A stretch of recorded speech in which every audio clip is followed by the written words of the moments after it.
unforeseen series of events.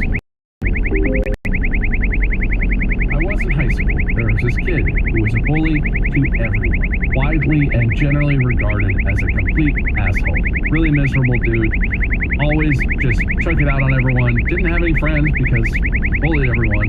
But that was his whole thing, and he would just like talk shit about people and beat people up, and was like just the bulliest kind of bully you can imagine. It's a week before spring break, and he's been bragging about how he's going to spend 2 weeks in Europe. That when we all leave for spring break, he's going to leave and go on this big trip and be in Europe, but they're staying a week, like an extra week longer. So his spring break is going to be 2 weeks when the rest of us only get a week off. Then we come back to school. They won't shut up about it. And I start thinking about it, and I'm like, so he'll be gone for 2 weeks. Interesting. And my locker is close enough to his to where during that week before everyone leaves for spring break, I start watching him when he goes to his locker to learn his locker combination. And eventually I figure it out, I learn his locker combination, and on the Friday before we all leave, like on the way out the door, I had brought a huge trash bag full of shit with me, hidden it in a bush outside the school, and then before I went home for spring break, before everyone left, I went and retrieved my giant bag of shit and went and opened this bully's locker and dumped the shit into his locker, and didn't just dump it in, but like took all of his books, and his Letterman jacket was in there, and just like really mushed it all in, and shut the locker, and had the best spring break of my entire life. Came back to school, and when we all got back to school, that entire hallway smelled like shit because there was shit stewing in one of the lockers and it hadn't been opened yet. And when the bully finally got back, he came into school 2 weeks later, opened up his locker, and just stood there and stared and started crying and started moaning about his Letterman jacket was ruined. Apparently that was one of his prized possessions and all this stuff, and he freaked out, and he was still a complete asshole for the rest of our time in school, but no one knew that I did this. No one would have assumed that I did. He bullied so many people that they asked me, and they asked probably a dozen or more other kids questions about, did you do this? How'd you get the shit? But never got in trouble for it. No one ever knew it was me. Ruined this kid's jacket and his locker, and everyone made fun of him relentlessly for being the shit kid, shit locker boy, for the rest of the time we were all together in school and whatever. Eventually we all graduated, got out of school, he fucked off and moved away somewhere else. Never seen him again in my entire life. Is that hinged or unhinged behavior? First off, this never happened. This is a fake story. There's no way. No way. Mark, everything that's posted on Reddit is true, okay? There's no way. A week, it would go a week. It's already been a week, so that stuff is pungent enough. It would go a week where not a teacher, not a superintendent, a principal, any of the cleaning staff for the school wouldn't be like, hey, this hallway smells like rotting. Whatever. Just one of the kids, yeah. You know. Kids are stinky, Mark. I don't know if you've been in high schools lately, but kids smell, okay? It's seeping juices. It would be seeping out on the bottom to the. Even if it was on the floor, it'd be seeping out. It's like, I don't know if they've kids. Yeah. You know, kids are stinky, Mark. I don't know if you've been in high schools lately, but kids smell, okay? It's seeping juices. It would be seeping out on the bottom to the. Even if it was on the floor, it'd be seeping out. It's like, I don't know if they've seen garbage before, but it oozes. I don't know where the liquid comes from, but it oozes. It does feel like a fake story, but assuming it happened, it's kind of unhinged. Honestly, like, patently unhinged. I don't know when this also allegedly took place, but man, I don't know, I would not fuck with anyone in a school these days. Yeah, wait, what year was this? And how are they on cameras? I mean, I don't have a specific year. This is someone reflecting, right? The story's them reflecting. Yeah, this is someone who's an adult now who's like, this was back in school. I did this to get bully for being a piece of shit. Another.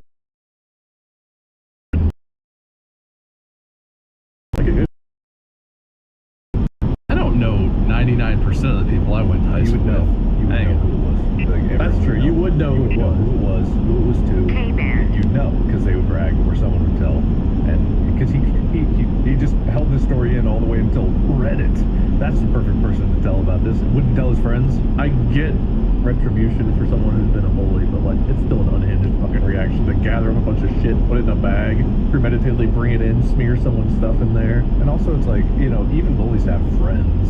Like, so it's not like everyone would turn on this guy for having shit. There's some people that probably wouldn't even know him and still be like, oh shit, man, that's so bad. Even if he was a bully, you can't bully everybody in school. You can be known as a bully in school, but you can't bully everybody. Just because you are not a very efficient bully, Mark, doesn't mean that nobody can do that. The world's most productive bully. Mark, your bullying is only at 27%. Timmy over here is at 84.3. I can't keep up with it. He's gonna get bullied in Korean. I can't do it. Even the security guard's afraid of Timmy. Yeah, I should have stuffed monkeys in that locker. That would really. For a week, everyone's hearing from the locker like, dude, I don't know if you know this. This is a little side tangent. Freshman year in high school, I remember the first day walking down like one of the hallways, and there was a kid who I didn't recognize who got shoved into a locker and had the locker slammed shut on him. And I was like, oh my god, it's real. It turned out it was just like a really small dude who was like a sophomore or a junior, and his friend did it to him to like scare the freshmen. But it worked. Yeah, like I was fucking like, oh my god. And I was like 6'2" at the time, like they're gonna do that to me. I won't even fit very well. They're gonna crush up my bones. Just gotta stay away from the big lockers. I remember here it was a prank that they pulled, but it was efficient. It scared me. I was like, oh my god, they do that. But They bullied all the freshmen at once. Anyway, so what? Our verdict is completely unhinged and also 0% chance this happened anywhere in the world. yeah, probably. Yeah. That's fair. I just thought it was a funny story. It is funny. It's like as like a work of fiction. It's funny. No, I'm like, yeah, I got their comeuppance. Yeah, garbage. Didn't affect anybody else in that hallway. Single target, single result. I just don't fuck with people. Like, even back in the day, man, I wouldn't have fucked with people in a school. I remember the kid trying to get on a bus with a baseball bat with nails in it and shit. Like, I would not fuck with kids. Fuck, what happened in your schools? So he was one of the ones, there's a whole side thing, but like, whenever we were in, I think it was 8th grade or something, there was a big drug bust at Milford that like made national headlines. We had like an undercover cop and like a whole bunch of seniors got arrested. I think he was one of the seniors, but there was a day where he tried to get on the school bus and he had a baseball bat that had fucking nails through it, but the bus driver wouldn't let him on the bus, so he didn't get to go to school that day. But that was literally a thing that happened. I can tell you where he lived too, but That seems fair. Did he, the bus driver was like, you can't get on here? Was he just like, oh, okay? Or did he like put up a fight? kind of, yeah. He was like just trying to go to the bus. The bus driver was like, you know, I'm not letting you on with that thing. He's like, bus driver was like, you're not getting on the bus like that. And he just kind of like caved in and turned around. That's how it happened. Sounds like he just didn't want to go to school. He knew what was going to happen. I mean, maybe that's possible too, but Anyway, now that we know what's unhinged, I think you guys for wave point. What are the outside 7 types of waves?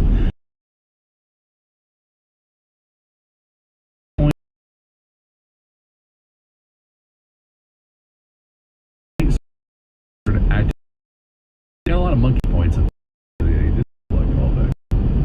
Mark, you earned points for being a loser. Mentioning Real Good AI. RealGoodAI.org. Check it out. Hinged butter take. Valid but unhinged. Stinky trash unhinged. Hinged security monkey take. And stupid does not equal unhinged. Mark, everything. Hear me. Not for me. Yeah. Anyway. that we thought you guys just got kicked out. Oh. Who's winning right now? Oh, you have 9. You have 7. Lead comes trying to talk about stuff. You were trying to share a part of your life with us very sincerely, and Wade was just making jokes and wave humor and just to. My jokes are the sticky glue that holds us together. Is most unhinged already a thing? Oh, I thought so. That sounds like something we have. I mean, you could always add it a second time, I guess. There's no rules about having something twice, is there? I just feel like most unhinged, it has to be what this is. That's the It thing. feels like one we would have had. I know, doesn't it? Maybe not. Most angry is there, but we could have the distinction between most unhinged and most angry. If stupid and unhinged are different, angry and unhinged are definitely different. All right, yeah, most unhinged, that's what I'm at. And we got 3 spins of this bad Larry. Let's do the dance. I'm calling background, shirt closest to background popping up. We've not had Mark do those calculations in a while. Deserves the most sympathy. You called Mark a loser a second ago. Me and my anger issues, you know, I got a lot of anger issues. You know, good sympathize for me. That's true. You got the loser point and you have the anger issues. I do have the loser point. Mark deserves the most sympathy. There you go. You get a pity point. So you look like you were closer to me. I win. It's very big.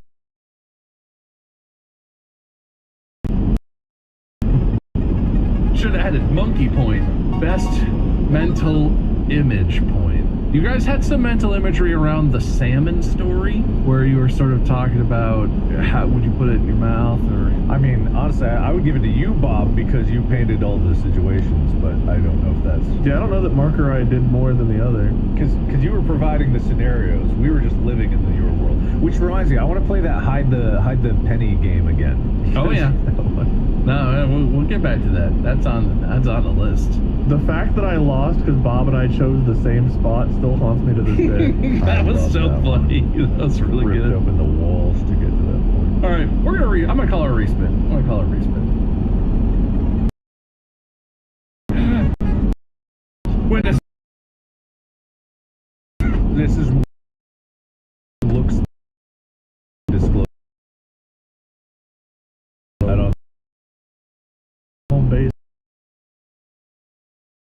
Full clothes. Mark's background's awfully blurry if it's real. I feel like you know that it's real, but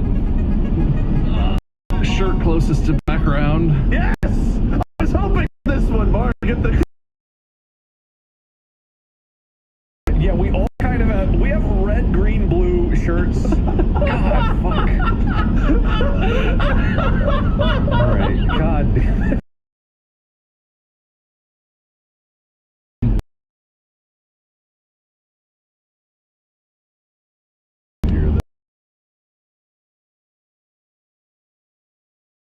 Everybody's like,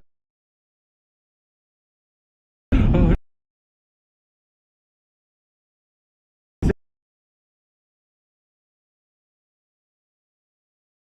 Okay, I'll.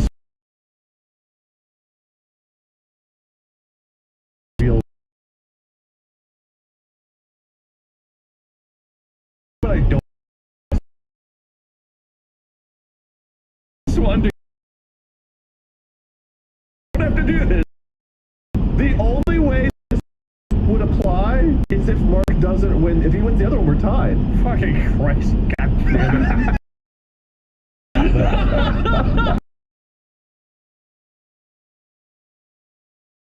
We Gotta get these color values. All right.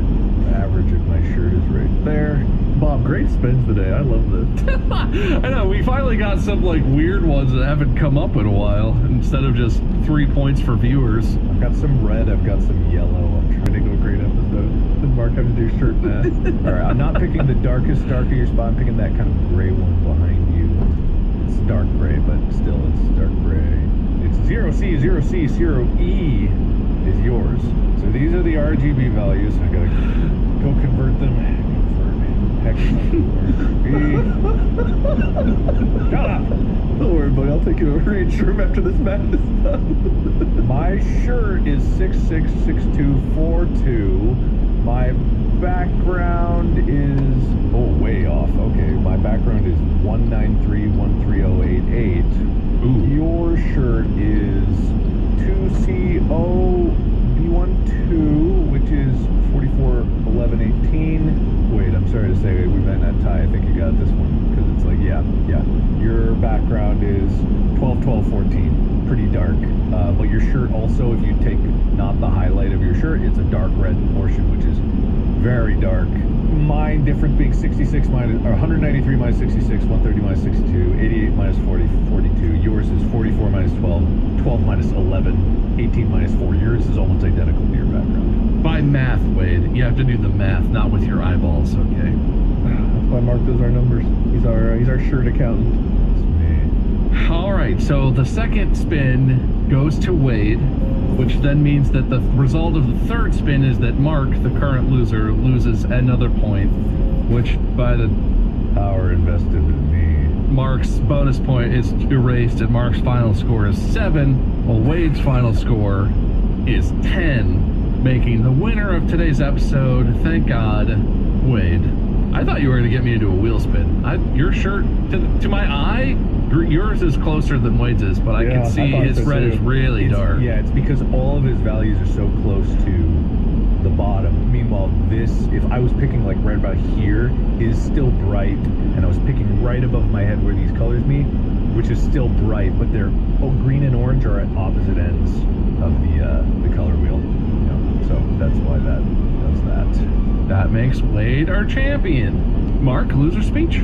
I might be wrong about green and orange being opposite of the color wheel. Some color scientist is also going to pick me apart there. I'm not going to question it. I just picked the numbers. I converted it to a hex. That's what it was. It's what it is, and I don't know this is. So I wish it was any other way. We want that wheel being spun. We haven't spun that tie wheel in forever. I feel I let people down with my shirt choice because I had a different shirt this morning, but I was like, I wore that yesterday. I can't have the same one. And it was an orange, like Wisconsin cheese shirt. It would have been identical to it, but I didn't do it. I let people down. I let my family down. I let myself down. And more importantly, I let Chica down. I think Chica will forgive you. The rest of us, not so much. No, not at all. Wade, victory speech. Yes, I think green and red aren't exactly opposites. I think orange and blue would be a bit more opposite, or green and like red, not green and orange. So, but it was, well said, well spoken, and ultimately, this shirt is black, gray, charcoal. The science says it, math says it. Some of you might see white and gold, but in fact, these are both charcoal and gray. Maybe I should sample color again. If you want to do more math, Mark, you're welcome to, but I think this is going to be the end of the episode. Make sure you follow the podcast. That way you'll know when episodes go live. Make sure you follow us on our socials, Markiplier, Lord Minion 777, and MiceCurve. The names are probably on the screen or whatever. Mine's over here in this sick-ass stained glass window that's up on my wall behind me. That's pretty sick. Anyway, thanks so much for watching and listening. That's the end of the episode. We'll see you in the next one where Wade will host, as he is the winner. Podcast out. Enjoy the show. Hey everyone, welcome back to another episode of Distractable. I'm today's host, for many reasons, mostly being that I had more points in the last episode. It'd be weird if it was any other way. Can victors be declared any other way? Guys, handshake? What? Technically, well, it could be the least points too if it's we get the golf rules. That's out there somewhere floating around, right? That's true, I guess. Or it could be because one of us takes over and decides not to relinquish our powers. We put in protective measures. That could never happen. What constitutions are for? They keep people from taking power that's not theirs, and they always work. That's true. There's no way around it, possibly. But in this case, it was legit, probably.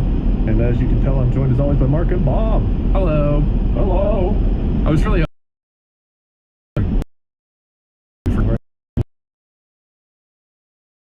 yes. That's true. We're pretty close to the same age, despite the fact that one of us looks like Uncle Fester and the other two look like they're in their low to mid-30s. That's very generous of you to say. I don't know if I meet that description anymore. I'll say, Wade, even though you hit it earlier than us, you have stayed the same for the past, 6-7 years. Not the gray. If you go back 3 or 4 years, there's not nearly as much gray in the beard. Everything else is pretty much the same, but man, have I grayed a lot. It doesn't really come through on camera, but I don't have any gray on the top of my head. My beard is starting to really it's just single ones, but it's gone from, oh, I have a gray to oh, it's getting kind of salt and peppery in there. Yeah, you got this gradient going on, but it's a gradient. I'll take my point.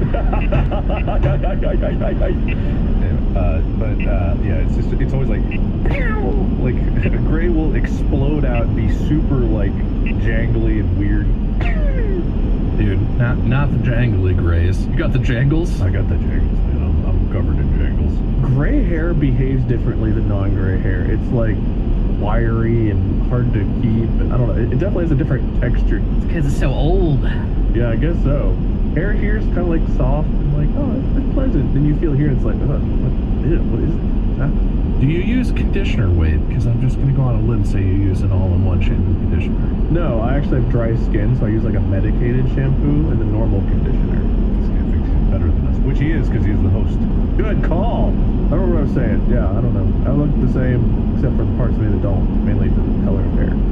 That's what my doctor keeps telling me. You look the same except for the parts that don't. Good job, except for when not. My doctor's always disappointed when my numbers come back good because he wants me to be as unhealthy as apparently he thinks I look. I know you eat like one meal a day and like you play basketball and stuff, and I can't talk because I'm really overweight. But I don't know why you get to be so skinny. Me? I don't feel skinny, man. Yeah, you eat more than I eat. When we go to places, we go to restaurants and stuff, and I'm like, oh, God, I pigged out. And then Wade's over here like, this is my third steak. I'm thinking about getting a fourth. I'm like, what the fuck? Like, why? It doesn't seem fair. I don't. I'm glad you think I look skinny. I do not. My self-image is not positive there. I'm sure you could feel healthier. Like, there's always room to like, I wish I was in better shape. I'm sure that's not, you feel that too, because that's normal. But you just like, you don't look like me. I look like a big guy who's like, oh yeah, of course he eats a lot. You look like a guy where when you eat the amount of food you eat at a Brazilian steakhouse, all the waiters are in the back and they're like, how the fuck is this dude eating? I keep bringing him whole skewers and stuff. He's just down at it. What is this, Joey Chestnut? What the hell? Who is this guy? It is impressive. It is impressive. I don't know what you do off hours to keep your metabolism up, but it is stunning. I sit here, or I've got a couch, or I've got a tablet. That would have been my guess, but that still doesn't make sense. I mean, every now and then, like, my nephews keep me somewhat active. Every now and then my nephew will come over like Monday and we'll go play basketball for a few hours. Over the weekend, I was over at my mom's and she's got a pool. So my nephews came over, we were tossing football in the pool. And I mean, I was in the pool for like 3 hours, swimming around, jumping around like a maniac and throwing football. I'm actually still a little bit sore like 3 days later from throwing, because I haven't thrown football like that in a while. You didn't get sunburned at all or anything. That's impressive. My shoulders and neck did a little bit. I don't know if you can really tell me either. It's getting better. This was a few days ago, but I got a little bit more red. Good skincare. Good skincare. Sunscreen. Reapply after a couple hours. Oh, but I still got a little bit red on the back and shoulders. I stay a little bit active, and surprisingly I can still run kind of fast, just not for long distances. But I don't do as much as I should. It's kind of like how I was in school. I didn't work as hard in school. I did my homework, but I didn't really study much. I got good grades. I really don't take great care of myself physically, and somehow I don't look great, but like I don't look as bad as I probably should. I should be rotting in a ditch somewhere right now. You're just a specimen, you know? All the meth and cocaine, like All the listeners are fuming right now because they don't know what we look like. You know, they've never actually seen us. So just imagine tall and bald, tall and not bald, and then a short furry thing with a bandana. Tall. Come on, guys. Tall, short, furry bandana. Furry. You got like long hair and a little... Yep, Mark's a furry. Everyone knows that. Hey, come on, man. We know where the zipper is. Interpret that as you will. I don't know what it meant either. That's concerning. I meant like because he was wearing a fursuit, but like, I guess you can interpret that other ways. you think it's like the Bugs Bunny style of disguise where it's a zipper from the front all the way around the back? I guess this is small talk. We're already small talking, so you guys got anything interesting for... This is not new. I have been talking about this, but I'm still reading the Dungeon Crawler Carl book series, and man, can I just not recommend it highly enough. I am in the middle of book 4 right now. I'm in the middle of the Gate of the Feral Gods. I gotta be honest, after I rushed through the first 3, and I was like, I'm gonna slow down, okay? Because I was literally like reading hours. I was staying up till 2 in the morning just reading for like extra hours. I was like, I gotta know. I love books that make you want to do that. I'm gonna take a break. Like, I'm gonna read this one, but I'm gonna read it more casually. And the first like third of book 4, I was like, oh no, it's falling off. Like, this is fine, but it's not like... And then there's a turning point, I don't know, like a quarter of the way, third of the way into the book, where it went from where it was like, I want to know what happens, I'll keep reading it, to I get back to like, oh, I stayed up till 2:30 last night because I fucking couldn't put it down. It's good again. And it's still good, still holds up. Fucking great books.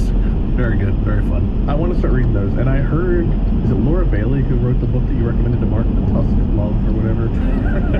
Which one are you talking about? You say I recommended it like I knew about it. I Googled that. I Yeah, didn't the one you know. recommended, you know? Walrus's mating season. It's you know.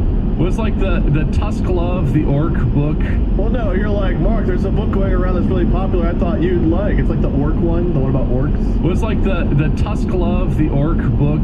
Oh, I don't know if you recommended this. I think it was Laura Bailey, who's like a voice actress, but also like known for Critical Role and stuff. That's the one that's from Critical Role. Yes, Tusk Love. Yeah, okay. I saw that mentioned somewhere else. I was like, oh, I wonder if Mark picked that up. Because you recommended it. You told him about it. Fia Guanzon? I don't know this person, so I'm probably pronouncing that terribly wrong, but Okay, I thought I saw something where Laura Bailey was attached to it. I thought maybe she wrote it. I don't know. I mean, it's connected to Critical Role, so like, that's possible. Yeah. Okay, maybe she was just announcing it or something then. I don't know. I don't want to misspeak 'cause I don't know. But anyway, Mark, you read it yet? Read it? Either one. I'd be impressed if you wrote it. Yeah, man. Oh, great. Are you around of your song? Mark's pen name, Thea. Yeah. I don't know how to pronounce my own pen name. Sorry. I'm actually on Critical Role. It's me, Matt Mercer.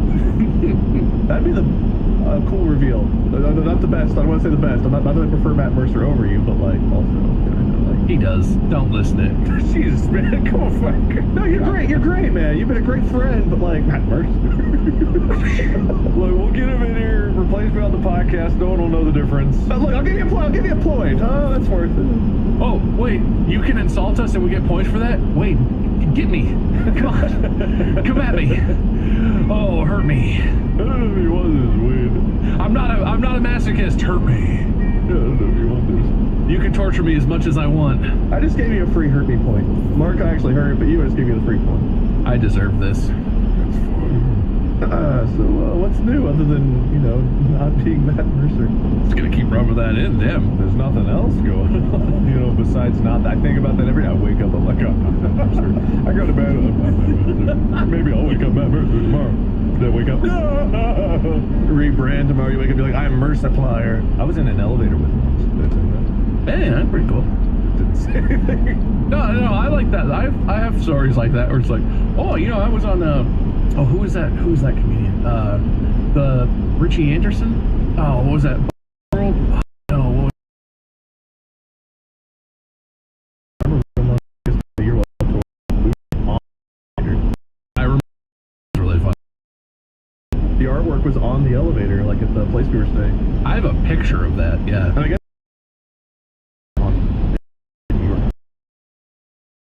didn't get to see that one in person. I wish I had. Louis Anderson. He's not the guy who does Wonderful world. That's a different. It's a completely different name, man. Just want to make sure everyone knew that. He is deceased, unfortunately, but I was on a flight with Louis Anderson, and he's hard to miss because he's one of those guys where he's very like loud and funny, and he's cracking jokes with everybody. He was like in first class on this plane, and I was like boarding the plane, walking back to my peasant seats, and I just literally like his face was there, and I was like, oh, that's Louis Anderson. Oh wow, that's the whole story, but it was cool. Was he everything he said? I imagine is a joke like this. No, he was hilarious. He was like making friends because they seated him like ahead of time, right? He got like special treatment because he's pretty famous, whatever. And he was like cracking jokes with the flight attendant people, and like the pilots came back and shook his hand, and he was like, can I get some wings? It was funny. He was a funny guy. Oh, the pilot wings! I thought you meant like chicken wings. I was like, wow, what a request. The pilot came back and started. Hey, you guys serve chicken wings on this plane? Hey. But yeah, I didn't talk to him or anything. Just was near him. Very funny. Cool memory. Oh, he did pass away here. I looked, yeah, I remember. He's got, yeah, I guess he would stay there. He's got like one of those like faces you would recognize. I think he has a unique voice too, right? Probably does, yeah. He has a pretty recognizable voice, yeah. Mark, did you do anything cool? I'm entering in the final phases of the movie, as I've said forever. Final stretch, guys. Final stretch. Oh man. I one thing that I marvel at is that this has been going on so long, and I've learned so much that I see an arc of technology progressing in certain things that apply to this as I've made it, because it's like with the software that I'm using to edit it, DaVinci Resolve, which everyone should use. I don't know why. It's free. free. The YouTube ready version is free, and then the paid version is one-time payment. Anyway, I want to just tell everyone to switch to DaVinci. You should, and you won't regret it. But Houdini is also a software that I've been learning, and they just came out with like Houdini 21. And this is one of the things where, like, to bring it back here, it's like I just showed Bob and Wade a clip from the sneak peek of it. There's a part in there around 1 minute in that is so simple. It's cookies being mashed up, mixed with milk, blended, and then they add like this kind of mousse and then whipped cream on it. And you would think like, oh, yeah, that seems pretty simple. But if you know anything about CG and you look at that and you know anything about simulations and you watch it, you'll look at it and be like, I would never be able. I mean, maybe it would, but it's so good. It is so astonishingly good in the simplicity of making a mocha frappuccino kind of drink with mixed cookies in there look that realistic in CG. It's stunning. And so seeing this arc of progress, and the things that I like about it is because I know as an individual, if I really wanted to now, I mean, you could do something kind of similar in Blender. I don't think Blender really has that functionality to do those kind of material mixings in simulations. I felt like a kid again, because I used to watch these tech demos for Unreal Engine, and like Half-Life 2, I would watch tech demos all the time, and I would love to see the march of progress. And now again, I look at that and I'm like, oh, and I can show it to other people, and I can be like, you don't need to look at this. It's like, and it's crazy because that's exactly how I felt when I was watching it again, and it's still happening. That's so fun. And I know probably, you know, it's like, no, but this is something you can control. That's the thing about this versus AI, is like, you depend on the randomness of the system when you plug something into AI, but you can control it, you can craft it, you can specifically put it in a way that you want it to happen. And you can also do random permutations. That's why I think Houdini is such a powerful software. It's not as friendly for me to recommend it because it is much more expensive, but they do have starter versions to get into it. Yeah, well, that's like pro software, right? Yeah, that's super. Not that DaVinci is not, but DaVinci is layered in a way where there's the free one and then there's the you can pay for it. But well, they do have a free version of Houdini. You can learn on it for free, and that's fine. But Houdini runs like the top of the top CG software is what Houdini does. It's the absolute pinnacle of simulation stuff.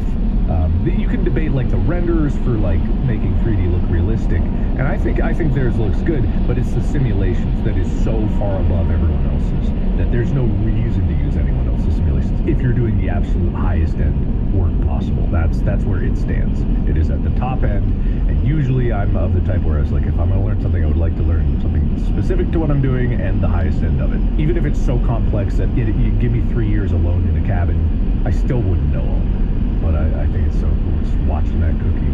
You can rent Houdini Core for 1 year. It includes 5 Karma. Download it all, get it going for free. It'll have like a watermark on there. But what if I want the I love Karma. That's good, right? I work on Mac right now. They're fixing that.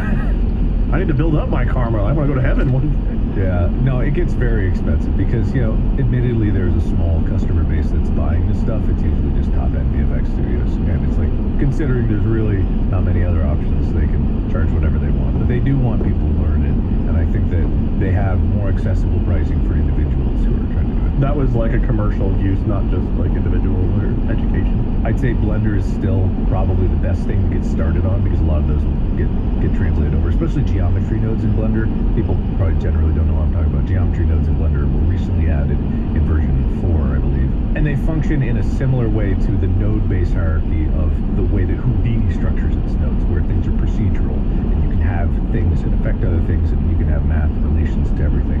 You know, it's cool to see. So I still recommend Blender, but you can start learning on Houdini for free with their apprentice version. And I will say the video you were talking about at the start of this, you showed me this before we started recording this episode, and I kind of like blew it off. I was like, okay, the lighting is good, I guess. Look at how they blended their cookie drink. Like, who cares? It was so good, I didn't even realize it was CG. I thought it was just a video of someone blending a drink, and I was like, yeah, man, I can go to like a Starbucks and watch that happen. I don't know. Whoa, look at the blender work. Whoa. And then you said it was CG, and I was like, wait a second, what?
Yeah, it's really, really cool. Did you guys do that, like, tech demos growing up, watching the game tech demos all the time? Do I look like the guy who watched tech demos growing up? Watch the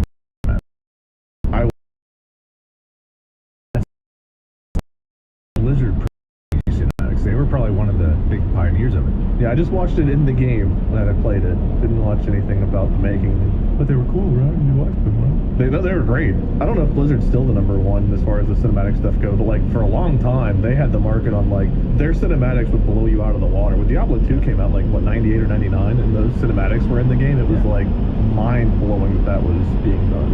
Oh yeah, it's crazy.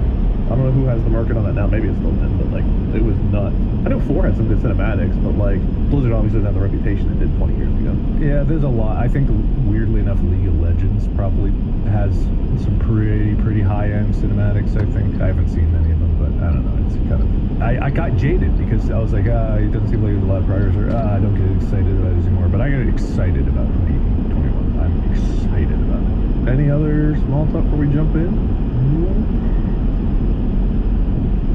This episode is brought to you by Alexa Plus. Say hello to Alexa Plus and see how Alexa can do more for you. Need tickets to that last-minute show? Craving your favorite restaurant? Preferences to create a personalized experience. And now, Alexa Plus is free with Prime on your Amazon devices, like Echo and Fire TV. Learn more at amazon.com/Alexa Plus. Refreshing wild cherry cola meets smooth cream. The treat you deserve. Pepsi Wild Cherry and Cream. Treat yourself. This episode is brought to you by T-Mobile 5G Home. Mark and I have known each other since college, and we connected fast. Oh yeah, how fast? Like T-Mobile 5G Home Internet fast. In fact, I bet you could literally hop online in less than 15 minutes and connect with their...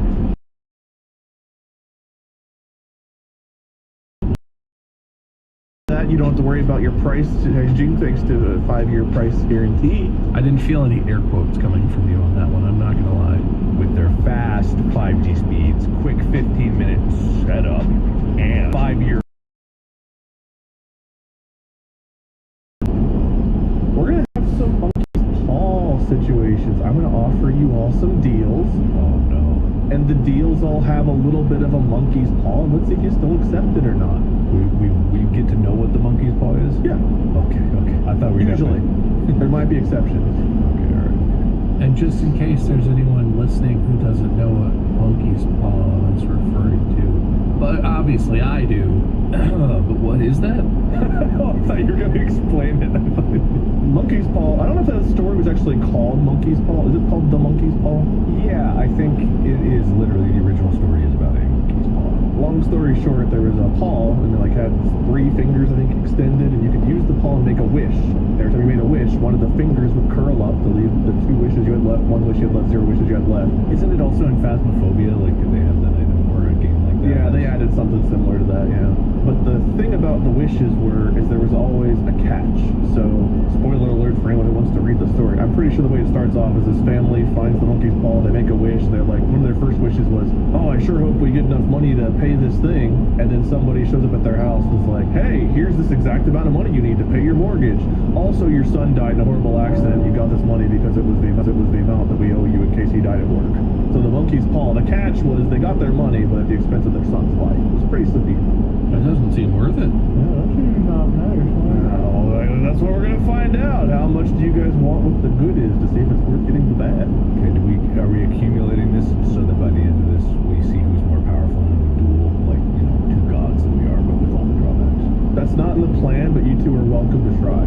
Like Piss Boy, Piss Man, and the other one. Piss Man v Shit Man? I don't think was that the matchup. There was.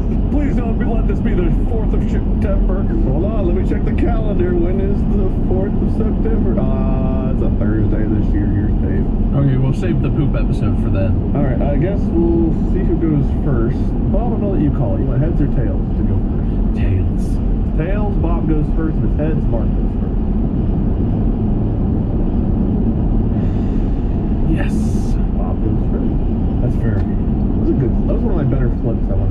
good at flipping a coin. That was one of my best flips. I didn't hear it, but I wasn't looking, honestly. I was Didn't have the distinct pating that Mark is capable of. But I heard it, but my microphone didn't pick it up. I did hear the good pating. I'm watching a sneak peek, and also I have a tab open with the subreddit where I'm reading people's opinions on it. You're going for that most distracted point. I'm going to give Bob the paying attention point.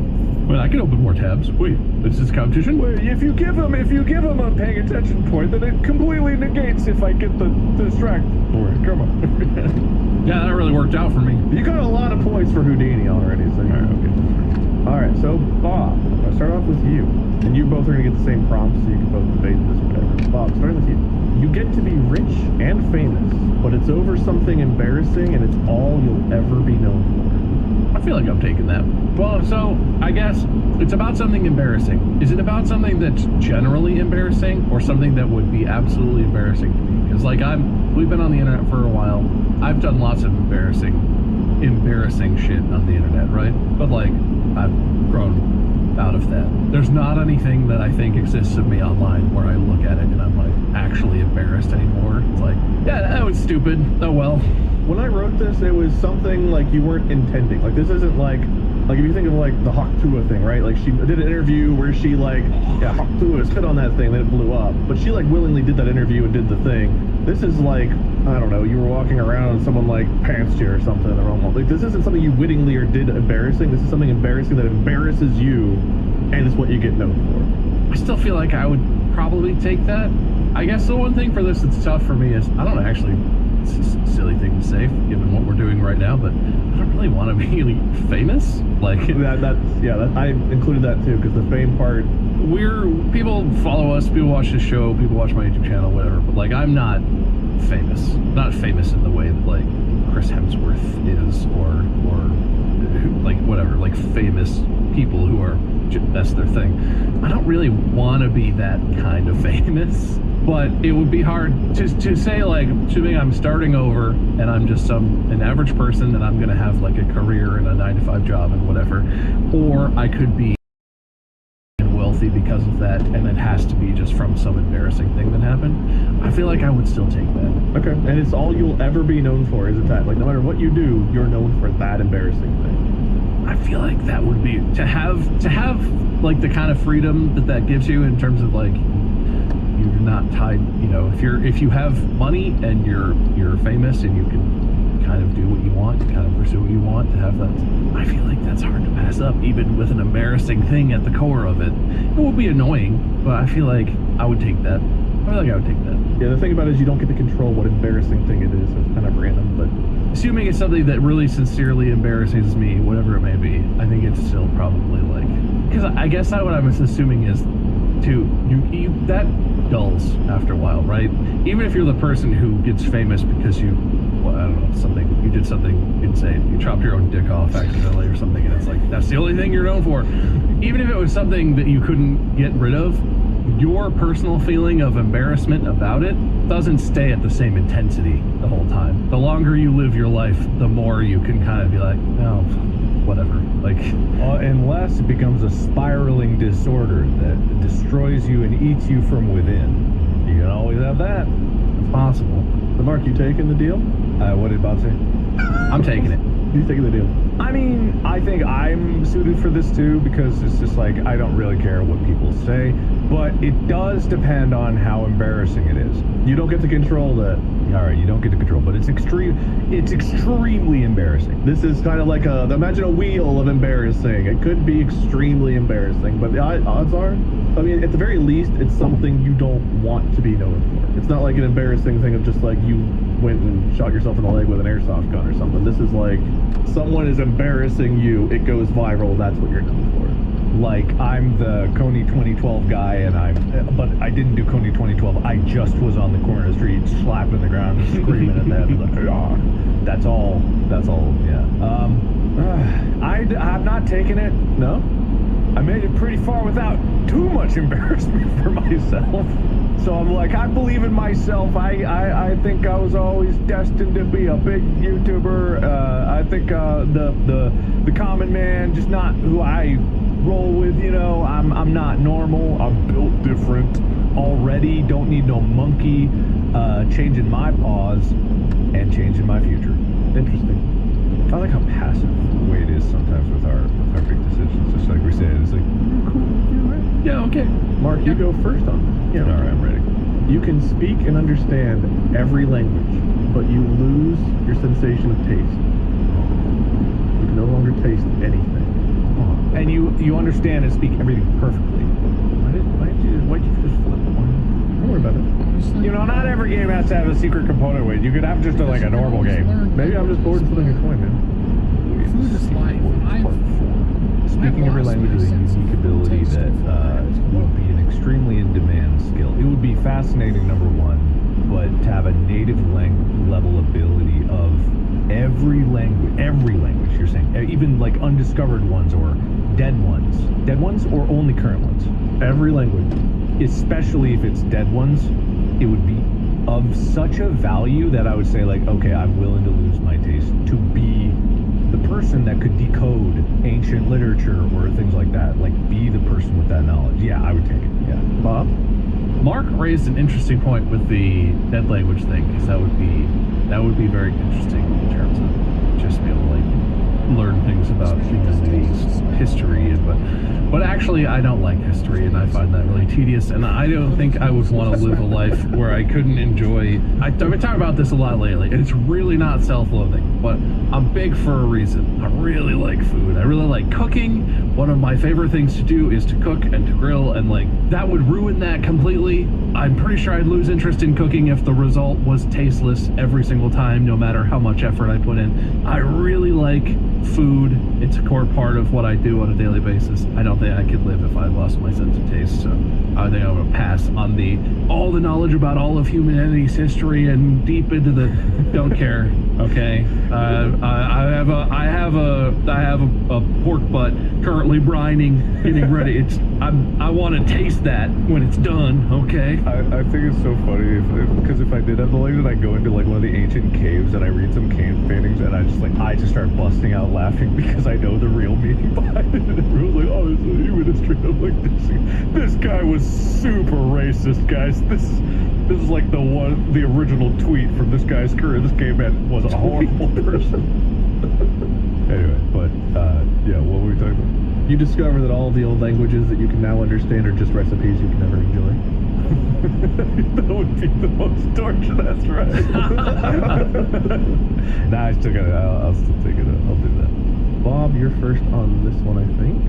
You can manipulate luck in your favor, but every time you do or use it, it's at someone else's misfortune. So I actually think of that. I think it's a Vine or a meme. All right, now, Jeremy, you push this red button, you'll get $1 million. And the guy's just like, God, like, wait, someone dies every time you push it. Just like, man, that can go in so many ways, though. Do I get to know who it affects, or is it just some random person? You don't get to know who it affects or what happens. You just know something bad happens to someone. Is it proportionally bad? Like, what if I make little things go my way and then someone else like hits all the red lights on the way to work or something? Or is it like, if I use the power, some bad thing happens, it might be someone dying? You could cure world hunger and someone could stub their toe, or you could be like, oh man, I wish my nails looked better, and then 10 people die. Like, you don't really know if it's proportional. That's a risk I'm willing to take, because it's not a hard and fast thing. There's so many ways where you'd be like, all right, I'm gonna craft a scenario where I am manipulating luck one time, and that's gonna lead to me solving all of the world's problems and becoming rich beyond my wildest dreams. If one person dies as a result of that, that's pretty fucked up, actually, but it's a risk I'm willing to take. Okay. I don't know, that's an interesting one. I feel like, in my head, it has to be proportional, right? If I'm like, let's catch this elevator, and I do that, like someone else somewhere missed an elevator or something equivalent, but that's not how you're saying it's working. But if I don't have to know what the consequences are anyway, in my head, that's how I imagine it works. So then you can just I can rationalize. I rationalize lots of stuff. The ignorance is bliss approach. Mark, you taking the deal? I think, yeah, but let's just think about that time where there was a Russian early missile detection system, and There was a guy who got an alert that there were American missiles coming, and his job was to press the button to fire a retaliatory strike. Would that be one of those situations where there's a luck that he didn't do that and we're not all dead? Is that the extreme with which this could go? I mean, I guess that's a moment where you can manipulate luck. It could be as subtle or as extreme as you can imagine, but so can the consequence. You know, when you're playing a video game, you get cheat codes on. It's a video game. Part of life. Not knowing which way the hand of fate's gonna twist your nipple. So I gotta go now. All right, well, something bad happened. You know it was Bob. If I can find a way to target my bad luck, I'll just have to pick one patsy to absorb all the luck. Just one poor person suffers for everything Bob wants. One loser who's just going to take everything for so that nobody else has to deal with it. Oh man, I left the roast in the oven too long. It's gonna be burnt. I'll pick a bad person. Then it's cool. They weren't bad. They were just incredibly unlucky. Well, I'll make sure that they're bad. Was it unlucky that Hitler had his art rejected from the art school? Someone else manipulated luck and it just so happened to hit him that way and led to that. Yeah. What a crazy interpretation of events that would be. Mark, you have perfect memory. But every night you relive your worst moments in your dream. Well, I mean, that's just life for everyone, right? Right? Right, guys? Everyone's already doing that. Right? Maybe, but you remember it. I feel like that's one of the skills where it would be really interesting to have that, but how useful is it really other than kind of a fun trick to be like, you were wearing a blue teal shirt with like this mustard stain on the left shoulder at exactly 6:37 p.m. I think it would be really fun, but reliving worst memories every night, which you can already remember in vivid detail anyway because you remember it perfectly, but this you're forced to relive it every night. Yeah, I don't know about that one, Chief. I kind of like having a little bit of ignorance in my life. I like forgetting some things. I think that's very valuable. It's nice that memory's imperfect.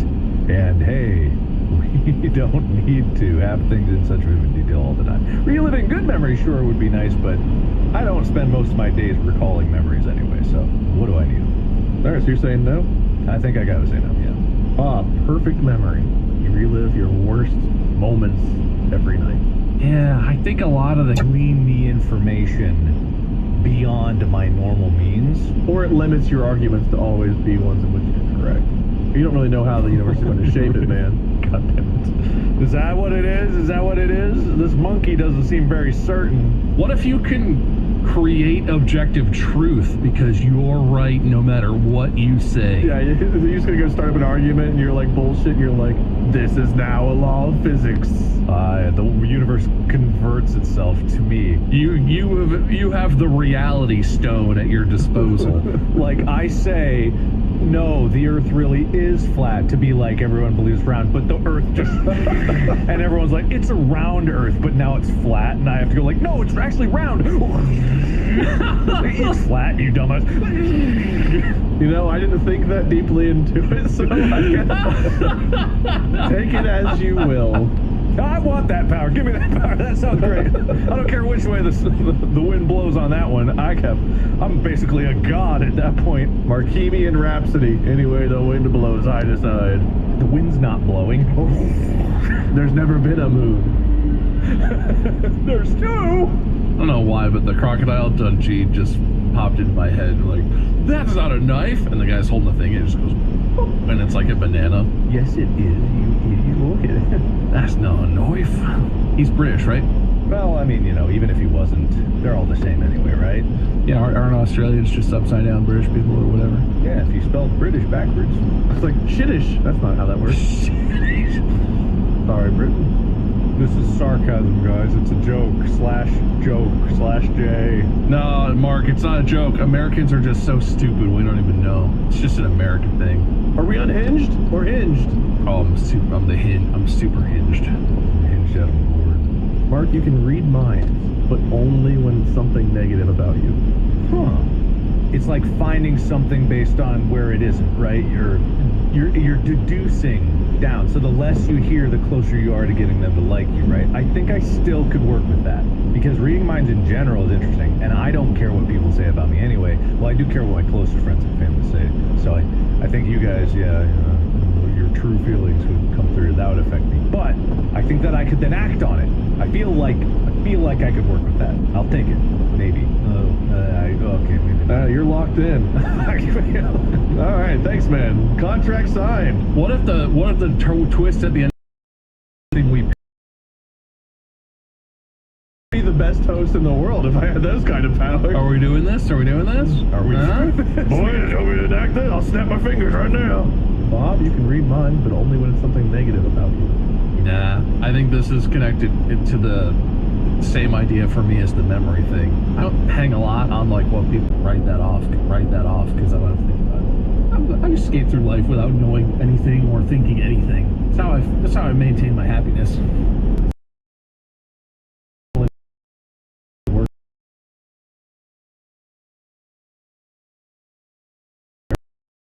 I'm sure everyone's dealing with me. Yeah. God, yeah. Oh, Bob, you can time travel, but only up to a minute. There are some unpredictable ripples whenever you do it. is that the drawback? Only a minute forward or back, and there are. You do it. Give. Oh, skipping a minute is slightly decent time. Thing is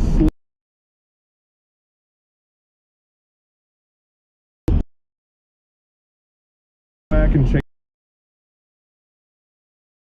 changes. I'd lied.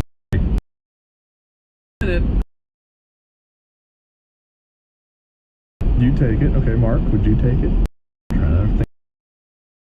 A minute's not a lot, but it's just enough. Imagine a slot machine. You sit down at a slot machine, and you just keep jumping back 1 minute at a time until you hit the maximum jackpot. That's a lot of potential power there. For a few unpredictable ripples. I think of the movie Butterfly Effect. Have you seen that one with Ashton Kutcher? I know it, I've not seen it. Like, I know the whole And then he wakes up one time and his arms and legs are blown off for whatever reason they were blown off for, and then he ends up going back in time and strangling himself in the womb. It's just the only natural recourse. Sorry, spoiled the movie, Fred. I can't imagine what kind of effects that might spread through the universe. You better get the stream planned now for apologizing for your butterfly effect position. I'm glad these are making you guys have to think. I was like, I hope this list is compelling. I think also this is like the cheat code philosophy that I had. Like, even if it was like subtle ripples, you jump back, because you wanted to try again at something, like you go flirt with someone and it doesn't work. Reading minds wasn't a cheat code? Well, they're only saying negative things. I don't know. I think the drawback is enough. For this one, it's like, I think the benefit that you get out of it would spoil the experience of like, because you constantly be like, rah, redo that. I stubbed my toe. No, I didn't. Bonk. I think you would get too casual with it real quick. It would spiral out of control. Okay, so you're saying no. Got a real Adam Sandler click scenario going on, is what you're saying. He didn't even have any consequences. I think he spoiled his chances there. That was a consequence-free remote. Well, his consequence was sometimes life would skip more than he wanted it to. Like, he fast-forwarded to the end. Well, then you don't skip. You learn to press the button right, dumbass. I think that's... He had a rewind button, didn't he? Well, then you just go back. Did he have a rewind button? You'd think a remote would, but I don't remember him ever going backwards, did he? I don't actually remember him ever rewinding, but I haven't seen that movie in a while. Yeah, it's been a long time for me, too. Yeah. Well, then just don't forward that much, but... You're right. Hey, ignorance is probably bliss in this case. And all those deep inner thoughts you want to get out there, you could without worrying. Bob, would you? I guess what I'm debating is I see this as kind of like a superpower. I don't really feel embarrassed about stuff that I think a lot of people might think like, oh, that's embarrassing that that's out there. But there are definitely things where it's like, for James, I wish I had less fear of embarrassing myself for his benefit. I wish I would just dance in public and just goof around and like do silly voices but I have that voice in my head where it's like, well, I don't want, these people are gonna think I'm crazy if I just start like, I do, but I shouldn't give a shit what people think if I'm just having a good time, like being silly to entertain James or to have fun with him. And I've like, that's where I'm like, if I could get rid of that, or like taking my shirt off at the pool.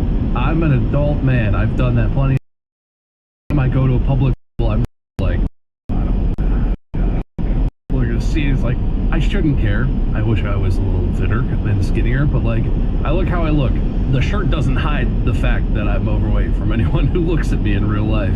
But if I could avoid those feelings, I feel like it would make me a funner and better version of myself. But the negative is really tough. You embarrass the shit out of him when he's older. Because I feel like there's a lot of, there's people in the world who are like, I have no filter, I just say what I mean, I'm honest. And it's like, there's a difference between being honest and having no sense of context and like giving no shits about like what exactly your words are going to do in this exact moment. You don't have to say everything you think right when you think it, but that doesn't mean you're just avoiding saying things. You can still criticize people and bring up fair points and do it in a way where nobody is just gonna like punch you in the face or be embarrassed in front of all of their family. Or like, context is important, right? You want to be honest, but you want to be honest and respectful of what the context is where you're trying to be honest. I feel like I couldn't live with it, but I really, really want to get rid of the feeling embarrassment about stupid things, because who cares? Like, if I dance around in public and look really silly, why should I care? We also have those like crazy intrusive thoughts. Something you don't actually think or feel, but you just have like an intrusive thought that's like, where the fuck is that? So you're saying yes or no, ultimately? I would have to pass. Mainly because I know that having no filter whatsoever, just saying whatever you think when you think it, it's just gonna hurt people. It's just gonna be shitty, right? I'm pretty plain and honest with people in my life, but I'm also not an asshole. And that's very much a conscious decision, because it's really easy to be an asshole. And if you don't care what people think of you, it's really low consequences for you. But I don't want to be that person. I'm gonna have to pass, I guess. But man, wouldn't it be so sick if you never felt embarrassed about anything you did in public? God, that would be nice. You could be naked slapping the corner every day of your life, shouting at the rooftops, you know? I would love that for me. Pretend to be a monkey as security guards or vice versa. Put salmon on every toilet and wouldn't care. Yeah. I really enjoyed last episode, can you tell? I keep bringing it up. I don't think the salmon person was embarrassed at all. I think they had a great time. Yeah, that's true.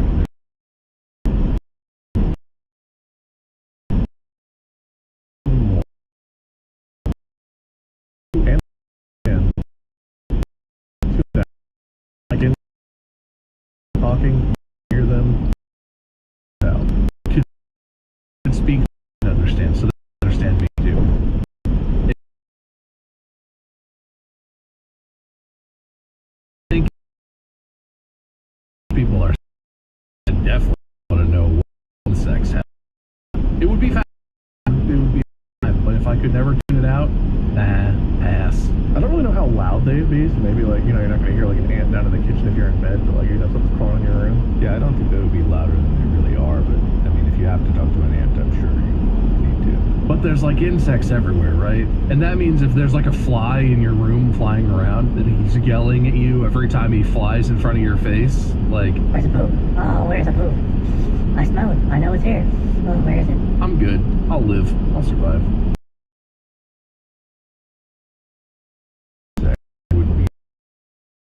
Situation where you say to the fly, you're not speaking it for hearing, and then what? It starts screaming in panic, but you're just like, mosquito.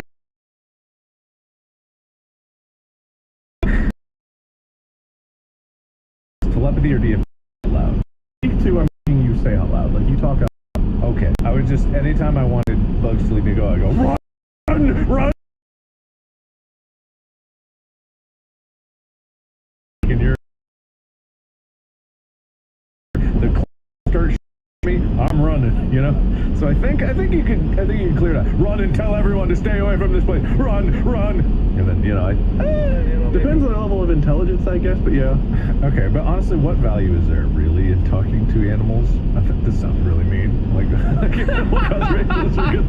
You got a real conversation with Chica.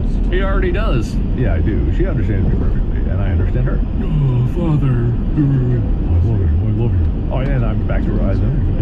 It's like, I don't know. Maybe there's value, maybe there's not. Depends what you do with it. I don't know. I don't think there's that much value. Yes, there is. But it would be worth hearing all of it all the time. I don't have tonight's tinnitus, but occasionally I'll get like ringing in my ears, and I'm like, ah. Oh, if this is magic rules, I don't ever.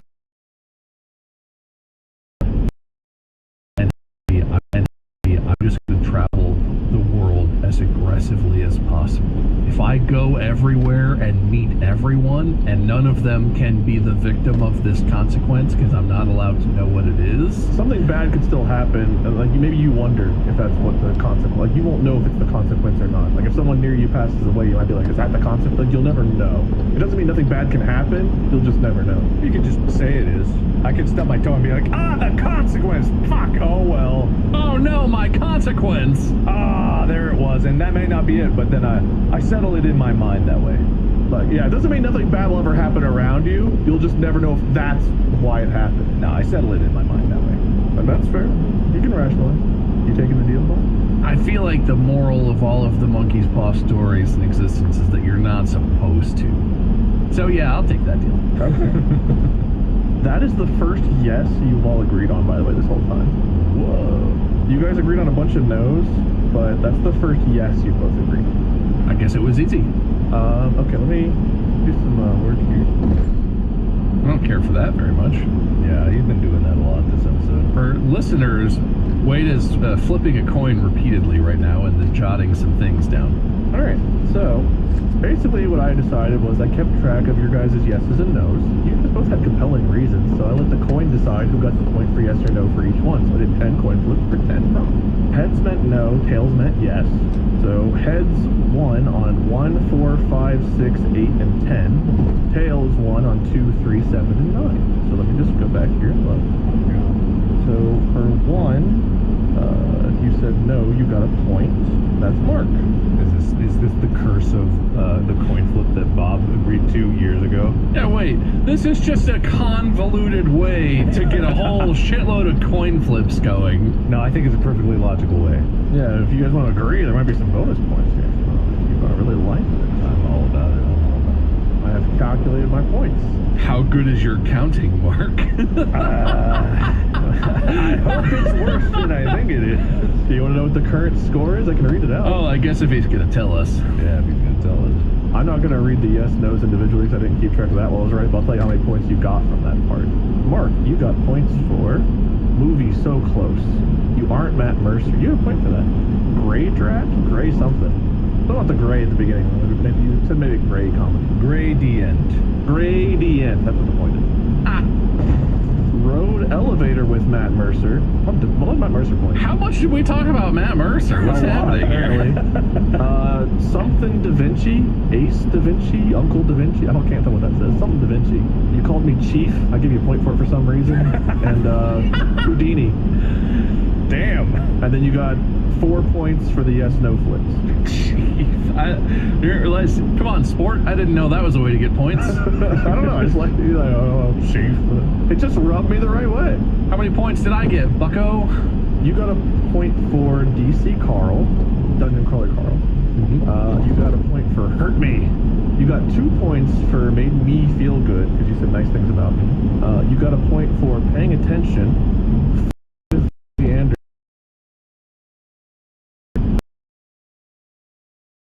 Had 6 points. Is Mark has 11. Bob has 13. Oh. So it's time to see how many spins we get. Come on, 1. You know you want to do shit. All right, 3 it is. 3. The only answers we get. 3. Yep. Back to our 3s. Glad we have other numbers on that wheel. Have we ever gotten 2? Has 2 ever been spun? Alright, there's a 2 on Friday, July 11th is the last time we got a 2, apparently. Maybe whenever we question the wheel, we're like, can it roll spin 2? Then you spin it, hits 2, like, I guess it can. And then the ones that count, it doesn't. Alright, what are you adding? What are we adding? I just wish there was an entry called The Monkey's Paw Curls, and then we have to, like, pick a random bad thing to occur. Like, it's not point-based at all, it's just like, something terrible. We can add it and hope that happens, I guess. And that wastes a spin, that would be fun. Like, it lands on it, something bad happens, and it wastes a spin. We can have neutral spins. Yeah, the monkey's paw. Put it on there. I hope we're not willing negative energy into the universe, but like That would. world, we can thank Mark for coming up with it, me for agreeing to it. Bob's innocent in this one. Yep, I'm completely innocent. All right, so we got 3 spins here, huh? He's probably the one that's going to be affected by it then. That's about right. All right, 3 spins. Most self-sabotage. None of you lost any points. I told you to hurt me. You gave me a point for telling you to hurt me, but I mentioned Matt Mercer, and I guess I got a lot of points for it. Never mind. You did get a lot of points. There was no lost points here. What about the monkey's paw, decisions? Who That could have sabotaged all of us. That's true. who took the most bad? Oh, who took them? Okay, so you both said yes to 4 things. Only one of which you agreed. well, we're allowed to call respins. Yeah, let's respin them. Oh, Most locked in. Mark had like 8 tabs open and was doing some shit. I literally gave Bob a paying attention point. I have 6 eBay tabs open, 4 Amazon tabs, 2 YouTube tabs, 3 Black Library tabs. I've already given the point to Bob. In the episode, I bought a piece of software, and I'm looking at a graphics card. Yeah, Bob, you got that point. A graphics card? What are you looking at a graphics card for? It's that one that I'm not going to buy, but I keep looking at it. So we can run a Da Vinci Pinchy. Was that a special play that the Eagles run? The Da Vinci Pinchy. Most impressions. Did anyone do a Louis Anderson impression? I wouldn't say I did an impression. I want this one. There's an impression. Speaking of Gilbert Gottfried, wait, I know you're not on like TikTok or whatever, but have you seen the meme, the nothing beats a Jet 2 holiday? Oh my God. Have you seen that meme going around? No.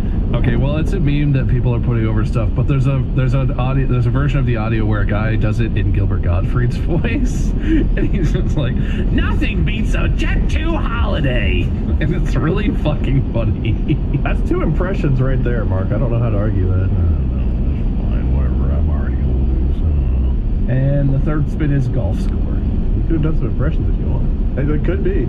Mark's doing an impression of sadness. Hey!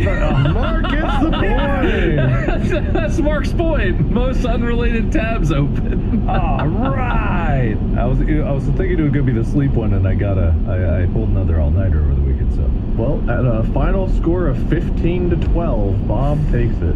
all right, fine. Congratulations, Bob. This is where we make our comeback win collectively against Mark's dominance. I was gonna say this is the first time one of us has hosted and Mark hasn't immediately won. Yep. Winner speech. Well, that's me. I wasn't even expecting it. I forgot I won already. That was a fun idea. That was a fun episode. I definitely did some stuff that if it was real life, I would regret immensely. But like I said in the beginning, I can rationalize anything, man. I can rationalize whatever I want to be. I will be fine. I will make it work. Monkey's paw, don't scare me. Now I'm gonna be a rich, whatever those things were I wanted. A rich, non-animal speaking something. You know me. That's me. That's what they call me. Good game, Wade. Thanks for making me win. Hey, happy to help. Mark, loser speech. Look, I'm still up for the year, for the season. Everyone can have a few off days here and there. I'll make my comeback. I'll get on top again. I'm going to win next time. Likely true, according to how things have gone this season. Got a good feeling. All right, well, you can find us boys, Mark at Markiplier, Bob at Meisker, me at Minion77 or Lord Minion777. Merch could be out now, but I don't know. Very well could be. Stay tuned for the next one where Bob will host. We'll see what he gets us into. And until then, I said stay frosty, my friends. That's not our outro. Podcast out. Should have said it. Should have owned it. Stay frosty, my friends.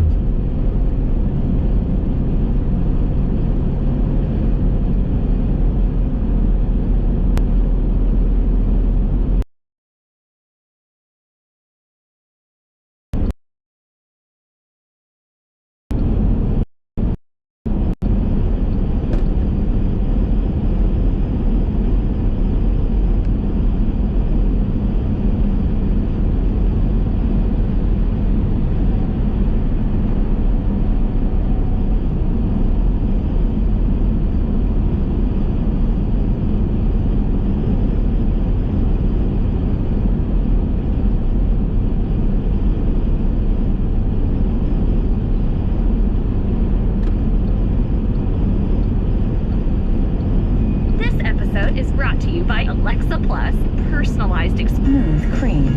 Gas, smarter, State Farm is there. Prime. And I'm into a lot. Whatever it is, Prime. This episode, maybe low slip both. Kay's a bespoke dungeon. Thinks cheeky, foxy, and ooky. From TikToks to Bob's Dreamscape. Yes! It's time for Hide the Penny, Part 2. Now sit back and prepare to be distracted and enjoy the show. Hello and welcome back to another episode of Distractable. I saw you were trying to take a drink, Wade, and I said, not today.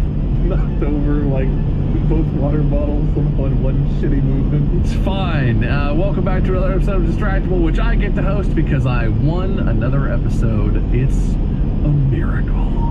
Never seen the show before. I'm host. I'm going to give out points to the two competitors who are here with me. Most points probably wins unless they don't. The winner.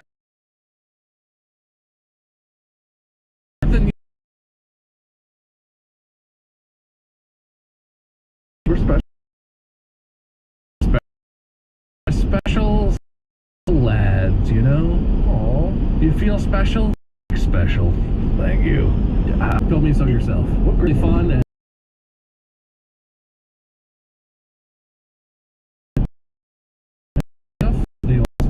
I am going to build a sound mixing theater. is this going into the same bathroom as the render farm? Yeah, I've always thought that the whirring of server fans was good for mixing audio in. Wow, what a laugh, Mark. Never expected that from you. I'm full of surprises, mate. So if I ever want to, say, make something and not have to go through the post-production pipeline, which has many headaches, is good for some reasons, not good for many others that I think need to be addressed down the road, but that's a whole other conversation that I'll talk about once I do the decompress after the end of this movie coming out. But I'm making a sound mixing theater, and it's actually the requirements for making a Dolby Atmos sound mixing room is not as much as you think it is. The dimensions for the room only need to be 10 feet wide, 11 feet long, 8 feet tall, which is about the standard. I mean, this room that I'm in, That's just like a normal room size, isn't it? That's not that crazy. yeah, but it's also the inside of the speaker area, so the speakers count against the size. So if you have like a 10-foot room and you have, 6-inch thick-ass speakers, Like 10 by 12 is like, that's a big when room. you have it going into an Atmos interface, it's some money, but it's not as much as I thought it would be. I thought it'd be like tens of thousands of dollars, but you can get some pretty decent monitors, audio monitors. Assuming you have, so you make this room, is it a thing where you tune it to your ear, so like a real experienced sound engineer just sits in the room and is like, it's a little bit more, or is it like there are microphones in the room or something and it's literally like tuned to frequencies into microphone type deal? Yeah, you could get your interfaces by that room. I mean, even TVs nowadays sometimes have this auto calibration. Wade, probably your theater that you have kind of has something similar. I'm sure. And he totally knows how it works. He's used it. Yeah. There are speakers on the projector that probably work in tandem in some way. In some way, some mysterious way, it shakes the candelabras on your walls many times. I noticed that. It's very shaky. It kind of sounds like a train's going through them sometimes. Yeah. Sounds like a 1996 Honda Civic EX with a sound system in the trunk is driving past. And it turns out the projector is using a 1996 Honda engine to run. I pour gas. I want to watch a movie. I get the gasoline in the projector. You remember Hondas in the 90s, man, with their pull chain starting engines. Those old pull start Honda Civic engines, oh yeah. I mean, in a way, that's how Grok gets its power, all those gas stairs outside, just, Elon himself has to go out and but really, I already have the computers. All I need is audio interface, the speakers, mount them up. I have another TV that I already have a TV that I'm gonna move into that space, and it's like, boom, done, you have it. Do you have to treat the room? Is that part of it? Yeah, you do, but I have a lot of, right now, the worst thing is we're kind of doing this ourselves, but we cut open the walls and we pulled out any old insulation. We put in this like rock wool insulation, which is like super dense, sound resistant, and then you cover up the walls, and I'm going to put some thin panels on it. I don't intend to be listening it at theater volume anyway, but you need some treatment to reduce any kind of reverberation in there, so it can be clean. Because you want to not have the sound be from the reverb of the room, and the audio monitors to replicate the reverb that you want in the space that it's going to be. I can't picture this without thinking Shia LaBeouf video where he's just like clapping at the end. I think he's clapping every time you do anything sound like, well,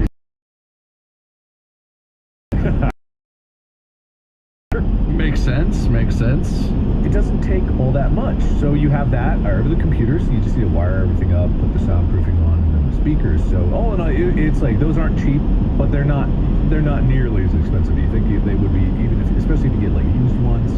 So I think, yeah, it'll be fun to have that for real, like a legit. Because I've always had and mixed everything I've ever done on this pair of headphones and the same pair of $99 Bose speakers I've had since I started YouTube. So I'm not used to having quality audio. Oh wait, do you have the what are they called? The silver Bose sit on your desk speakers? Is that what you have? Yeah, they're black, and they have a knob on the front right one. You know, well, there's only two. I have the silver model of that one. That I think they're actually Mandy's. I think they were Mandy's from like college. They're pretty good. I literally have a black pair of Bose speakers as well. I got these from Micro Center probably 10 years ago. That's probably where I got it. yeah. That's really funny. Yeah, but they sound consistent, and I haven't had a need to go higher from just plug in 3.5 into your computer is a pretty big jump. Like you have to have your own power supply to it, and then you start an audio interface, and it gets too complicated. I don't want to do that. Just give me stereo, I'm fine. But for Atmos, you do need to have some surround ability. Oh, that's really cool. Do you get to pick, like, to your ear? Do you get to pick, like, I know this is mixed to whatever the spec is, but I want to tweak it this little bit kind of deal? Or is it really like it just balances it based on the frequencies, and there's like a specific spec that it needs to be mixed to for that purpose? There probably is, but from what I understand is with audio mixing in general, you do it to your ears. The Atmos requirement is just so that it can take your rendered out audio and place it in a space where any kind of scale of theater, the number of speakers goes up, it can still position the audio correctly from which speakers or which combination of speakers to replicate the position. So that's why you need floor and ceiling speakers for your mixing room, so you can get the full surround, both front to back and then top to bottom is what you need. Yeah. So like you could have Bohemian Rhapsody going in like the front left. Yeah, actually, yeah, you could. You could have every word, front, back, really disorient people. Front, back, front, back, front, back, front, back. That still like gets me when I just do like the one ear thing, but like having it like every other word just like zips around. You're sitting in the middle like, ah. So I want people to watch my stuff in the theater. Why is the roar behind me if the monster's in front? It's like a Bertolt Brecht film mixed to be as unpleasant as physically possible. Yeah, so that'll be fun. And by me building it, I mean I'm gonna get actually Sam, podcast editor, Sam to build it.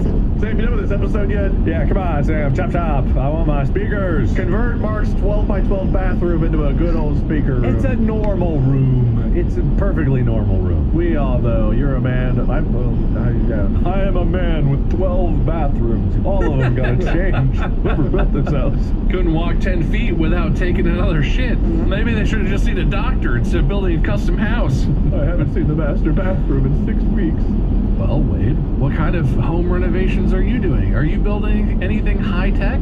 We have a mini fridge that broke. We gotta replace it. That's annoying. I bet it's built into a thing, and I bet you need one that's exactly the right size, and I bet that's gonna be hard to find. They still make this exact model, so we'll probably just get the same model and just kind of swap in and out. Probably pretty easy and boring, but right now it says it's cooling, but it's 72 degrees in there, so it's not really a cool fridge. I mean, it could be hotter. I was thinking room. I'm like, that's a perfectly reasonable temperature. And then you said fridge. I remember. Oh. 770. But it tells me it's cold. It's like, oh man, it's pretty cold in here, boss. You sure you want to lower it? Yeah, man. I'd really like to see 70 degrees. That'd be crazy. Okay, so I still have like ideas of things I want to do. Like, I still want to have a really, really awesome like gaming table, like D&D room set up. But I don't know if this is, I don't know if I'm gonna do it here if we're ever gonna move again, but I also am not gonna do it while we still have a cat who's on the decline and pottying everywhere. It's like I don't want to redo flooring with that going on. So I'm kind of on hold still on that. At a weird time I got a text from Molly right then as if she knew I was putting like bad juju in the air. Well, Mark wins the small talk. That's pretty good. Just fascinating stuff coming from Mark's end over here. Yep. Mark, you win life. Better life. Yeah, much cooler life. I'm just too busy being like tall and boring. I don't know. Mark's just gonna let that slide. All right. Went over his head. I went over. I take the good with the bad, you know. That's Mark's other laugh. The editors put that one in earlier. Your favorite local grocery stores like Kroger, Ralph's, Fred Meyer, and more are now delivering on Uber Eats. Get 40% off your order of fresh quality ingredients. Whether you just got home to an empty fridge or Plus members get $0 delivery fees. Order now on Uber Eats. Orders of $30 or more save up to $25 since 4/30/26. See app for details. This episode is brought to you by Beneful. Mornings are when the grind starts. Stretches immaculate, cardio crushed it, territory marked. Sorry, geraniums. The dog routine is on point, but it can get a little wolf. That's why I fuel up with high-protein, Beneful freshly prepared meals. I'm eating clean with real meat and veggies, served fresh from the pantry. Kick boring in the bowl with Beneful freshly prepared meals. Visit Purina.com/Beneful to shop now. This episode is brought to you by Uber. You know that feeling when someone shows up for you just when you need it most? That's what Uber is all about. Like when Wade's house was flooding and falling to pieces all around him, and you showed up just when he needed you to, so you could film it and exploit it for views on the internet? No. Whatever it is, big or small, Uber is on the way. So you can be on yours. Uber, on our way to your house. Wade. We're gonna play a classic.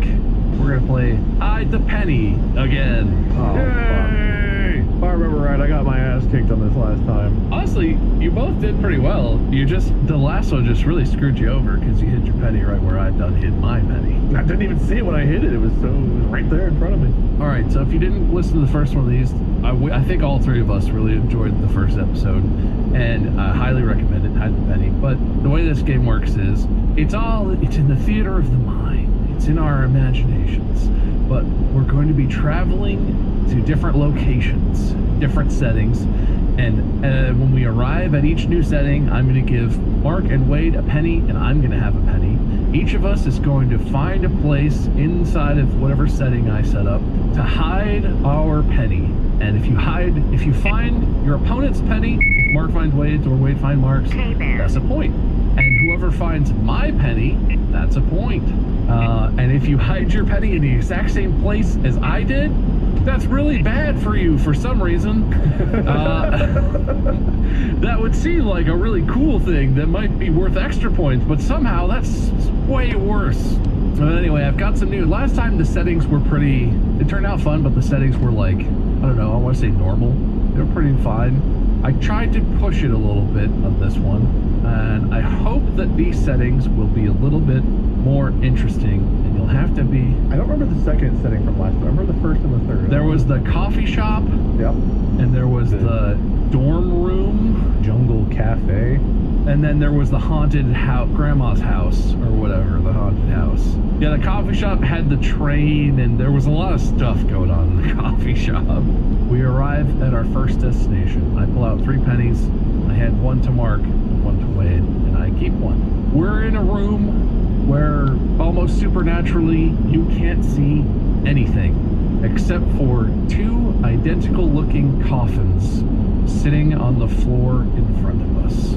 Each of you will be getting into one of these coffins, but before you do that, you will be hiding your penny in the coffin that your opponent will be getting into. My penny is magical and will be in the same location in both coffins. So both of you have an equal opportunity to attempt to find my penny. And the penny has to be intact, not modified. You don't have access to any tools or anything, but if you are physically strong enough with just your bare hands and teeth, We've access to bare arms? I'll give you a point, even though I don't want to, but no, just your regular human arms. Oh, okay. But anyway, it's like in real life, you could, if you did it right, you could probably like bend a penny, right? But I don't think you could really like break a penny or bite it in half in a meaningful way. I don't think there's much you could do without any tools or anything. Is this a wooden coffin or like a coffin that's like elaborate, got like cloth inside? It's a very nice high-end coffin. It's made of cherry wood, so it's got a nice sort of reddish outside. The inside is lined with very lovely velvet. Mark's is red and black, and Wade's is black and red on the inside. Totally different. Don't worry about it. And a lot of these coffins have like, there's like a pillow. It's very cushioned and comfortable looking. There's like there's slots sometimes to put little mementos in for if you're doing like an open casket thing. I sent you where mine is. Mark just knows. Hop in the coffin. Wait, still. I want to start looking. Am I getting a head start? Wait, have you hidden yours yet? I'm not sensitive. I'm not sensitive where I've hidden it yet, but yeah, go ahead. Look away. Tell me what areas you've ruled out. I'll hide it there after the fact. Oh, and I was gonna say, the way this is gonna start is once both of you have hidden your pennies, you're gonna climb into the coffin, and I'm gonna shut the lid. And yeah, Wade, whenever you're decided, Mark DM'd me in the separate chat where his is, so Wade's is hidden. Oh, I'm messaging you right now. For fairness, I'm gonna write down where I'm hiding mine. Look at both of ours first to make sure that you copy one of them. I had mine picked out already, okay, so calm down. No hard feelings about last time. But, like... I will say, one of you already did pick the same spot as me, so we'll deal with that when we get to it. But we both just guess our spot immediately. So you both get in the coffins. Also, I'm gonna don't get too buried in the details. You're not in a darkness where you can't see. You can see a little bit. You're still in a coffin. It's still close and closed. I close the lids. There's some light emanating from somewhere. You're not gonna suffocate. It's okay. I'm not gonna bury you. But we could, like a ticking clock, like if we don't find it, we die kind of thing. You know, that'd be fun. I mean, if you don't find it, you don't get to get out of the coffin, so I guess eventually you'll die. Oh, I should probably pick who gets to go first. Heads, Marcus first, tails, Wade a second. Wait a minute. He said it. It was tails, and obviously what I meant was tails, Wade wins. So Wade, you get the first move.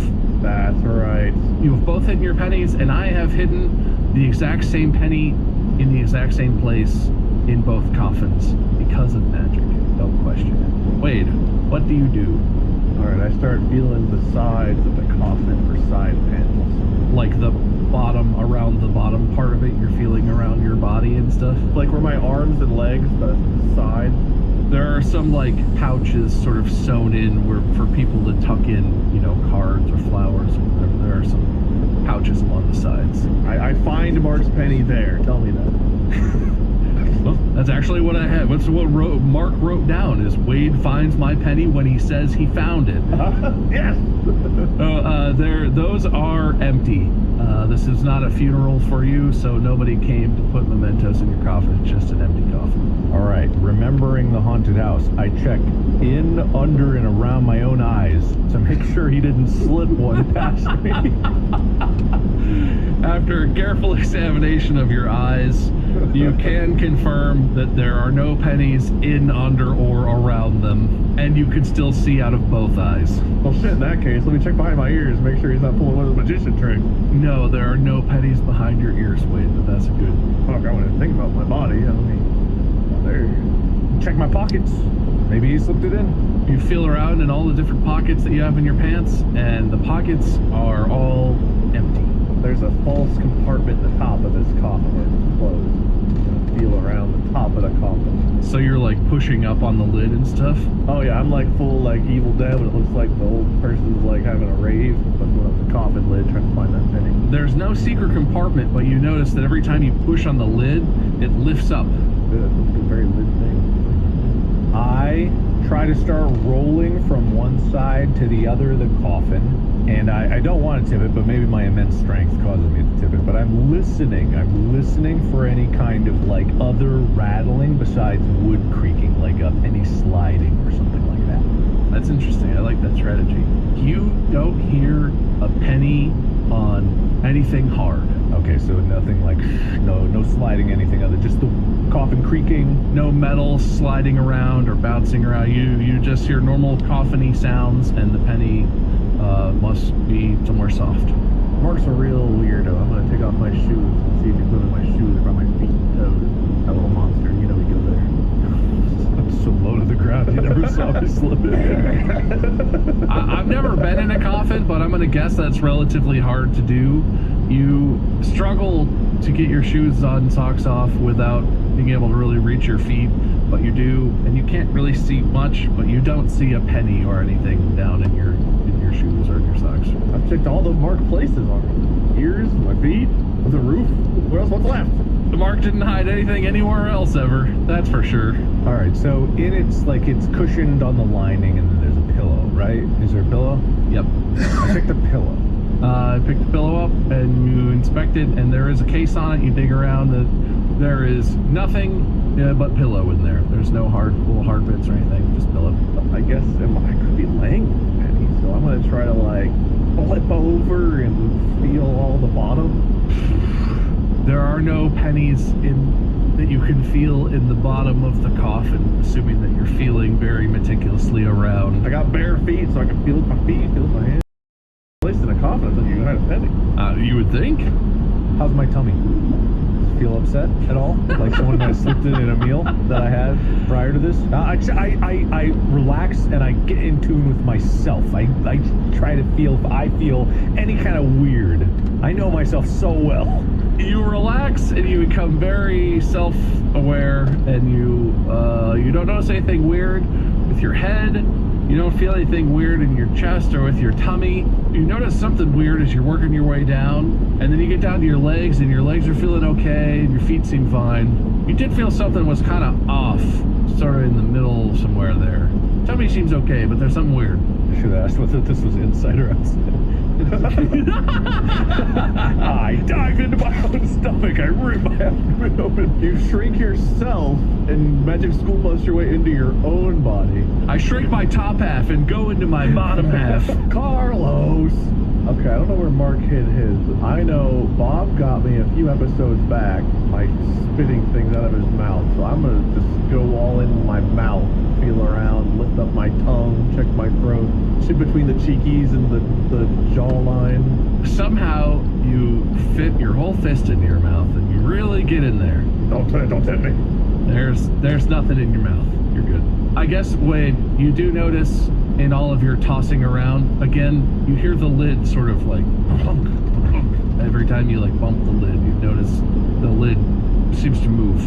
I strip completely, shoving, like taking off my clothes one at a time, shoving it towards the bottom, checking all my, I check between my cheeks and also around that area just to make sure, just sense, feel some. Almost as if you're in a cartoon, you start taking your clothes off and everything slows down, and some very horny music starts playing, and then suddenly you find yourself naked and you're just like feeling yourself, and you're really good. And when your hands finally reach down betwixt your cheeks, you feel the familiar knurled edge of your little copper friend wedged right in there. Wade, I didn't understand exactly what you meant, but Wade's hiding place was, my penny is on its edge where a person's butt would be, so that when they lay down, it slips between their cheeks. Yeah, it would be technically on the outside of their clothes, but like, I'll give it to you. I was imagining it like it's made its way in just to make it. But yeah, so you find Wade's penny between your cheeks, which you said explicitly. Yes! Yes! Man, how'd you get it in there? Wade knows a lot about angles and stuff. Yeah. I like to get in my coffins by jumping in and landing butt first as hard as I can. I knew you would. Yeah, well, now that I'm thinking about it, I kind of get what you meant, but I was like, maybe he balanced it right on the edge of the coffin, on the wood, thinking that like Mark would sit on the wood and then I was like, if you sit on a penny on a hardwood surface, that's gonna go into things. I don't know. Anyway, Mark, you are now permitted to exit your coffin. But Okay. my penny is still up for grabs somewhere. I'm going to try to throw the lid open that I feel like has had some play to it and say, Bob, Send me his penny, please. You throw the lid open way too violently, and it just goes. And I look at you, very unamused, and I say, it wasn't locked. Coffins don't lock. You could have immediately just pushed the lid open casually and sat upright because it doesn't lock. It's just a box with a hinged lid. So your coffin is now open. I will say, did you open like the top half? Because usually the lid is in two parts. And it was just the top half, yeah. so you open the top half, and you're now like sitting up out of your coffin. I mean, you didn't technically look for anything. Do you want to do a search action before we move? Oh, I asked you for his penny, assuming he gave it to you. I don't have Mark's penny. I have no pennies on me. So I can look for yours, Bob, right? Yeah, you're still looking, Mark. You can now. You only have mine to find. All right. I open both lids. Damn, that's smart. And I check where mine would be, and also the opposite one. Or any and all. All right, Mark. We hid our pennies in exactly the same place. God damn it. I never thought about the outside of the coffin. Which, as you know, is really bad news for you. For me? Historically, the one historical record we have of this, when Wade and I hid our pennies in the same place. There too.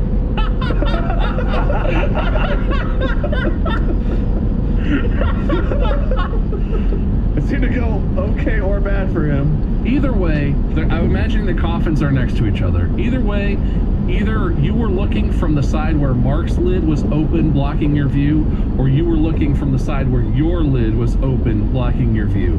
So you couldn't directly see him, but you saw Mark open both of his coffin lids and then sort of look around on the top area of his coffin and then hold up my penny and go, "Aha, bitches," and get out of his coffin, or whatever he said. Yeah. So you didn't actually see exactly what he did, no matter the orientation here.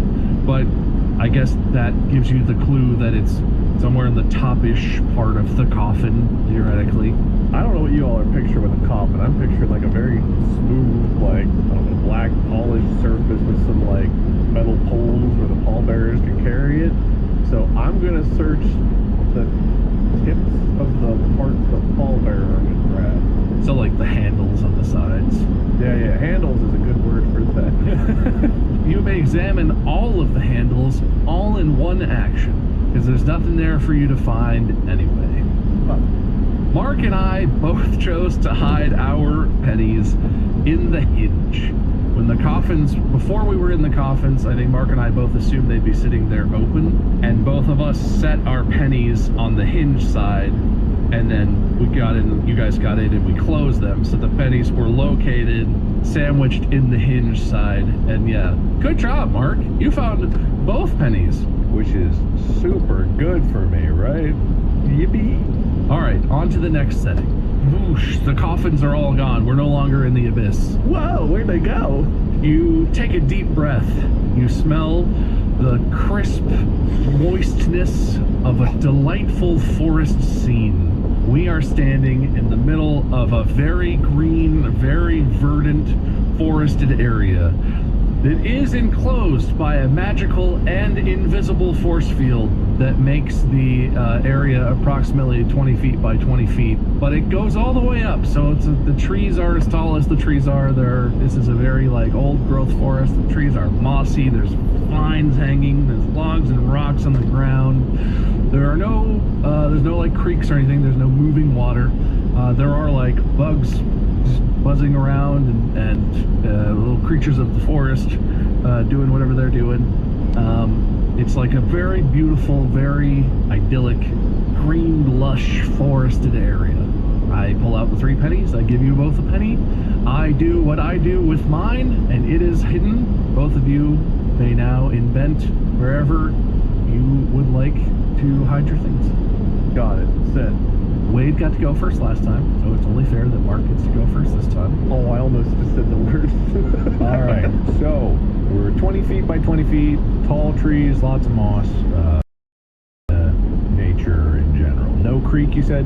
Yeah, there's no like running water or anything. It's I'm gonna get a lay of the land first and try to like just do a first pass. I'm gonna go from one corner to the other corner and just kind of like turning my head, looking, just generally trying to get a first sweep. you sort of take note of all the trees and there's rocks and logs on the ground and everything, and you have pretty good visibility. There's definitely a couple areas where maybe there's something you could peek under, but you don't see any glints of anything metallic. You get a good first pass, but you don't find a penny. I want to befriend a local fox. Have this fox help me sniff out the location of the penny if it's on the ground floor. Okay. Does he have that ability? Do I have that? Snow White fucking did it.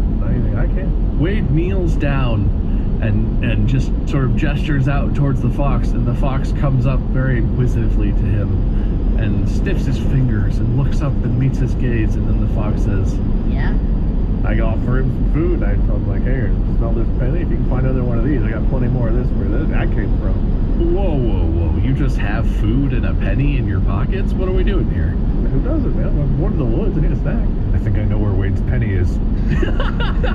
All right, Wade offers the fox some food, and the fox is like, ah, cool, sick, and eats it. And then Wade holds out the penny and is like, can you find anything that smells like this? And the fox is all, that's kind of a dog trick, but and he smells it.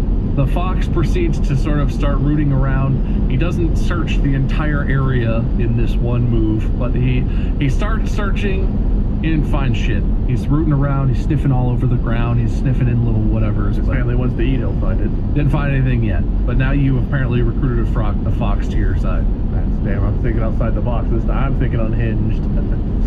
Okay, I got this. Immediately after Wade sends the fox on his way, he hears a rising from the darkness of the far side of the woods. Just hearing stomp, stomp, stomp, stomp, stomp. Me bursting through the brush. Why are you in my woods? I run full body, tackle him. How'd you get to my Bob's chamber? Oh, are we in separate boxes? No, we're all in one big area together here. This is not separate. What the fuck? He's gonna kill me! Full on, I'm horizontal right into his midsection. You're trying to search Wade for his pennies? Yeah. You search Wade and he has a bunch of random shit in his pockets, including unrelated pennies. He just brought pennies with him to this penny game that we're playing. It was like a copper wire, just a coppery smell. I don't want to cheat. He has fashioned a copper wire into a penny. You fool! It says this is real on it. I didn't cut that off for being a possibility, I guess, so Wade. Well, I did some damage, right? I feel like I did some... Oh, you took at least 3 of my HPs. Yeah, you knocked the wind out of Wade, and he's definitely, you're gonna be sore and have a hard. You're gonna have some debuffs to your movement and agility stuff for a minute here. So, also Mark might have turned into he. What's that guy's name? Ehu? Yeah, Ehu. By the way, I was also naked. Mark gets naked in these every single time, so he's a naked-kissed nudist. That's probably the word. All right, Wade, you're in a little bit of pain and you're catching your breath. What do you do now? My fox friend is searching the ground level here. Mark crafty, low to the ground. I'm gonna start digging and try to find like a big old mole hole and see if Mark hit it in like a nice little mole spot, you know? I'm thinking here above the ground, but no, he probably went below the dirt where the moles are.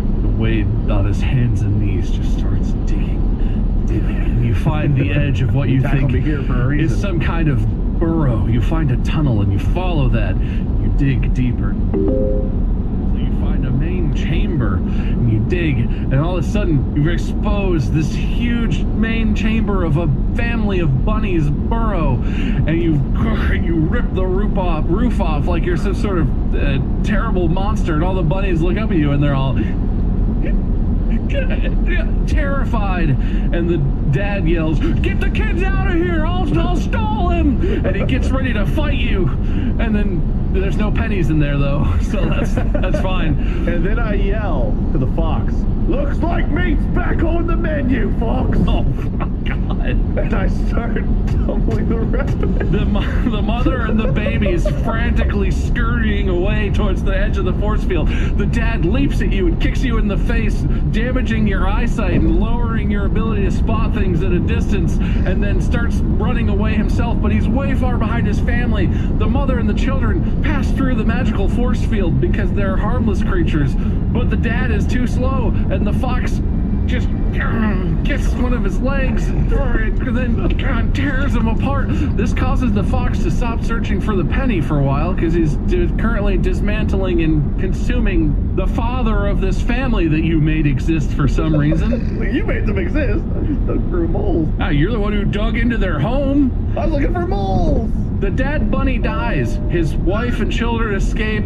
The fox is going to be very full and satiated, but is out of commission for at least a round or two eating. That's the same way my dad went. It's fine. Didn't find a penny in the home that you have now destroyed that the bunnies used to live in.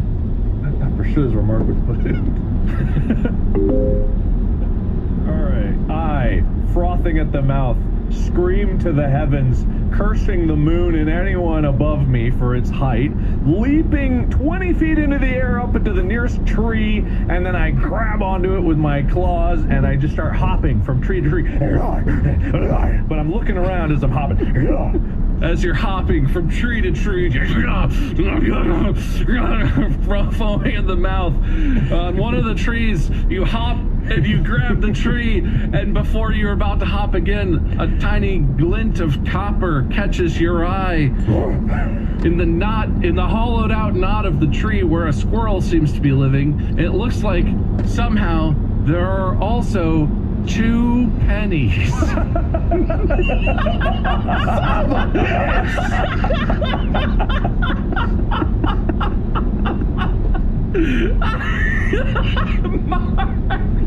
Mark's feral instincts immediately fade as he remembers what we're really doing here.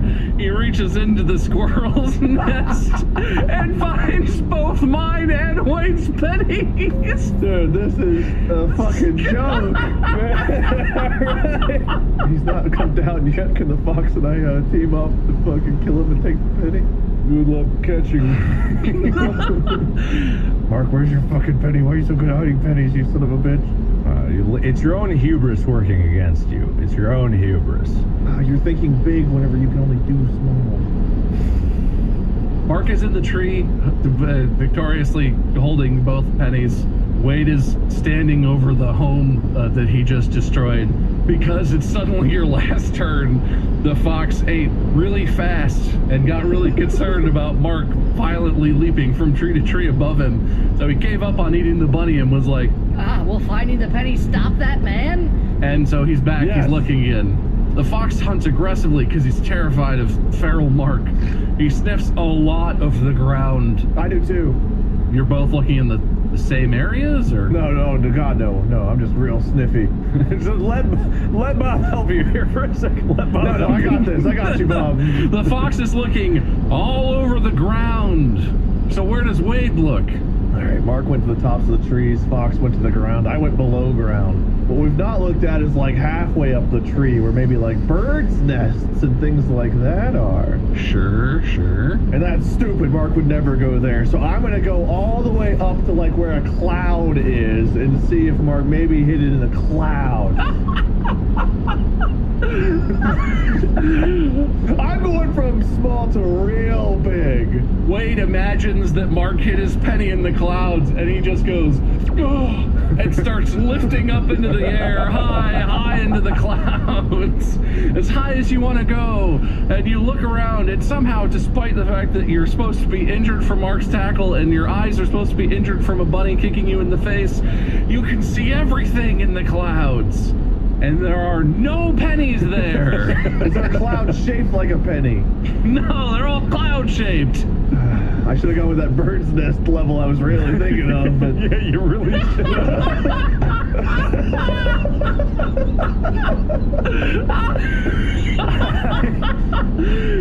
The fox Also does not find a penny anywhere on the ground floor of the area. All right, not the cloud. I should have gone to space. Oh, all right, Wade. You did not successfully find Mark's penny. Mark tied his penny to a string, with the other end of which he then tied to the biggest dragonfly he could find. And dragonflies are not that robust, so Mark's penny was literally just dangling somewhere just above eye level on a dragonfly that could barely move. If you had looked anywhere even kind of straight ahead, I would have given you that you saw it and that you could casually walk over to the slow-moving dragonfly and just go doink and grab the penny. It was literally, you spawned into this game and the penny was like right here flying away from you slowly and you were like, where is it? Where is it? I would have digged to the mole people. I'm really going for that self-sabotage point at the end. Man, I have one more. All right, yeah, one more. We're gonna do one more. Make it quick. Quick turns. I really like this one. All right, quick turns. Yeah. The last setting is that we all find a sketchy warehouse and lay down on some rusty looking chairs and put the IVs into our arms, and then our chemist pushes the button and we are all sucked into Bob's subconscious in an Inception style joint dream session. We are in my mind, but we are all three there. And because you two are not from my mind, my subconscious, which populates all the other characters around us, becomes increasingly suspicious of you the weirder that you act and the more that you stand out. I'm fucked. I start digging. So we are currently on a busy street corner. You know the scene where they're sitting in the cafe on the corner in Paris in the Inception movie? We're sitting at a table, each of us with a coffee in front of us at that cafe. The setting is that corner. It's like a street. There's people walking. There's cars going. The setting is confined here. It's a dream. So dreamily, there's nothing outside of our little cafe area, and you can't really go inside the cafe either. The setting is this street area, this outdoor seating area. And on this one, every action that you take, the wilder it is, the more outrageous it is, the more violent and suspicious my subconscious will get. So if you just magically start hovering into space, or if you start talking to a fox and he talks back to you, that's probably going to stick out. I give you both your pennies. I take my penny and hide your pennies, send me the message, and let us... It's just a street corner? We're limited to that? Yeah, so it's like tables and chairs on a cafe setting, and then there's like a sidewalk, and like you could go into the sewer, into the street, but there is traffic, but there's no going like beyond the street. It's sort of like the area just around us and outside of the building. There's no interior here. That part isn't populated in the dream. Oh no. Oh no, which one are you laughing at? Oh no. It's fine, it's fine. It's fine, it's fine, it's fine, it's fine. Wait, it's your turn. You get to go first. All right. I turn to Mark and I say, hey, where'd you hide your penny? What do you say, Mark? Same place we all did. I check behind my ears again. You find no pennies behind your ears. I mirror every Wade's movement. You check his ears or your ears? My ears. I'm mirroring everything he's doing, like trying to mess him up by like copying his movements exactly. Wade's unsettled a little bit, and you don't find any pennies either, Mark. We're at like a cafe. I'm gonna go inside the cafe and look on the front counter where there's probably a thing for a leave a penny, take a penny. And I'm gonna look for pennies this time. I'm gonna stop you right there and say that I said multiple times pretty explicitly there is no inside of this cafe.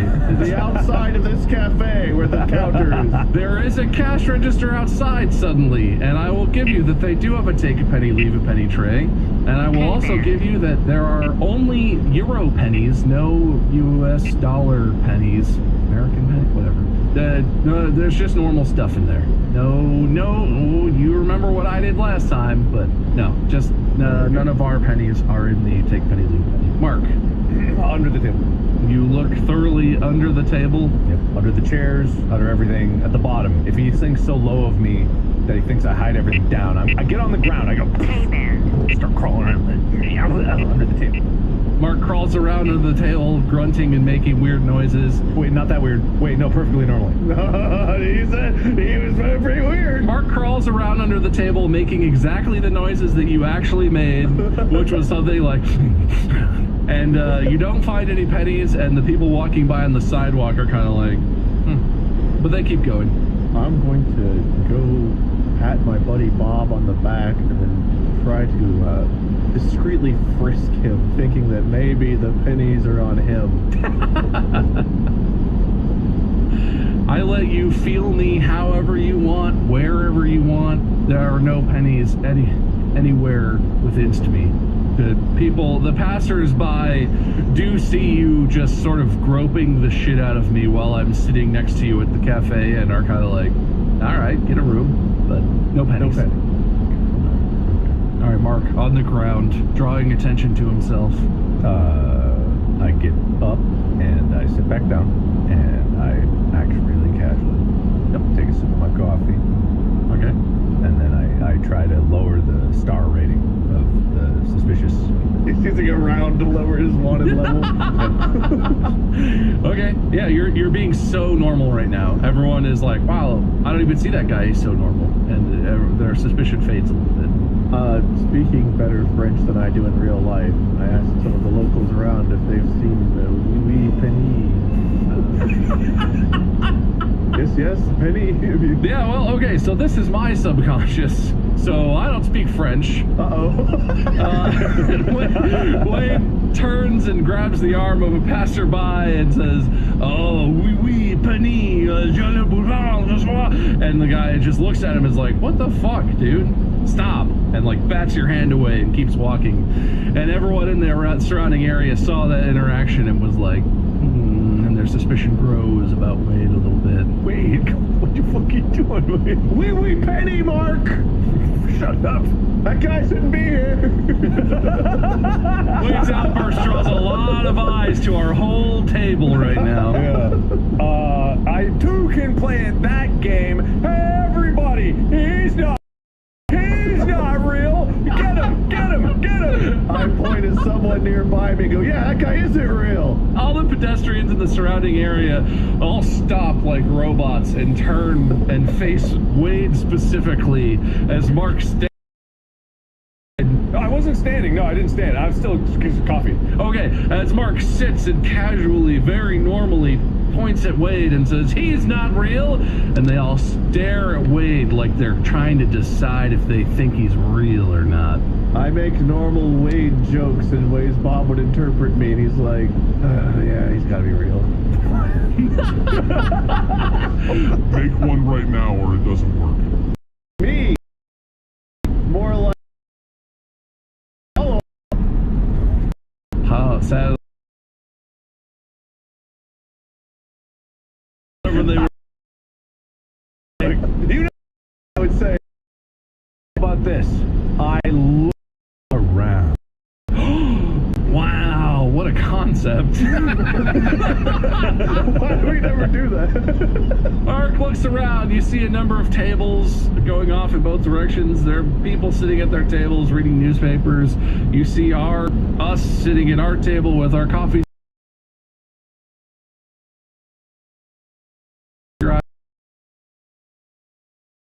But you have more sense of your surroundings right now. Okay, I don't see anything out of the No, there's nothing that looks like it's been moved or disheveled or anything that looks out of place. Everything looks like, feels like it should. I walk back over, browse the people's newspapers as I pass by to see if maybe one of them has a penny tucked into their daily reading.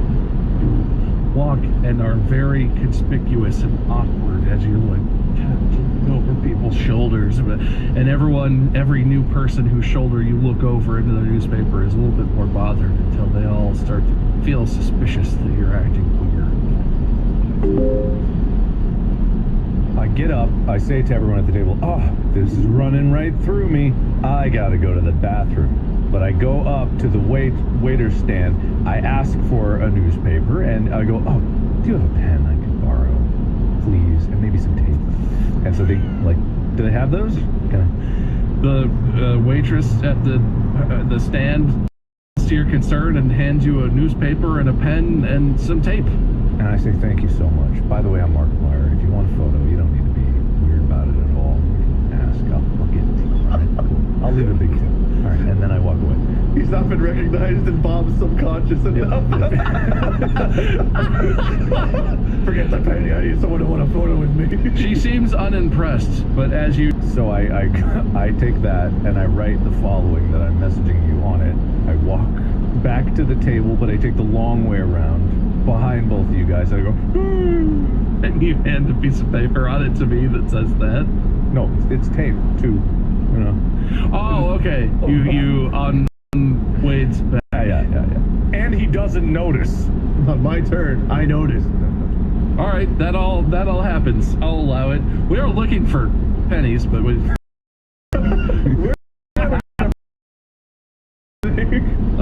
Wade, everyone's suspicion of you starts to gradually increase no matter what's happening. You just sort of get a sense that everyone is becoming slowly more concerned about you specifically. I'm gonna grab Mark, stand up, and yell to the world, "We are dating now!"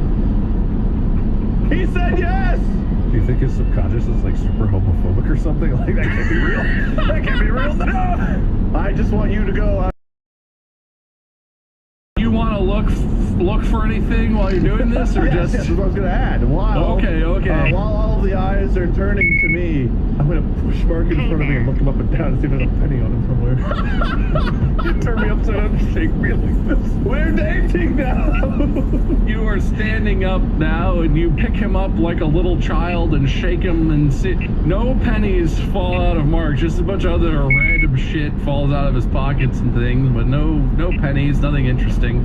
And everyone in the surrounding area has once again stopped and locked on to you, and currently seems like they're about to charge. You mean Mark? No, I mean you, Wade. I'm holding them. We're going down together. I mean, they're looking at both of you, but they're looking at the guy shaking the other human upside down. I'm upside down, but I'm kind of in the air, right? So I've got a higher perspective than I did before. I glance to where I hid mine, looking, and then I glance to, equivalent places to see some things, if I see anything. God damn it. Mark is sort of dangling when he's looking, and it turns out in dreams, French coffee is not so dark as it is in real life. No. Mark looks into all three of our coffee cups on the table and notices 2 pennies in Wade's cup and 1 penny in my cup on the table.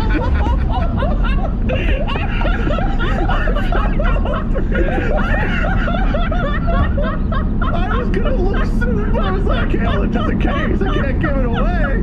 God damn it. So what Mark sent me was, I put my penny at the bottom of Wade's cup.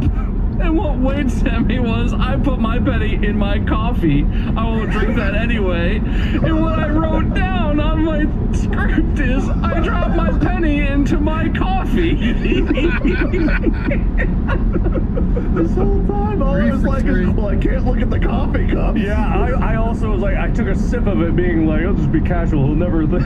You're the only one who could. You're supposed to be the only one. If you had taken a sip of it, either of the other ones, I would have been like, oh, it tastes like copper. Whoa. God damn. Well, I don't mind one because I put my penny there. Alright, while Mark is being dangled upside down like a little child, he just casually reaches out and yoink, and Mark now possesses all 3 pennies.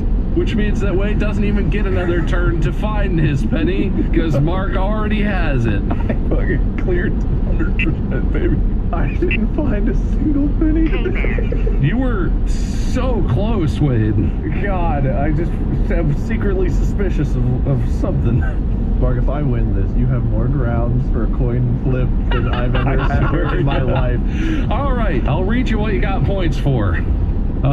Wade, you got points for quite the buzz. Shia LaBeouf, pretty cold in here, boss. Went over Mark's head. Bare arms and me not real. And that's it. That was it. Mark, you got points for sound mixing theater, sick grok burn, the same Bose speakers. You found the butt penny. You found Bob's huge penny. Hinge penny. You found the squirrel nest penny that was both mine and Wade's, and you found all 3 pennies, including Bob's coffee penny. The Bob's penny finds broke out like this for you, Mark. I flipped heads or tails, and heads made my penny worth an extra half point, and tails made my penny worth a half point less. So it was not that dramatic, but you got plus half point for the hinge penny, minus half a point for the squirrel, minus half a point for the coffee penny. So it didn't really go your way, but you still got points for those. You just only got half a point. But that's fair. I get that. Okay, I get you. That leaves Wade with a total of 6 points, and Mark with a total of 8.5 points. I'm not as far behind as I should have been. I thought that would have been a much bigger discrepancy there. I felt You like even found your own penny last time. Wait. I'm sorry. Mark has not 10.5 points. Okay, there we go. I didn't write down the last couple. Oh, but does he? Well, you have to say the word. Unfair. But you're calling it. I'm calling it. I want this to be in my hands. My luck's way better than his. Okay. All right, we'll decide what happens if we have to. Mark has declared unfair. I hope we don't have to figure out what the fuck this means. Yeah, I don't know either, but I think we'll figure it out. Yeah. Tails. Heads.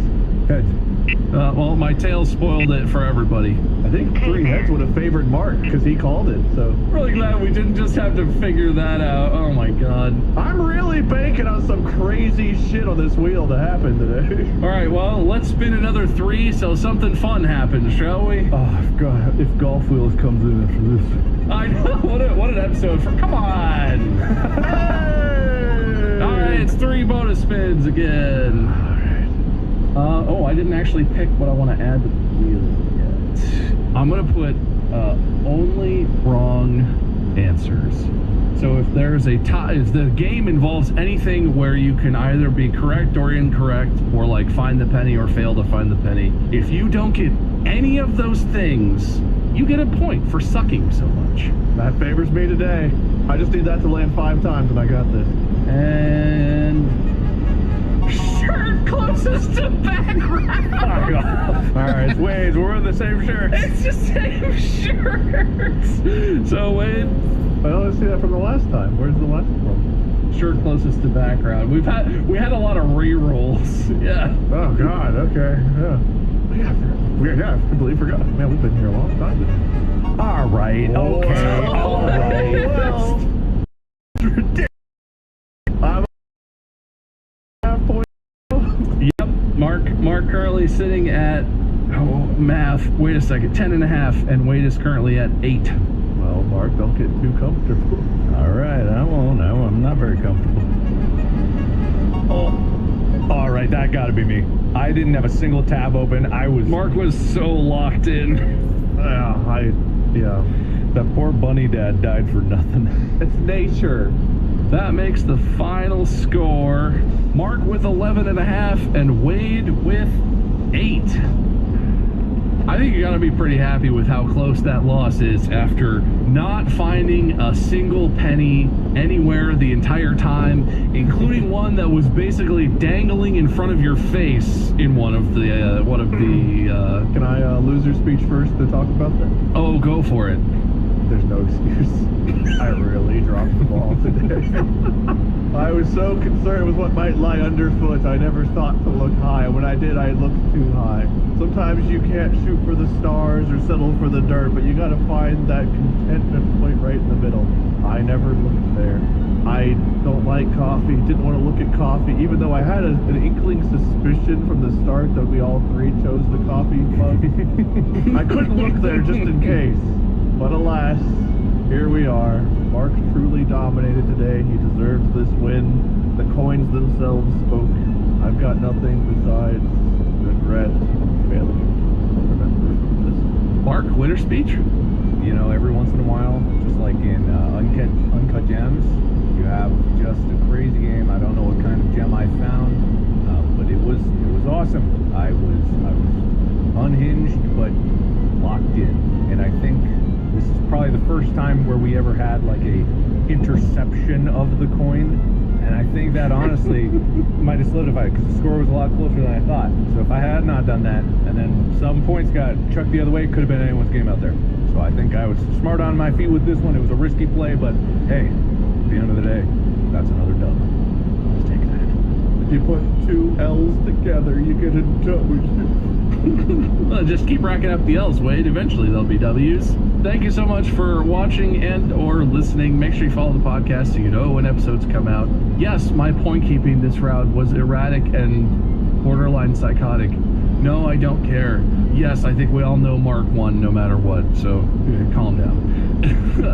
Follow us on socials, LordMinion777 or Minion777, Mark Blyer. I am MiceGerm. That's the end of this one, and Mark's going to host the next one because he is such a winner. So look forward to that, and we'll see you in that episode. Until then, podcast out.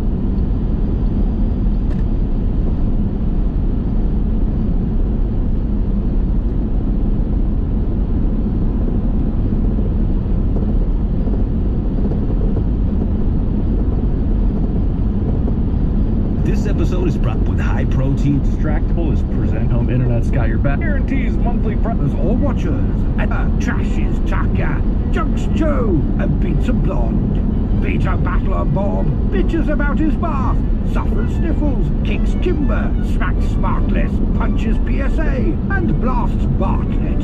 From controversies to an armchair arsehole. Yes, it's time for Drama Alarm. Now sit back and prepare to be distracted and enjoy this wonderful show. All right, hold on to your butts. It's about to get erotic. Oh, I don't know if I care for that very much. I don't know why I want to say knees and toes after you said that. Erotic knees and toes, knees and toes. Welcome to Distractable, where we give you the very worst of your childhood memories brought back and regurgitated towards you. I am your host, Markiplier, here to bring you the most controversial episode of Distractable we've ever made. These two gentlemen here are going to go through every controversy that anyone on YouTube or podcast has ever been through, and they're going to relive it here and now. No small talk. We're going right into it. All right, Wade, go. Slur. Can I do it? That was most of it. That was a lot of it all at once, yeah. Great. Bob. Misogyny. Oh, that's not as bad as... Isn't as bad as Wade. I don't know how to rank it. Oh, let's do a tier list of controversies. Quick, let's rank these hierarchically. Is this how you're announcing your new YouTube series? Player? Man, that was... Oh, man. All the S tier? That's gotta be an S tier cancel. That's an S tier cancellation right there. Oh man. The bridge incident. S tier brought down an entire industry. It'd be kind of crazy if we announced people that hadn't been canceled yet and it led to their cancellation. Ooh, predictions. Who's getting canceled? That's the sequel. That's the sequel. We'll save that. Oh man, alright. Well, what could be if we were only a bit bolder, but not. We're only a bit older. Yes. Dell? Tell indeed. Tell. Yard work, dudes. I don't like it. I don't care for it. But that's, you ever have to clean a hot tub in accidentally the hottest day that it's been in a long time? No. This is a very first world problem because it's my hot tub and I'm cleaning it. But man, did I almost give myself heat stroke and pass out. I thought that was going to be an interesting story. I'm realizing it's really not. That's pretty much it. Well, I'm curious. How often do you have to clean them? The advice ranges anywhere from every few months to like once a year. We don't use ours like all. I think if you used it like all day, every day, you'd have to clean it pretty regularly. We use ours more like every once in a while. I don't know what Mark's doing. We'll keep going. Sorry, I was like, my light was way too white, and so I was like, what's going on? So I turned it down like 2 notches, and I came back. Like I just went down, and I came back. Oh. Whoa. Super orange. All right, that is a little orange. I did watch a video that's talking about how light is actually, the color temperature is logarithmic, so like the color values change a lot more at lower end. So anyway, it doesn't matter. Sorry, what point? I'm gonna give you a point. I mean, it was great. Probably 2 points of value there. Most interesting point. Oh, also I'm sick, so that's fun. I'm gonna try and mute my sniffles or lean away from the mic, Tazon Day style, but I am sick, so sorry everybody if I sound sick. I got a couple things, I guess. One, I drove around a bunch in my car knowing things exist yesterday, and I burnt myself because apparently the sun still gets you with no top or windows. If your car existed, I'm pretty sure you wouldn't be sunburned because of how things existing works. The sun still gets you when you're standing in the middle of a field with no cloud cover. Somehow. I thought the wheels underneath me would protect me. It turns out the sun's on the other side. You thought you could outrun the sun, I get it. I lived the adult dream last night. Whenever you're a kid and you dream of being an adult, and you're like, Mom, I want a snack. And Mom's like, no, it's bedtime. You can do that when you're an adult. I wanted an Entman's chocolate donut last night out of nowhere. I had this craving, and I was like, ooh, man, it's like 11 o'clock. I shouldn't put some milk in a donut. What if I just went to the store and got it right now? And I did. I got myself a snack at 11 o'clock at the store, drove 20 minutes just because. How far do you live from the store? A lot of stores, it turns out, close now at 10 and 11 o'clock. Oh, okay. But I got myself that donut and that glass of milk, and it was beautiful. Well, I suppose that is you getting out, which is a first. So I will give you that. I was out all day, look at me. You honestly don't look sunburned or anything, so it doesn't come across. You look slightly. How do you know that doesn't happen normally? Because I have this head normally. Yeah, but do you do this normally? Nobody does that normally. Sometimes. If I do it like right here, does it do it? No, not really. It doesn't. You said yeah, see, but it didn't do it. No, but it does here. Where I'm. Yeah, but your head's different. There's head meat up there. Head meat? Head skin, head meat. It's trying to hold back your follicles really hard, so it's straining like. Grow. No, it's trying to hold it back. Oh, shrink. That's the only reason you're bald is because your scalp is fighting against you. I was outside a lot this week. I tossed football with my nephew for like 2 or 3 hours on Saturday. Didn't get sunburnt because sunscreen exists. I thought to use it then because I knew it was out in the sun. I thought my topless car would protect me. You told your body genetically? Did you speak Gattaca at it? Internally, yeah. Sorry, I was just like floored by that statement. We have one other piece of small talk. Bob. Oh, okay. I don't know if you want it or if I should have it. We spent time together. Oh, we did spend time together. That's right. Apparently that wasn't news to Bob. I just didn't think that was small talk. Look, what do you mean? It was a great time for me. My exciting hot tub story pales in comparison to we played the Battlefield beta. Oh, was it good? I've seen so many people playing it. Oh, it was really good, actually. It was really good, actually. I remember Battlefield 4, was it? This one people are comparing it to a lot. Levolution? Yeah, when they first started doing the whole buildings exploding, and it reminded me of that, just the chaos of it. Oh, that still happens, and it's very unsettling whenever it does. Do you get the crazy bugs with the heads like exploding upwards and like drifting this way? I remember those bugs. Occasionally, your entire body, for no reason, you'll get shot and you'll just launch in the air. It does happen. Hey, I'm not opposed to that. There was a sequence where there's one of the levels that was available. There's basically a big mountain in the middle, and you could kind of jankily climb up it, but it was real. And there was a sequence one time where I was off in the distance and the mountain was back there, and I saw one guy get sniped off the mountain and just like into.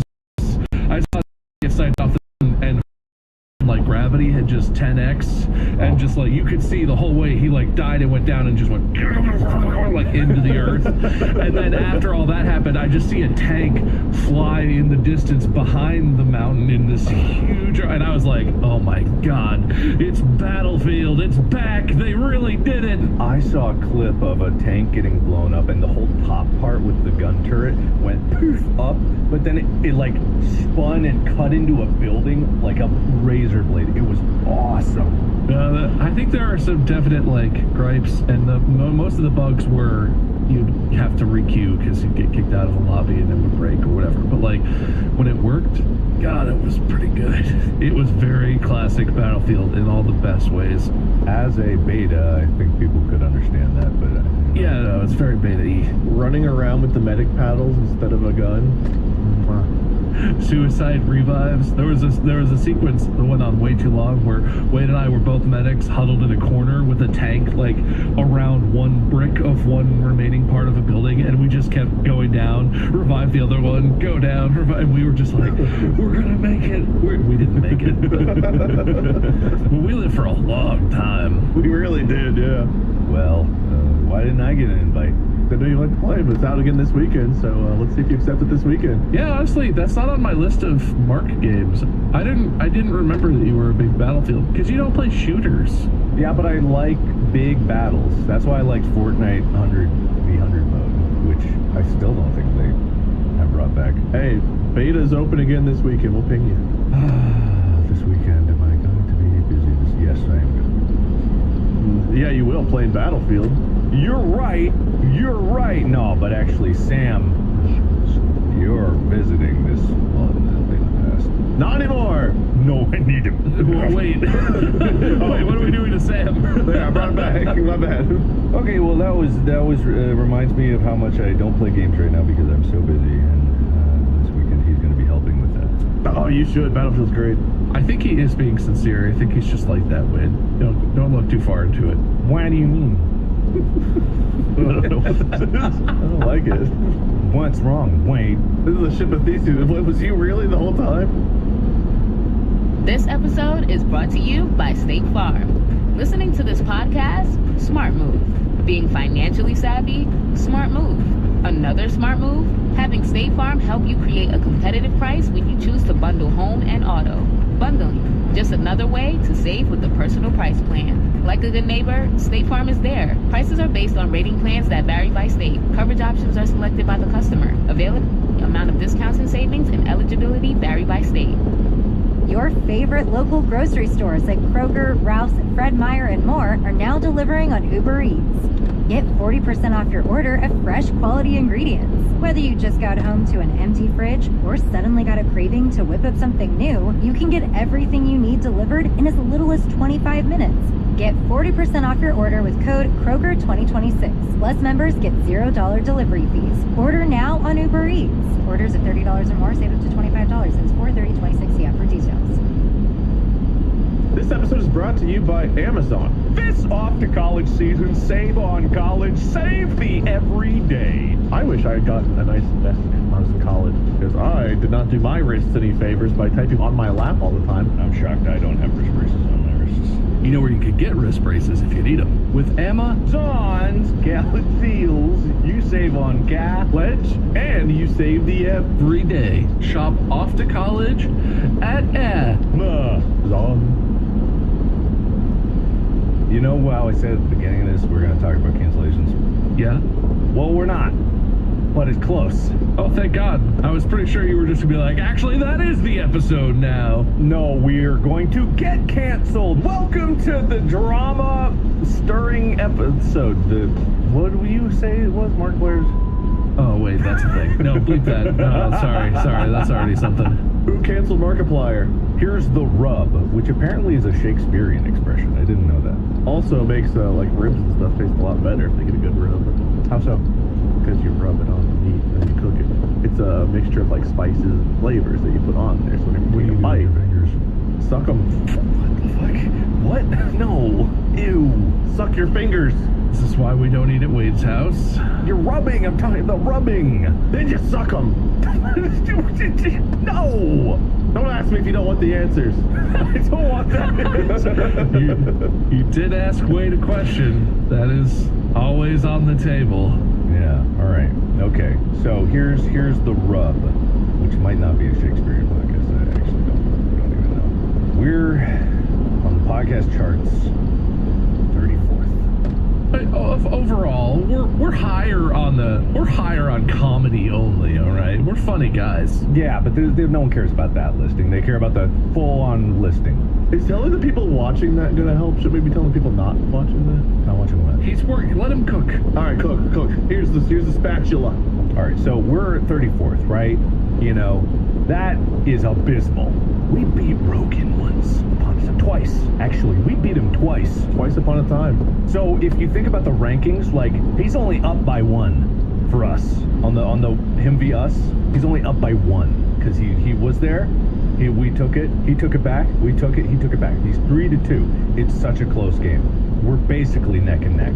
Yeah, I see it. But at 34th, we got a long way to go. The only way we're going to get to go higher is by tearing down everyone above us.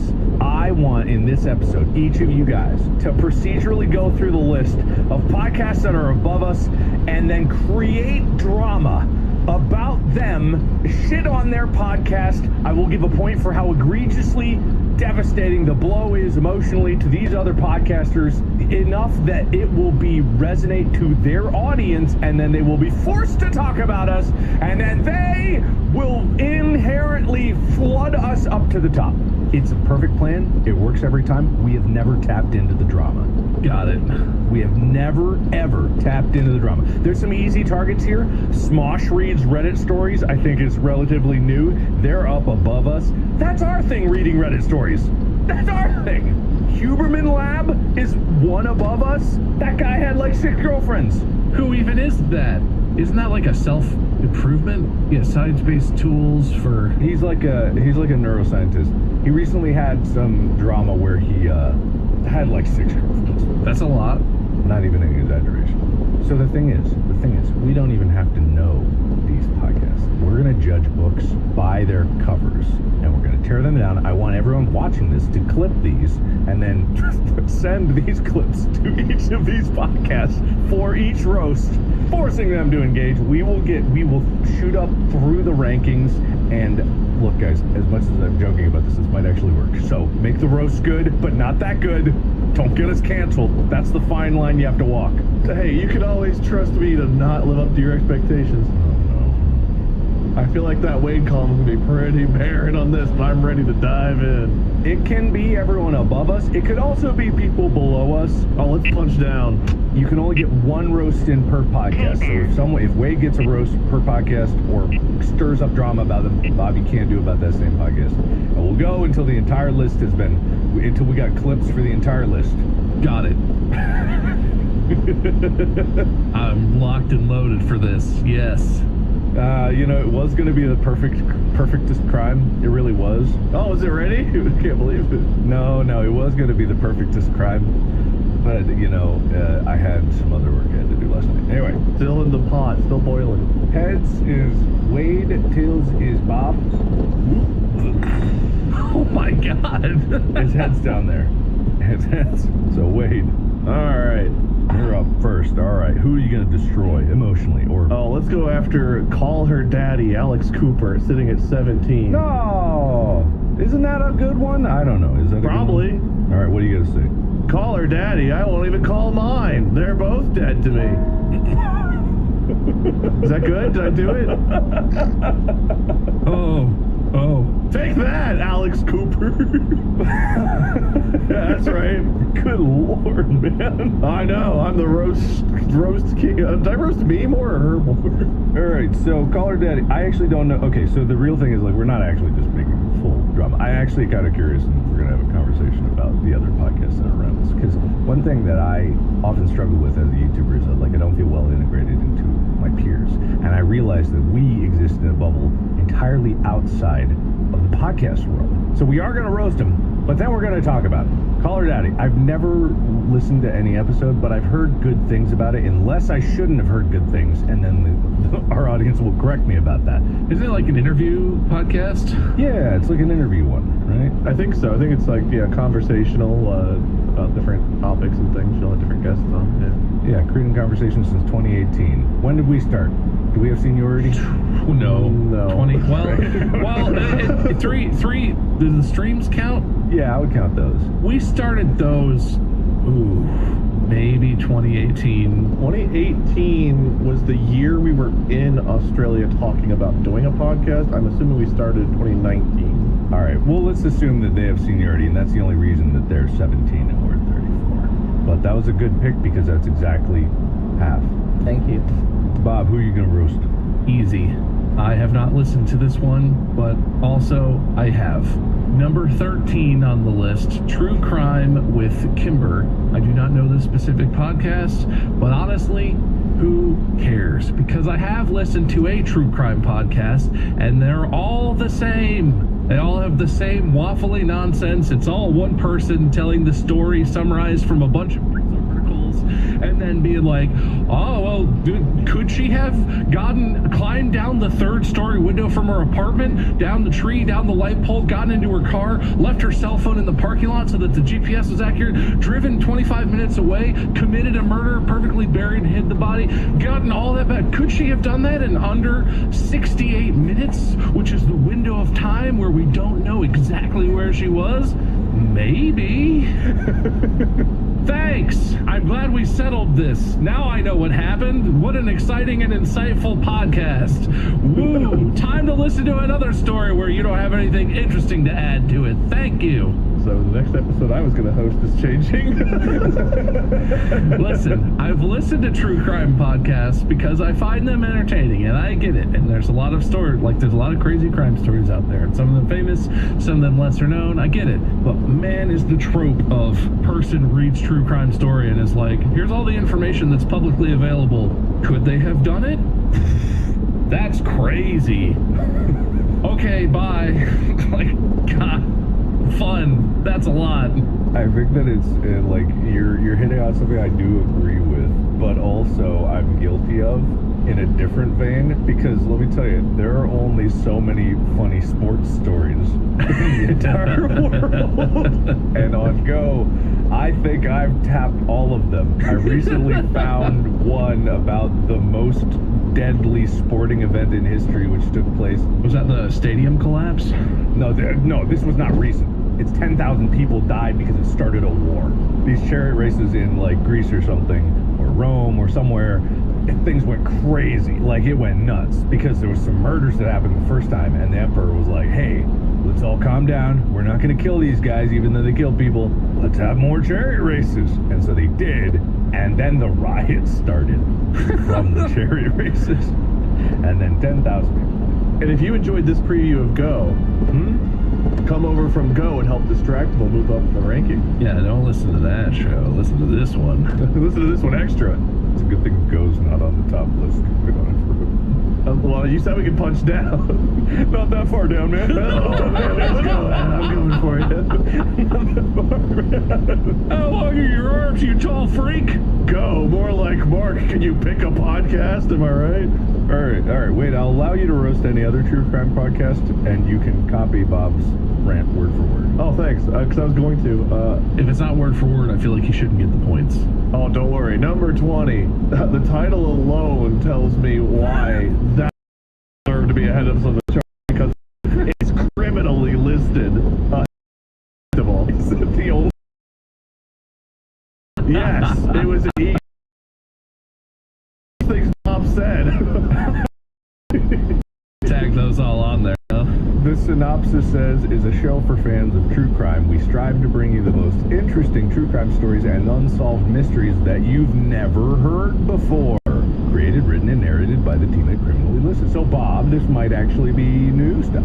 Listen, I'm not going to say without knowing anything, because I've not listened to that show, that they have magically found stories that the 8 other crime podcasts and miniseries and docuseries and documentaries haven't found, but I would bet money that I, a non-fan of, it's not like I listen to every single true crime show and whatever, but I've seen a lot of them, I bet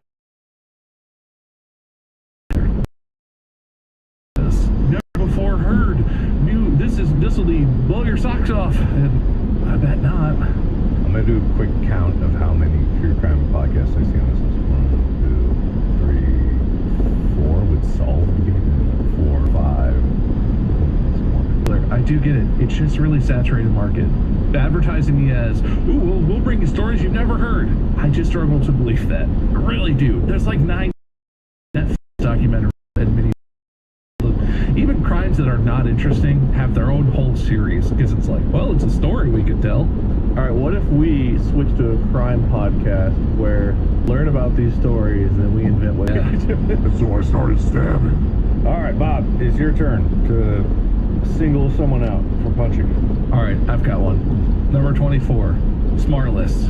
Oh, yeah, get him. This is a show where 3 guys show up and sit in front of microphones and just talk about some bullshit, and one of them's funny because he's an idiot, and one of them's funny because he's charming, and one of them is Jason Bateman. All they do is just about nothing, and that's it. That's the episode. And they have guests, okay, which is just a hat on a hat. Having guests on a show that already has 3 people is like wearing a condom on a dick that already has 3 condoms. Is the point. It's one too many, and it sounds boring. One too many condoms or one too many dicks? It's the joke, and I can't think of any reason that the joke isn't funny and doesn't shine a light directly back on my face. 3 guys at a podcast talking about nonsense sounds just insufferable. Yeah, you're right. No one would like that. I think that given that we have been friends for probably longer than they have. I don't even know if that's true. They're old. Given that, what are our differences? We do 2/3 of our show aren't famous for anything else. Whereas they got 1/3 of theirs. Wait, no, are they? They're all... No, I would say all 3 of them are pretty well famous on their own. Like, Jason Bateman, I think, is a pretty big star, but Sean Hayes and Will Arnett have been in lots of huge stuff, played lots of huge roles. So, suck on that, idiots. Yeah, take that, guys. You really got to get up in your movie roles. I really need you guys to appear in your movies. Can you make some movies that I can appear in, please? that's the one and only way I've ever successfully accomplished that, so I'm going to really need your help on that one. If you could make a movie with more than just yourself as the cast, I'd really appreciate it. I don't want the clip of this to get over to them, and then they pull up our IMDb's, and just kind of like compare to person to person. I don't think that would go well for us. You know what, guys? I think we should start interviewing really famous people. I think that'll really change the dynamic of our show. Their most recent episode has Jason Momoa on it. Can we get Jason? Do we know Jason? Can we get Jason? I know a Jason. That's close enough.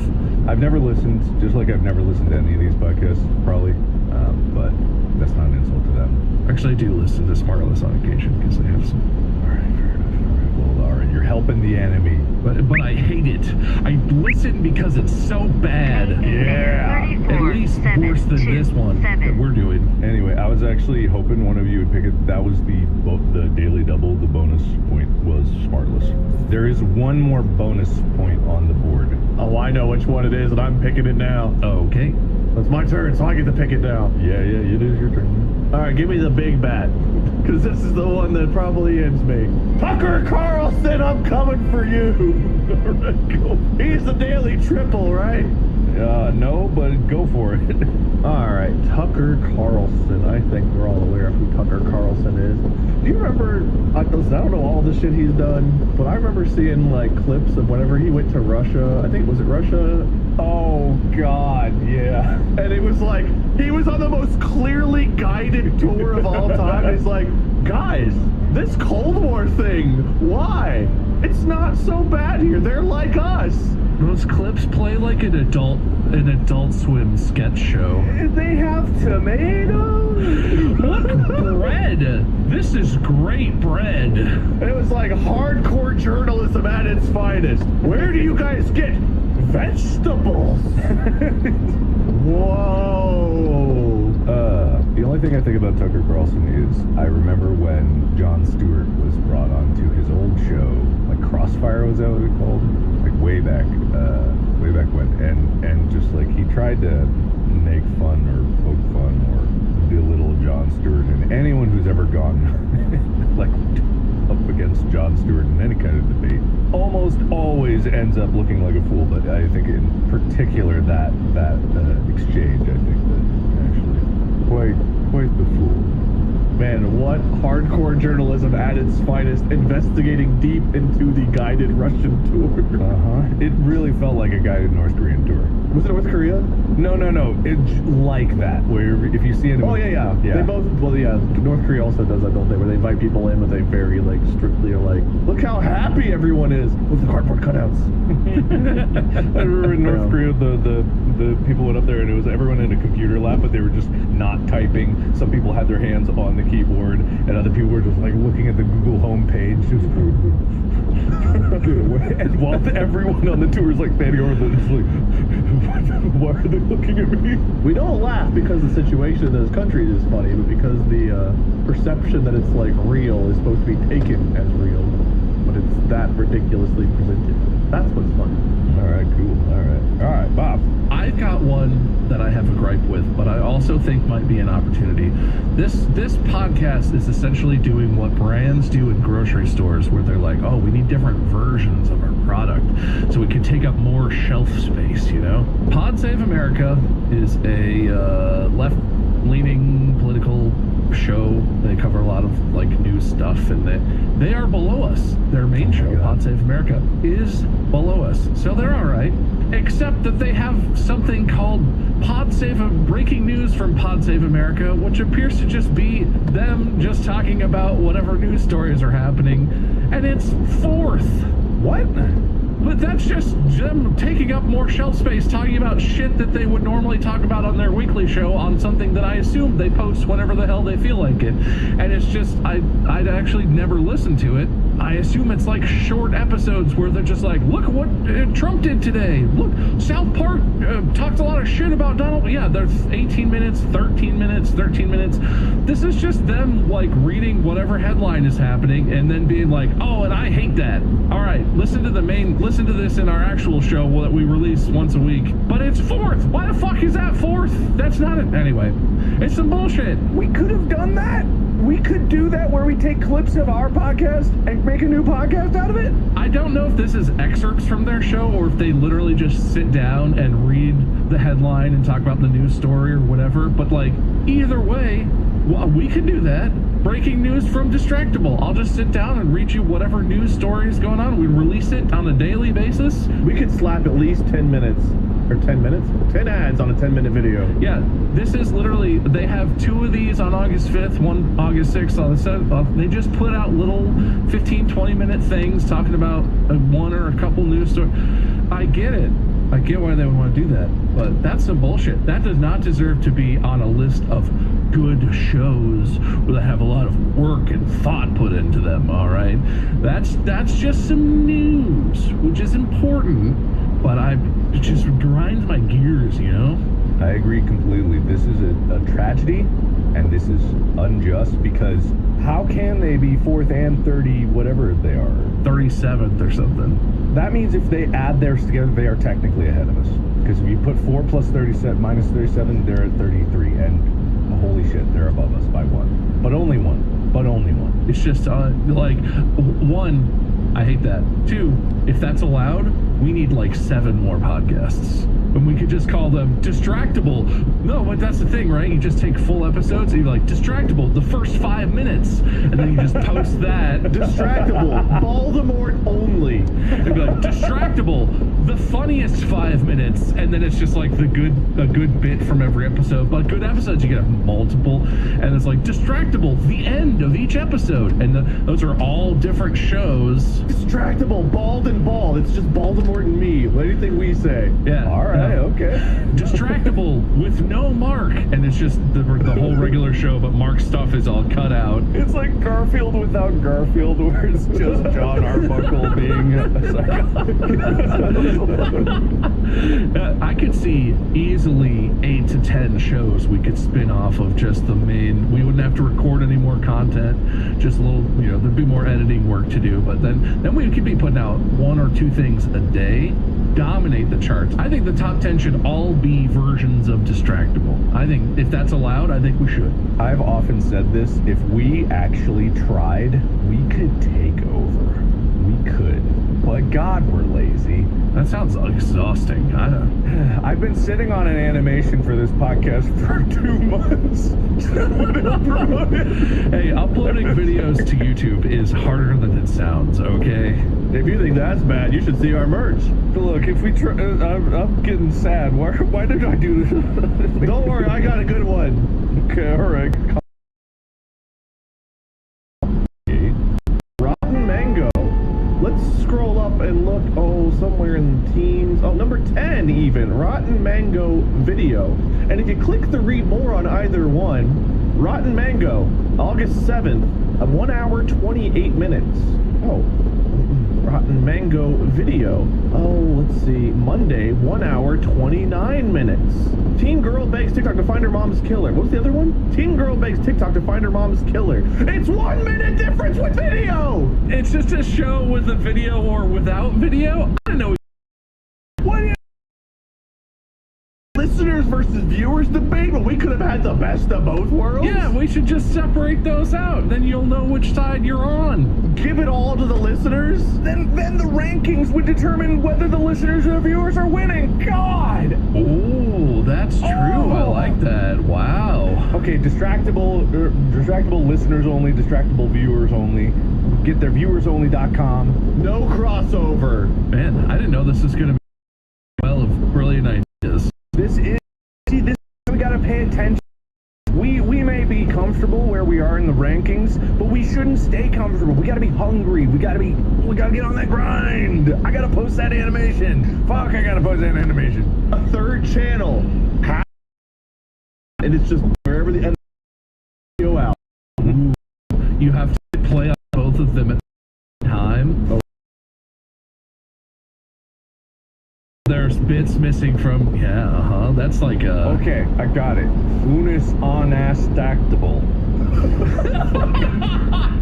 1 year of some video. Every episode has a counter ticking down to the end of the episode.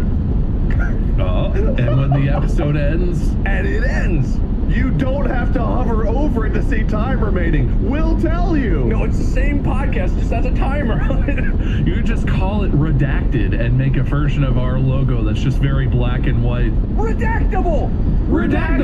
Oh, it writes itself. My God, we could have so many offshoot podcasts. Oh.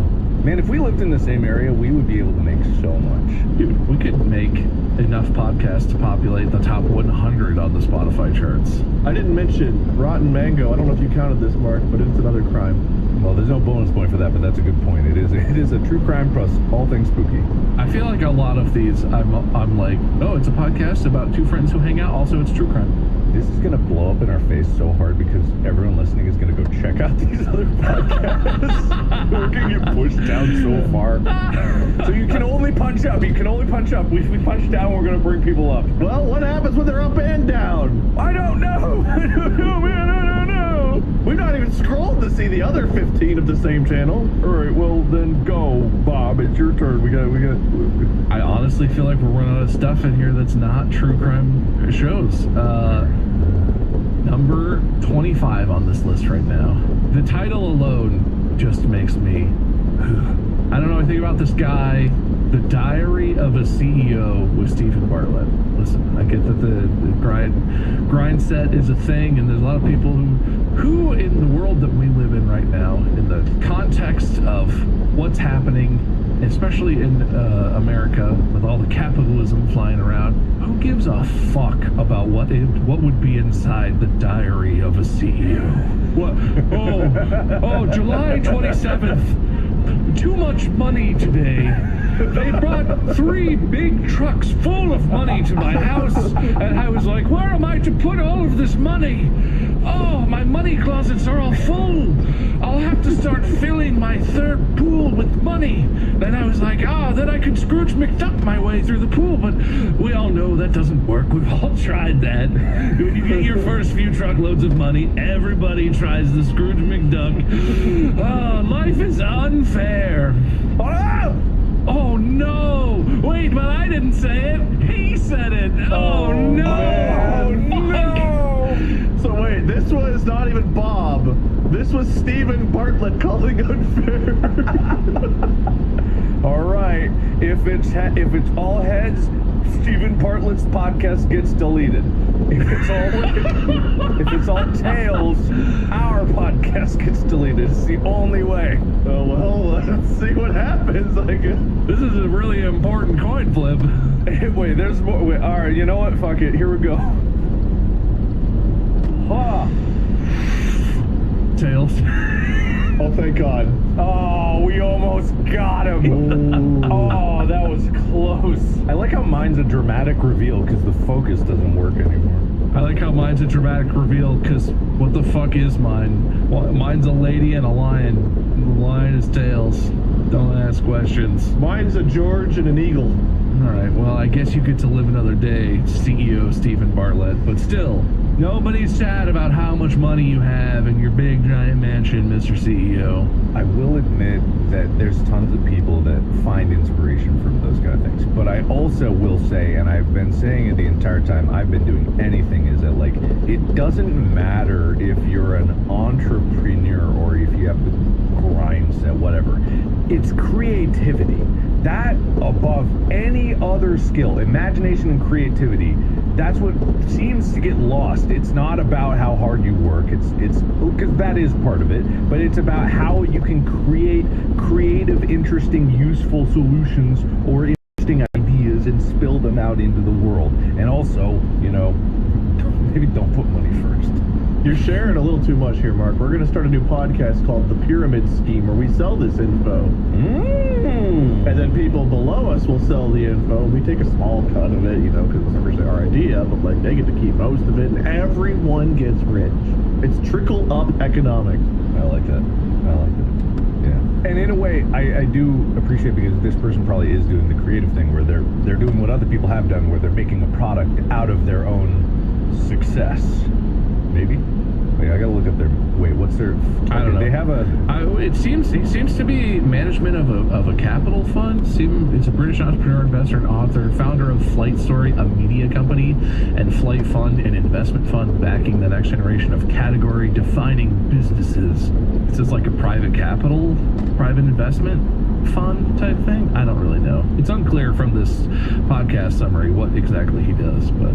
Okay, so it is kind of a company that is about selling this idea that other people can make companies. They've had 1.2 billion downloads/streams. I mean, it's a very, very successful show. There must be something to that. I mean, we see that? Yeah, we got our statue recently. We did? That's great. 250 million was for the statue, I think. Yeah, you got that, didn't you? Yeah, I'm sure I did, probably. Wait, were you okay? You got it? All right, in the last 30 days, we have 9.4 million plays.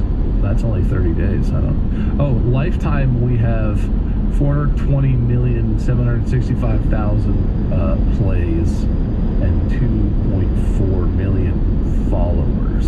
420 plays it. I don't know if these are all like exclusive. We're looking at Spotify charts, so I don't know if this is exclusive. I've had, 22.7 billion views on that. I know, I can't bring that into this discussion. This is purely about podcasts. So, guys, we really got to step it up. We're Don't worry, I've got one. Okay, all right. Joe Rogan. Here we come. The bonus, the other daily double.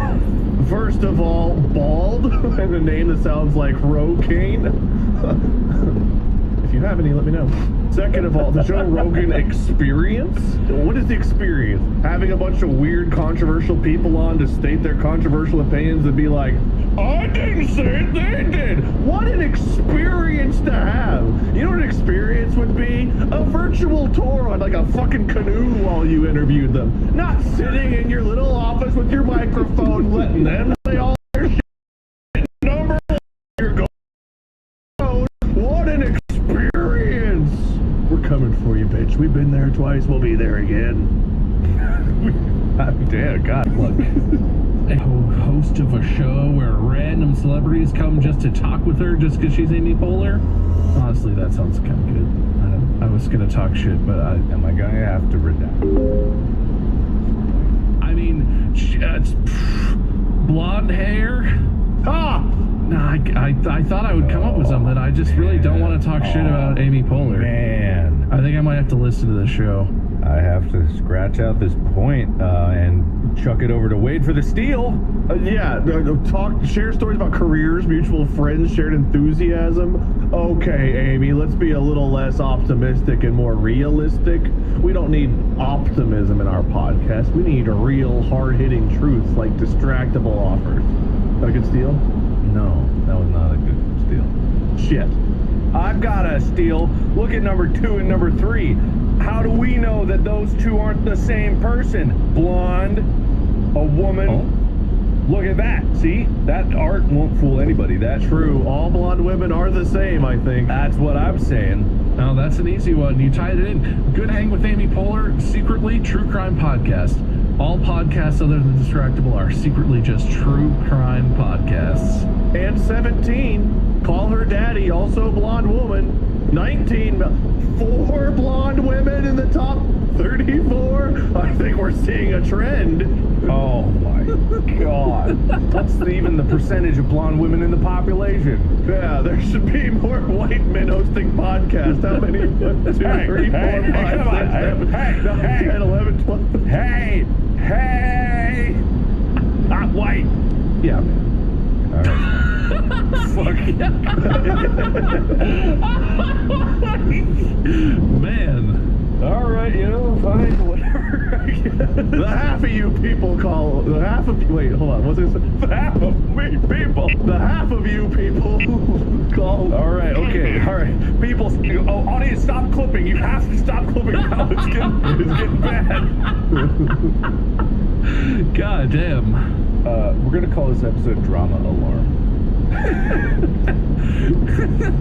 Just came up with that. All right, Wade, that was a bad steal. Bob, it's back to you. You get a chance for redemption. Otherwise, the score is going to get away from you. Easy one. Low-hanging fruit. I'm surprised we haven't gone for yet. And it's a multiple one. Oh, where'd it go? Number 12 and number 31. NPR shows. Oh, my God. Literally just NPR shows. Boring. Oh, my God. Who made the sound of... Easy. We all know. They lost their $500 million. Now they need to lose their spots in the top podcast charts. That's what I'm here. That's what I'm here for next.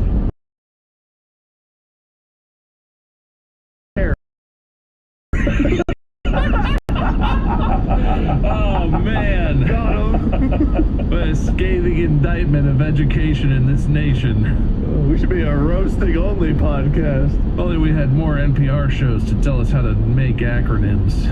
All right. Well, that was really good. It's really scathing. I think that we are either really climbing the rankings or kicked off the Next week, 58th. All right. Then we'll have more people to talk shit about, yeah. Are we doing any more or are we stopping? What time is it? We got time for one more. Wade, it's back to you. All right, this is a near punch, but it's a little bit of a down. Number 35, 2 bears, 1 cave. I don't know if you guys see the art for this one. I'm pretty sure those are not real bears. So this is false advertising if I've ever seen it. Yeah, get them. If you're going to call yourselves 2 bears in 1 cave, but only the head with a white outline is the bear, and one guy's not even bare-chested. Terrible advertising. I'll never listen just because of the lies I'm told with my eyes. It's probably a true crime podcast as well. Let's be honest. Almost definitely. Comedian best friends and also bears together in their bear cave at Yamaha Studios. What? Oh, YMH Studios? Yeah, Yamaha. It's not Yamaha. They don't want to get sued, so it's Yamaha. I love Wade still a joke telling. It's just like he keeps going until. You're gonna laugh, or else I'm gonna beat the laugh into you. All right, is that it? I went first, so technically Bob should get one more. All right, Bob, last chance. Number 21, pardon my take. Who the fuck wants a podcast about sports? That's most of what I have to say about this one. Sports are already on TV. Watch the sports. They already have fleets of dudes talking about the sports that are on TV. These are just guys who weren't good enough to talk about sports while they're on TV, talking about sports that were on TV, but no one was interested in giving them any screen time on the TV sports networks. I'll just go watch Around the Horn, thank you very much, which I think that show actually ended, but that was the first one I could think of. PTI is still on, I think. This is, yeah, that's the other thing. Pardon my take. This is just knockoff, pardon the interruption. This is clearly a play off of a show that actually exists with actual sports guys on it.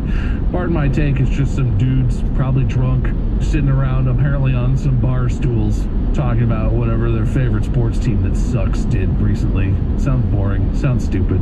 Nobody likes sports. Get out of here. Isn't there a separate chart for that? Shouldn't you be over on the sports chart? Why are you so sad, Mark?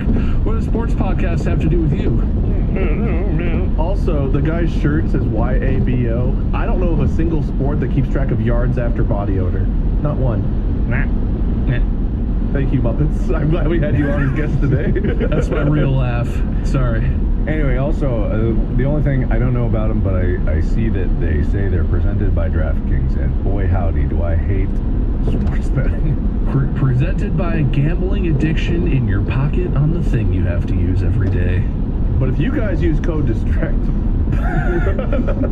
you get $5 free to bet, assuming you bet $500 per day for 2 weeks straight. Man, that is the thing about Go is we get every week an offer for one of the sports betting things to do, like presenting and stuff, because they want to be on every sports, and we say no every time. So what happens anyway is they'll run ads on the podcast, and those are things that we don't have to approve because we're not reading them, but they just like go, and even though we've said many times we don't want them, powers that be, this is the kind of tea the people want. Apparently that's the only thing that makes sports worth paying any attention to whatsoever. What did we even do with sports before you could bet on them with your phone? I don't remember. There were some frogs that sang about beer. Sounds boring. Sounds pointless. Yeah. Shampoo, Clydesdales. No, I don't know what you're talking about. How much money is in shampoo? How can I bet on shampoo? You're asking the wrong guy, man. All right. Well, that wraps it up. And the only thing left to do is to throw shade at one myself. You guys remember a long time ago when we were just getting started, and my manager was reaching out to some other podcasts, and they said, you know, hey, would you want Mark on as a guest to talk about his podcast? And one of them got back. I mean, I didn't go on any of them because I was really lazy and I didn't actually follow through with any of it. But one of them, busy. He was busy. Actually, I was busy, but hold on. One of them got back and was like, Markiplier, the YouTuber. No. Do you remember that? Do you remember me telling you? I do. I remember which show that was too. I don't remember anything, but I believe it. In this episode, I'm gonna name the podcast that said such words to me, and I am here to tell you all at home. Should I tell them? Your episode, man. Don't put this on me. Yeah, that was behind the scenes conversation or whatever, but it's not like that's an NDA. Shouldn't have been rude if you didn't want someone to talk about how rude you were. Shouldn't have been rude. Exactly. I'm here to say, 2.5 years later, after I finally healed from my wounded pride, that Dax Shepard, armchair expert with Dax Shepard, was the one that besmirched me or a YouTuber, eh? Just because you're twice as high on the rankings as us doesn't mean that you get to stomp all over my hopes and dreams and accomplishments, Dax. They got his photo mid-jizz, too. Sorry. Sorry. Hey, he shouldn't have posted that photo on the internet if he wanted people to talk about how he's mid-jizz in it. Anyway. Sorry, number one. And that'll conclude it with this episode's tirade of drama. We have stirred the pot, we have shaken the can, we have opened the pickle jar. We are now in the thick of it, slinging mud left and right, and this is just who we gotta be now. Only here where you get the deep dive into every podcast and the critical analysis we provided today. Here in Drama Alarm Country, that's just what we do. This episode is brought to you by Alexa Plus. Say hello to Alexa Plus and see how Alexa can do more for you. Need tickets to that last-minute show? Craving your favorite restaurant? Sit back, relax, and talk naturally. Alexa's on it. Alexa learns your preferences to create a personalized experience. And now, Alexa Plus is free with Prime on your Amazon devices, like Echo and Fire TV. Learn more at amazon.com/Alexa Plus. Refreshing wild cherry cola meets smooth cream. The treat you deserve. Pepsi Wild Cherry and Cream. Treat yourself. All right, so thank you guys for participating in this. That was very funny. I enjoyed that very much so. And it was a close race. You both got each one of the daily doubles. I felt like they were pretty obvious. I was trying to make it, something that both of you could get. So each one of you got one. So Bob, you're first. You got the most interesting point. I don't remember what you said, but I wasn't paying attention anyway. You said you were sick, so I remember that. True Crime with Kimber. You roasted him alive, and all other true crime podcasts. Smartless with the bonus episode. That's 5. Pod Save America, 2 podcasts, Diary of a CEO, NPR. I had to take away the good hang point. And then Pardon My Take. So you have 9 points going into that extra segment. Wayne, you drove to get a late night snack. I'm very proud of you. Oh, good. You speak genetic code. That's your second language, I believe. Caller Daddy, criminally listed. Another of the many podcasts. Tucker Carlson, Rotten Mango having 2 as well. Joe Rogan with the double point. And then 2 Bears, 1 Cave. You guys are, I had to take away the good hang point. And then Pardon My Take. So you have 9 points going into the next segment. Wayne, you drove to get a late night snack. I'm very proud of you. Oh, good. You speak genetic code. That's your second language, I believe. Caller Daddy, criminally listed. Another of the many podcasts. Tucker Carlson, Rotten Mango having 2 as well. Joe Rogan with the double point. And then 2 Bears, 1 Cave. You guys are actually tied 9-9. It was pretty even. Yeah, I think that it's almost shocking. So now we spin the tie wheel, right? We spin the wheel of fate. It is tied going into it. I realized, I guess we don't want 0, but 0 could be on this wheel of options. 0, maybe it could be a tiny sliver. All right, 1 bonus point.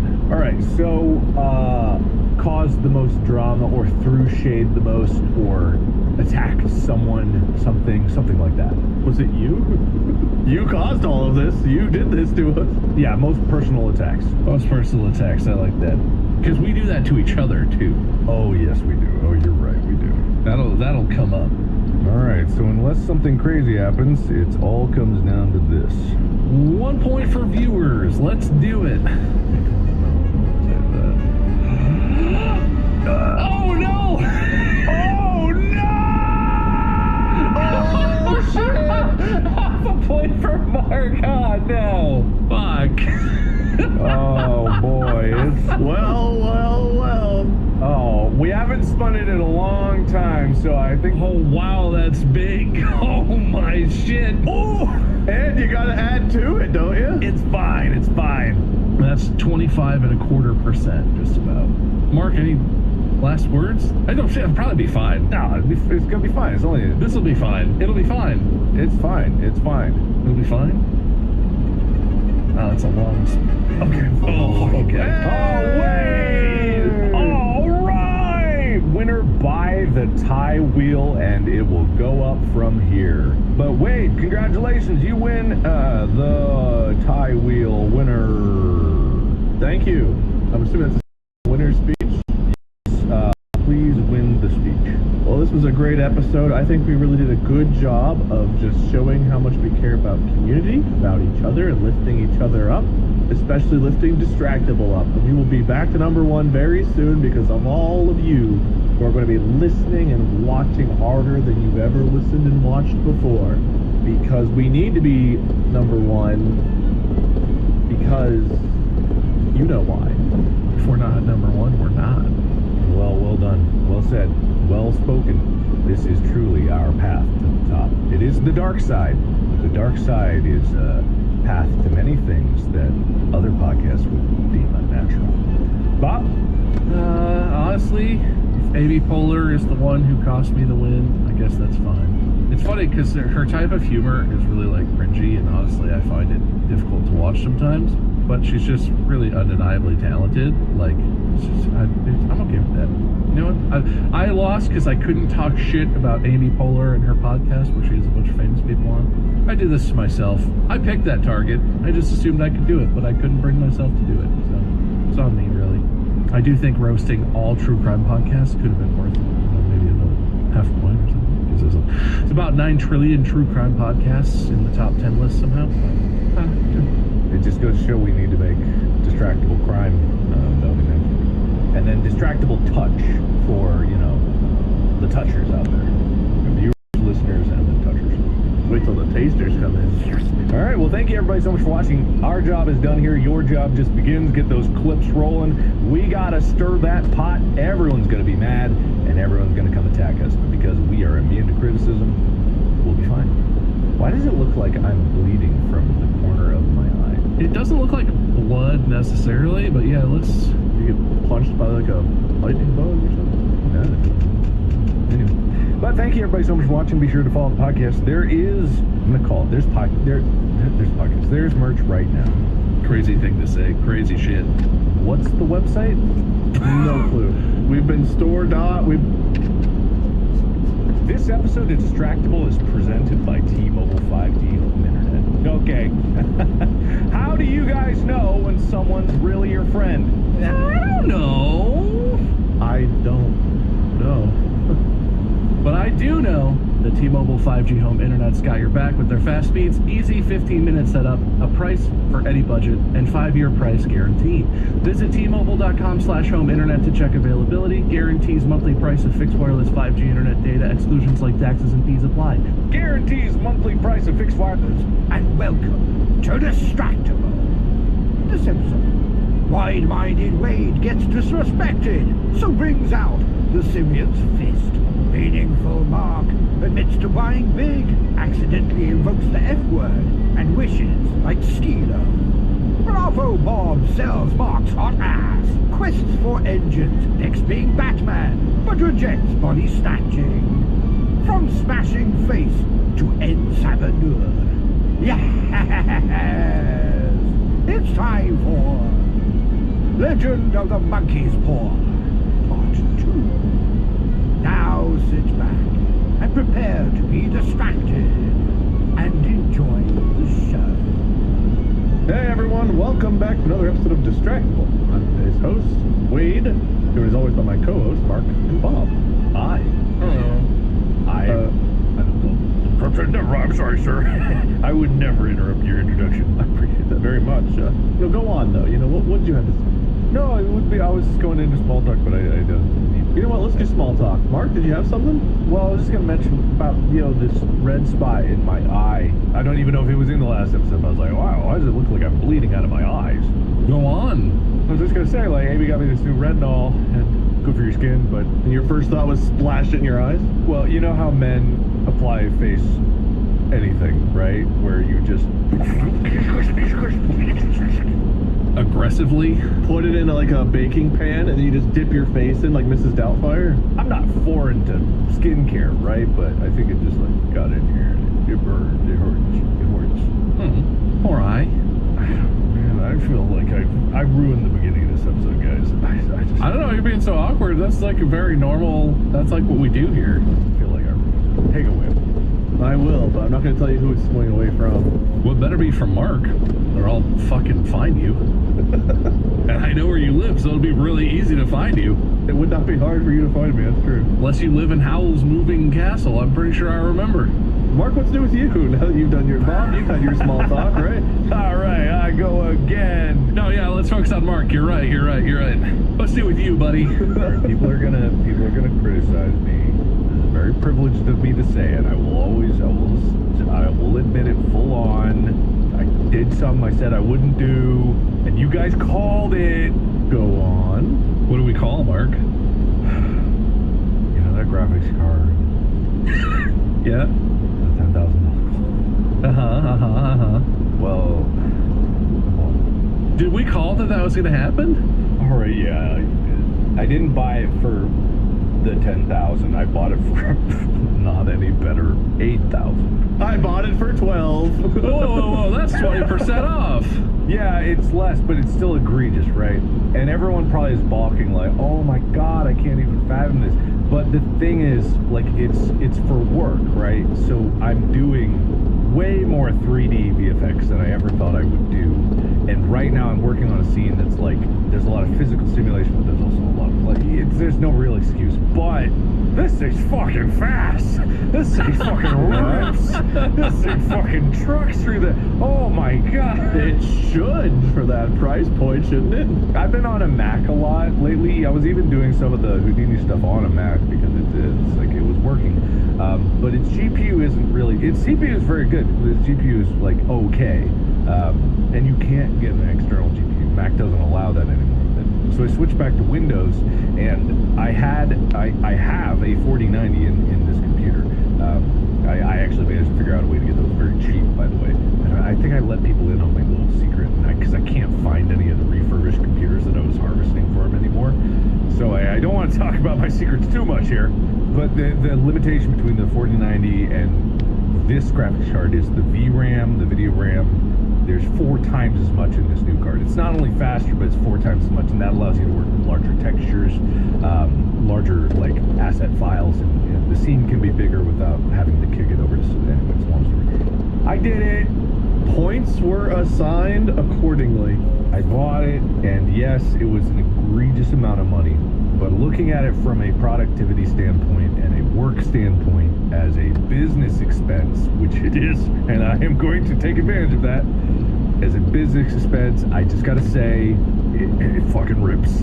And I hate that it does, because I want all the other graphics card companies to win, but NVIDIA, man, they're fucking kind of, it's like, I wish it wasn't. It's not just hype, they actually are pretty good. Yeah, and it's like, I hate it because they are charging such egregious prices for these cards. Because they know they can. Because there just isn't. And when you look at it from a work standpoint, it's like, holy fuck. But also, I know that it's going to hold its value, so down the road I will sell it for whatever the next one is and roll into that. You seem conflicted about this, and you feel, I don't know, ashamed or something. Is it better or worse? Linus Tech Tips recently released a video where they were, it was sponsored by AMD, but they ended up purchasing, it's like an Asus Rogue Astral, whatever. It's a 5090, but it's made with 24 karat gold, and it's a $10,000 graphics card, but it's only $10,000 because it's a regular high-end 5090 that has a bunch of gold on it for no reason. It's just fancy. And he bought that, and then they did a video where they did a gold build around it, and it turned out pretty cool, and then they ended up giving it away to a fan on the street, which was really hilarious. Is it better or worse that you bought one that's actually like meaningfully different performance-wise and you're using for actual projects, or that Linus bought one for a similar amount of money, put it into a gaudy gold computer build, and then gave it away just for content purposes. Is that better or worse? I think I'm better because the 5090 versus this card is actually different, even though they're of the same generation. So the card that I bought has 3 times as much VRAM as the 5090, and the 5090 is not a very big jump from the 4090, but this one is. They saved the best for the productivity one. I just want everyone to recognize that, like, I am a hypocrite. I said I was not going to. I said there was no way. I don't need that. Back when you said that, I could see it on your face that you were already like, I don't need that. I don't need that. I just don't. I don't need that. Let's put up with the water. I don't need it. But I gotta say, man, if you are doing the 3D work, like, it's not fair. It's not fair. The landscape is not. This is why I don't want Intel to die, even though they seem to be doing everything possible to die. Like, everything. Every time I see an article about Intel, it's like they're trying to explode as a company. But it's just like, man, there's gotta be more competition. There has to be. It's just so unfair. Oh, fucking goddamn it! It's been called and declared. Please don't take away the GPU that I bought. Please don't take it away. So if it's all heads, Mark has to buy another one. If it's all tails, Mark has to cut it in half and send half to Wade and me. Wait, those are both bad for me. Unfair has been declared. I don't think that's how it works. We don't have to decide before we flip. We just have to flip and see if we have to decide. Okay, all right. What? Tails? Heads. Okay. Well, there goes the coin for the day. It's such a jump scare. Yeah, that one might have been really bad for you, man. Yikes. Man, I've been writing down some points. Guys, they're gonna come get me. Ooh, why? Where are you going? The water. Look, I talked about this, I think, in the last episode, but I recently have been working on our hot tub, and an issue that I can't get a clear answer on, which I find really confusing, is you're supposed to drain the hot tub, right? It's not built into the ground. It's just in a thing that sits on the ground full of water, and the water needs to go somewhere, right? And I did, without looking into it, I was like, I guess you just run a hose, like, from the hot tub, like, over to the sewer drain, I guess, because we don't have, like, drains that go back to the ocean or anything. They go to water treatment, I think. I don't know.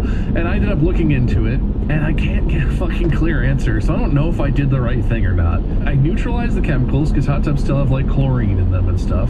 Neutralized the chemicals and balanced the water back out, so it should just be normal water. And then I was like, I don't know if I put it in the sewer or my yard. I ended up just draining it into my own yard, because we have a big side yard, and the grass is all fine. No, the grass didn't all die or anything crazy. If there are gonna be rules about shit, which I'm totally on board with, someone needs to have an answer as to what the actual rule is. I know that this is a problem because of the structure of our government as a country and in state and local governments, blah, blah, blah, blah. But, like, fucking, all I wanted to do is drain the water out of this thing, and it's just water. Like, I wouldn't recommend it, but it was drinkable water filled with, you know, human dead skin cells or whatever goes in hot tubs.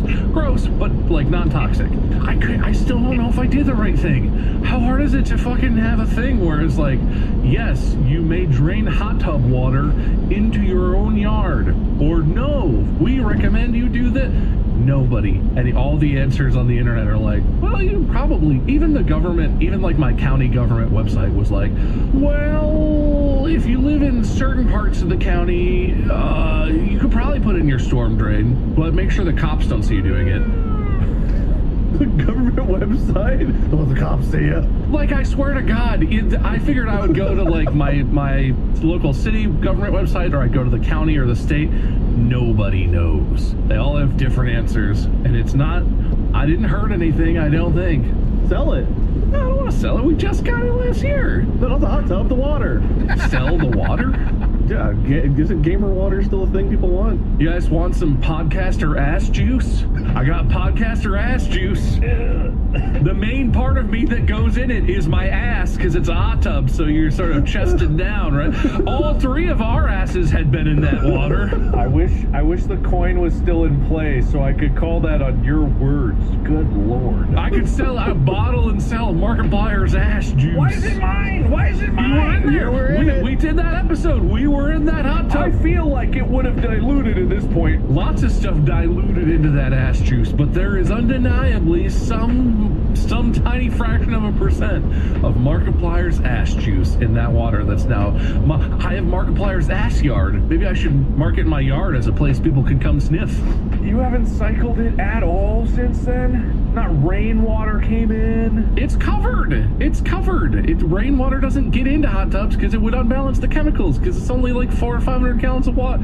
Anyway, we haven't been using it, right? I haven't cleaned it since we did that, but also we sort of stopped using it because it was like, oh, I need to clean it. It's the middle of winter. But yeah, no, I leaked a bunch of Markiplier's ass juice all over my yard, I guess. And I don't know if it was legal. I hope it was legal.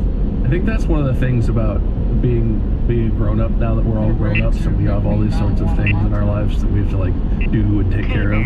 There was an answer sometimes, man. How much fucking... Oh, just you wait. Now you're gonna get a million answers now. They're all gonna be different. Well, yeah, that's the other part of it. But like, how much would I give if something happened to the house and it was like, oh, the water heater broke. Oof, what should I do? And there was a place I could go that would be like, you should probably do this. Here's an answer, instead of the internet where it's like, you should do this. Never do that. Only do this. You're evil if you do that. Even if I Google it. Oh wait, yeah, I want to ask you guys this, and I want to throw this out to the watch listeners. Is there anything you can use that's not Google for search engines? Like, and I'm aware there are other ones. Bing is tough. Bing doesn't work very well. And I know there's like DuckDuckGo. Wolfram Alpha is kind of a search engine, but it's not really a search engine. It does like... Is there other stuff? Does Ask Jeeves still exist? It's ask.com now, I think, right? But I just Googled Ask Jeeves.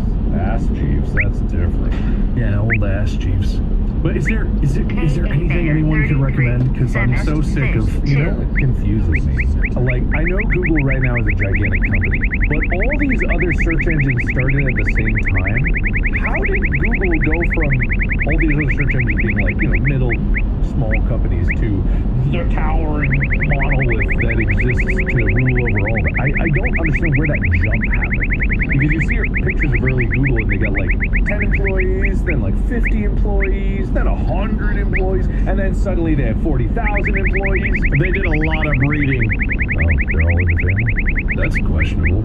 I don't care for that at all. I don't know why Google is the one that took... Maybe because the name caught on.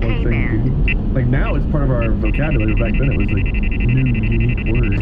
Anyway, just if anyone has anything, I have looked and I'm aware of the most obvious answers. But if you got a really good dark horse search engine that you use or something that you do to like... And yes, I know you can just type -AI into Google and it will generally... I would love if there's a secret out there I'm unaware of. That's all I want to know. Not that it's a competition, but this podcast usually is. And Bob, you are definitely winning right now. Hell yeah. Actually, it is a competition, so you can't say that. Thank you for listening. I think you deserve some kind of point for that. Something is getting written down, that's for sure. I don't think you quite crushed it there, bud. Yep, you're almost there. Well, if I go from this end. Ow! It's cutting my hand. That has to be worth a lot of points, right? That's... Ow. I don't know what I'm doing with my life. I'm watching... It's time for you to keep doing small talk. Nice segue. I've also distracted because the reason I'm talking about it is because someone is remoting into this computer that's next to me, and I'm watching a mouse go by and a timeline go like all over in this side, and then I'm talking with them at the same time as they're asking like, where's this file? Where's this file? Dana's remote desktoping right over there working on one of my videos. You don't see me being distracted. Oh, yeah. I'm the only one who doesn't have someone remote desktoping into their space right now? What the fuck am I doing? That's why I have a second computer in my office so she can remote desktop. I didn't realize I was living in 1983. Yeah, we've been doing that for pretty much the last 9 or 10 years. Like since we've been working together, she's been remote desktoping since. That's why I have the whole Synology set up, so all my files are there and she can access it and edit. Yeah. You know, you could have her house, dude. So she could. Don't know how that works. You don't know how it works. You don't know how what you have works, so that's not surprising to me. Listen, man, I find a way where things work and then I don't touch it. Until it stops working, then I beg you guys for help. You know what? I would make fun of you, but it's worked this far. Somehow I'm 13 years into a career without knowing a thing about what I'm doing. I'm surprised you can even get your computer turned back on when it accidentally shuts itself down. There are days where I don't know. It gets real stingy. All due respect, host man. No respect at all, host man. That's reflected in your points. Thank you. Walmart Business is in the business of helping your business, regardless of whether you're building bridges, building spreadsheets, or building lesson plans. Ooh, that looks fun. Walmart Business can help save you time, money, and hassle, so you can focus on what you're building instead of what your supply closet is missing. In short, we take care of business, so you can do more with yours. We're the Walmart you love, now for your business. Learn more at business.walmart.com. This episode is brought to you by Rocket Money. We've all got things in life we love to do right. Mushing it, squishing it, pushing it. Books. I like books. Wade likes books. Vegan. Say that again. Hi, vegan. Huh? Hi, vegan. You want to do more of what you love, you need to spend less on all that other crap. That's why you need Rocket Money. Rocket Money is a personal finance app that shows you all of your expenses in one place, including subscriptions you might have forgotten about. See a subscription don't want anymore? Rocket Money will help you cancel it. If you've got something you'd like to save for, Rocket Money can analyze your accounts to find the best time each month to put extra money aside. It's the finance tool that helps you do more of what you love. Go to rocketmoney.com/distractible today. That's ROCKETMONEY.com/DISTRACTIBLE. Rocketmoney.com/distract. So we're gonna go through it. Do I get to win this one because I won the first Monkey Paw one? Sure. Right now it looks like you might. Alright, well unfortunately this is the only other time I get to use this coin today because somebody went prematurely with the unfair. But now we can say unfair whenever we want. Don't get too comfortable or we're going to ruin it for the next few episodes. Fun. Yeah, we can't. Boy who cried on. And we'll get used to it. You know what, Mark? I'm feeling for you, looking at the points a little bit. Do you want to be... It's giving you agency. I want to be the one it lands on. The one it lands opposite, so it's the ones that's up. Fuck. When it lands, the one up. Bob, do you want to be heads or tails? I think tails. All right, thanks, man. Ow, my ears. It's heads. Mark got his wish. Hey, Mark, you were the one that it would land it up and not down on, but up was you. You got it. You got what you wanted, Mark. You get to go first. Woo! Most convoluted answer to heads or tails. I want to be the victor, but I want to be the opposite of the victor, so that way when the victor is flipped, I am actually the victor. You guys want to see the most unhinged snack in the world? I am currently dipping kettle chips, like regular salted potato chips, into strawberry cream cheese. Wait, Amy just got strawberry cream cheese. Just recently. I bet that would be delicious. If you like a sweet and salty, it's a pretty good mix of things. Oh, great. All right, Mark. You land your dream job, but you never get to stop doing it. Hey there. There's no retiring, there's no stopping ever. Never an end in sight. This is my life as it is. What are you talking about? This is literally what I do every day. But you can't get bored and switch to something new. This is it. Okay, so what I do right now is like, okay, let's say making movies, whatever. It's like making. It's a lot more discipline involved in it. That's why I constantly come out like, oh, I bought a graphics card, boo-hoo. You know, I built a render farm, boo-hoo. You know, Glauber salts, boo-hoo. You know, lenses, boo-hoo. Does that count of like having a job that requires a bunch of skills? I mean, technically it's your job, so I can't argue it, but you can never stop? This is easy. I don't want to stop. I want to slide into my grave. I don't think he's going to stop. Yeah, slide into my grave wishing I could do more. The only time you're ever going to get Tunis honest is when Mark finds out he has almost exactly 1 year to live, and at the end of the year, Mark dies. All right. That's the channel. That's not bad. Just keep that one locked and loaded for when you get that news from the doctor, and then, No retirement. You work till you die. Bob, you taking it? can my job be being painfully wealthy and handsome? I don't think so. And I can never stop? Does it have to be a job I can currently do, or can it be whatever I so choose? Because I think I have a dream job that would be pretty fun to do for the rest of my life, but... It involves having to work. I mean, this is our job. What does that mean? What? Like, I know what hard work is. I would probably not take that. No? Does not taking it mean that I never get to do my dream job in any form or fashion? I think it's just not guaranteed. I think this is like, you get whatever the dream job is, you get it. Like, it doesn't, if you don't, like, you still could get there, I guess, but like... Because, honest, I can't know for sure what the dream job would be. Like, obviously, right now, what we're doing and what has shaken out with being on the internet and doing YouTube and streaming and stuff has been pretty awesome, but there was basically no point up until I started doing this, when I like finished law school and I was like, all right, I'm gonna do YouTube, I think, and see if it works, where there was no point where I was like, God, I hope I can make it work. Oh, it's my dream job.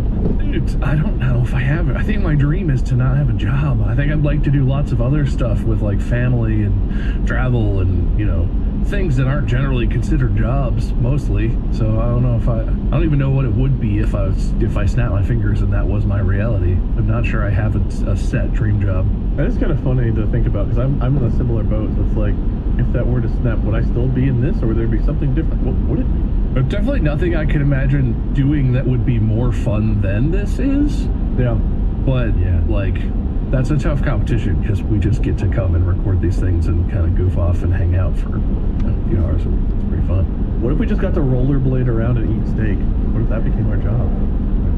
Wait, what the fuck? What's the job title for that? Steak skater?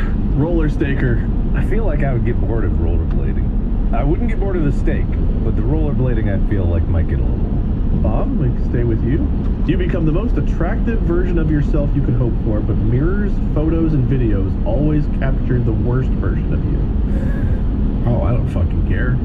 I already hate the way I look in most mirrors, photos, and videos. So how much worse could it be? I think the flip side of that is I got low hopes for how much more attractive I could be. I don't know what's possible, but I'm not a dreamer, you know.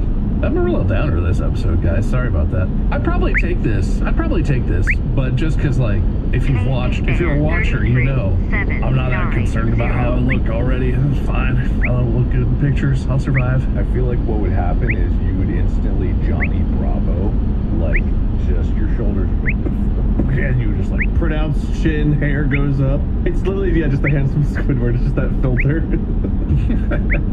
But what does that do to the rest of the body? Would I get skinny, or would I still be... No, I feel like Johnny Bravo. Like, you're a tube of toothpaste, and you get squeezed in the middle, and like muscles up, and then it takes from all the lower body, so your legs are like this. But really big feet. Normal legs, huge feet. Huge feet. Yeah, that's fine. That sounds alright. Take that. Alright, Mark?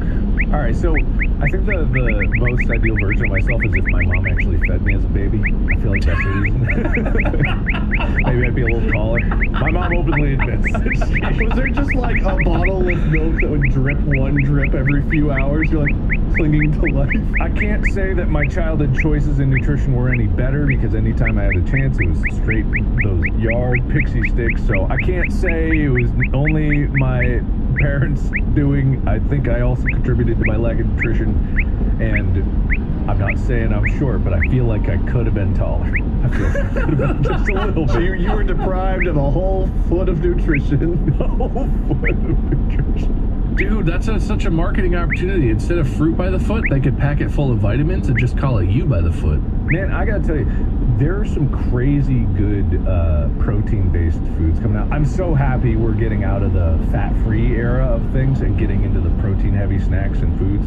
I've been having these protein waffles every morning, almost every morning.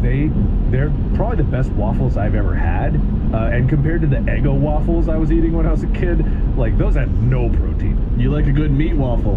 Basically, it's got each waffle has like 10 grams of protein in it. You know, it's not like no sugar or nothing, but it's crazy. It's crazy how much protein's in there. Or maybe, I don't know, I might be lying. But if I'd had that as a kid, you know, maybe we've got more nutrition. Anyway, sidebar. I don't think I would take this one because my entire existence kind of is, and especially my dream job is about being videoed and as much as I would love to say, like, it's not about the aesthetics, it's not about, you know, looks or something like that. If I was a horrible, hideous monster, I can't say I would be as far as I am now. I gotta say, I can't take that deal. Some people on the internet are vain and they judge people by their looks. Not many. It's a lot, let's be honest. It's most of the internet. We know you're out there. That's why we keep Mark around. He's the hot one. Thanks, you. And he has good mannerisms. Mark, you get to accomplish everything you wanted to in life, but you only get to live another 10 years. Deal. All right. I don't know if you could accomplish all the things that I assume you aspire to in life in a decade. I'm not looking for the accomplishing things part of this. Guaranteed know when I'm gonna die. You don't understand how motivating that would be. You know how motivating it would be if I knew I would live exactly 10 years. You know how much, that's a long time. 10 years is a long time. You know how much I would get done? That Tunis Honest idea? Oh, okay. That would be something. It's really just like, I could never accomplish everything I want to do anyway because I'm just one guy and no one can in their life.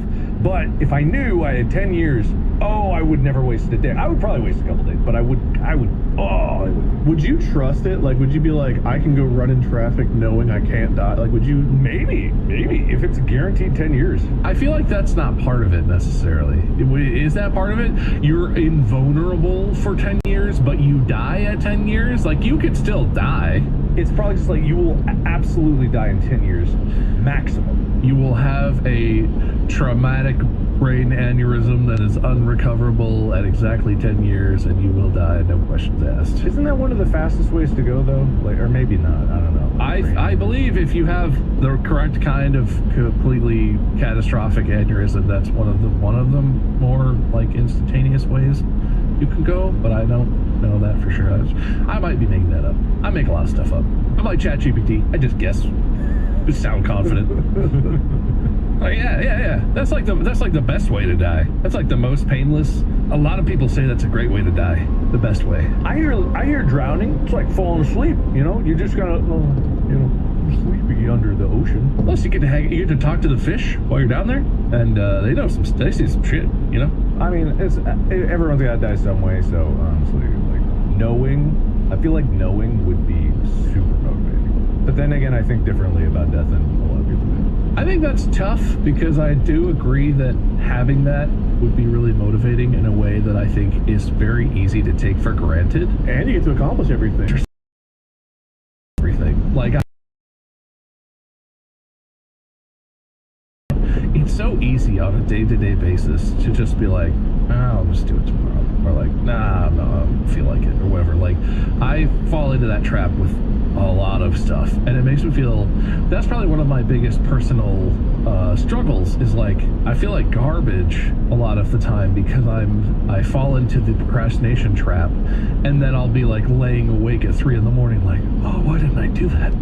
I don't deserve, I'm terrible. And it's like a pattern of self loathing about like, I should just do these things. But in the moment, if you are sore or tired, or you just did a bunch of other shit and you're like, I don't want to do this next thing, if you have a timeline and I feel like that would completely change my outlook on life and help with that, because I don't feel good about how much I procrastinate. Don't you feel like that last day or week or month or something would just be really fucking tough? My ultimate answer would still be, I don't think I would take this one, mainly because I think my top priority is meaningful time spent with people, and like mainly family, hopefully mainly James as he grows up, and that, but like everyone, friends, even people I don't really know, time spent like live on stream, time spent talking to chat, time spent connecting with people, I feel like is kind of the only way you get to impact the world beyond your lifetime, unless you're like a genius and you invent something. I'm not that kind of smart. I'm not going to invent the next thing that saves a bunch of lives or changes the world. But I do feel like I want as much good time as I can have to connect with people and hopefully impact people positively. Even in my own head right now, I'm like, it's so hypocritical. You're such a lazy sack. But having the timeline would help with the procrastination. But I do think that's my priority. I think I'd pass, because if I could have 30 more years and maybe I have some regrets that I don't accomplish things, but I get to live my priorities and I get to have that time with people, I think I would rather have that. It'd be nice if I could figure out how to live with a little more urgency, but I think I'm not the only one who struggles with that, I'm sure. I'm a terrible procrastinator. And the worst thing was, it was reinforced in school, because like I would write a paper the night before and get a much better grade than a paper I wrote a week before. I remember AP English. I spent like a long time, a lot of effort, redid, like went through, reread it, proofread, whatever, this paper, and I got like a C-. I was like, dude, I'm an A student. If I'm going to be getting C's by putting this much effort in, I might as well just fail. I'm not going to put that much work in to get a C. And then I started procrastinating, ended up with an A in the class, and it was like, I'm reinforcing my bad behavior. Lesson learned. I've always felt like I work better under a crunch. It's so motivating, because I know a lot of people don't think about dying because they're like, I don't want to, that's scary, they don't think about it. But everyone is going to die. Everything that's ever lived has died. And it's like, if you know, it's good. You're not just going to spend 10 years going like, one day down. I don't think that anyone would do that, you know? Everyone who's ever lived has died, and they're doing fine. Because, I mean, like, okay, when people get, let's say, a cancer diagnosis, that's devastating. And it's bad because you don't get, you have a clock on your life for the most part. Treatments have gotten better, but you have a clock, a countdown suddenly. And those years going into that are not going to be great because you've got treatments and chemotherapy and all this stuff. Like, I'm sure we've all seen someone in our lives who've gone through it themselves, people out there. But if you had 10 good years, 10 good, solid years where you could do anything, you could do it to the best of your ability, I feel like it would be very motivating. I agree. That last day would be wild. Like, if you knew it was coming, if you got a diagnosis or something, you knew it was coming that last day. But, like, if you're just healthy and walking around and you know today is the day you're supposed to die, how scary would that actually be? Where you're like, what if it's painless, though? What if you're just standing there and you're like, all right, 10 seconds, everybody. I love you all. And then you just get sucked straight down to hell. I assume, because it says it's some kind of deal with the devil nonsense with the monkey's paw, right? So I assume a monkey's paw claws up, just grabs your leg and yanks you down. You're just sitting in your living room with all your friends and loved ones. This candles lit. You know, they're all like, boo, but also, oh, this is so nice. We get to say goodbye. It'll be a painless transition to eternal damnation and suffering. There's no pain. Oh, there's no pain.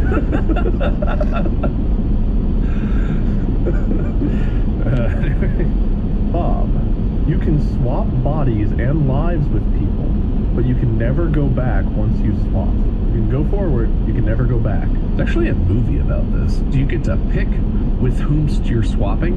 Yeah. And do you leave them in your previous body, so you're just shifting a bunch of people out of their bodies? Unclear what happens to them. Oh, that would be really interesting. Can you use this to effectively become immortal?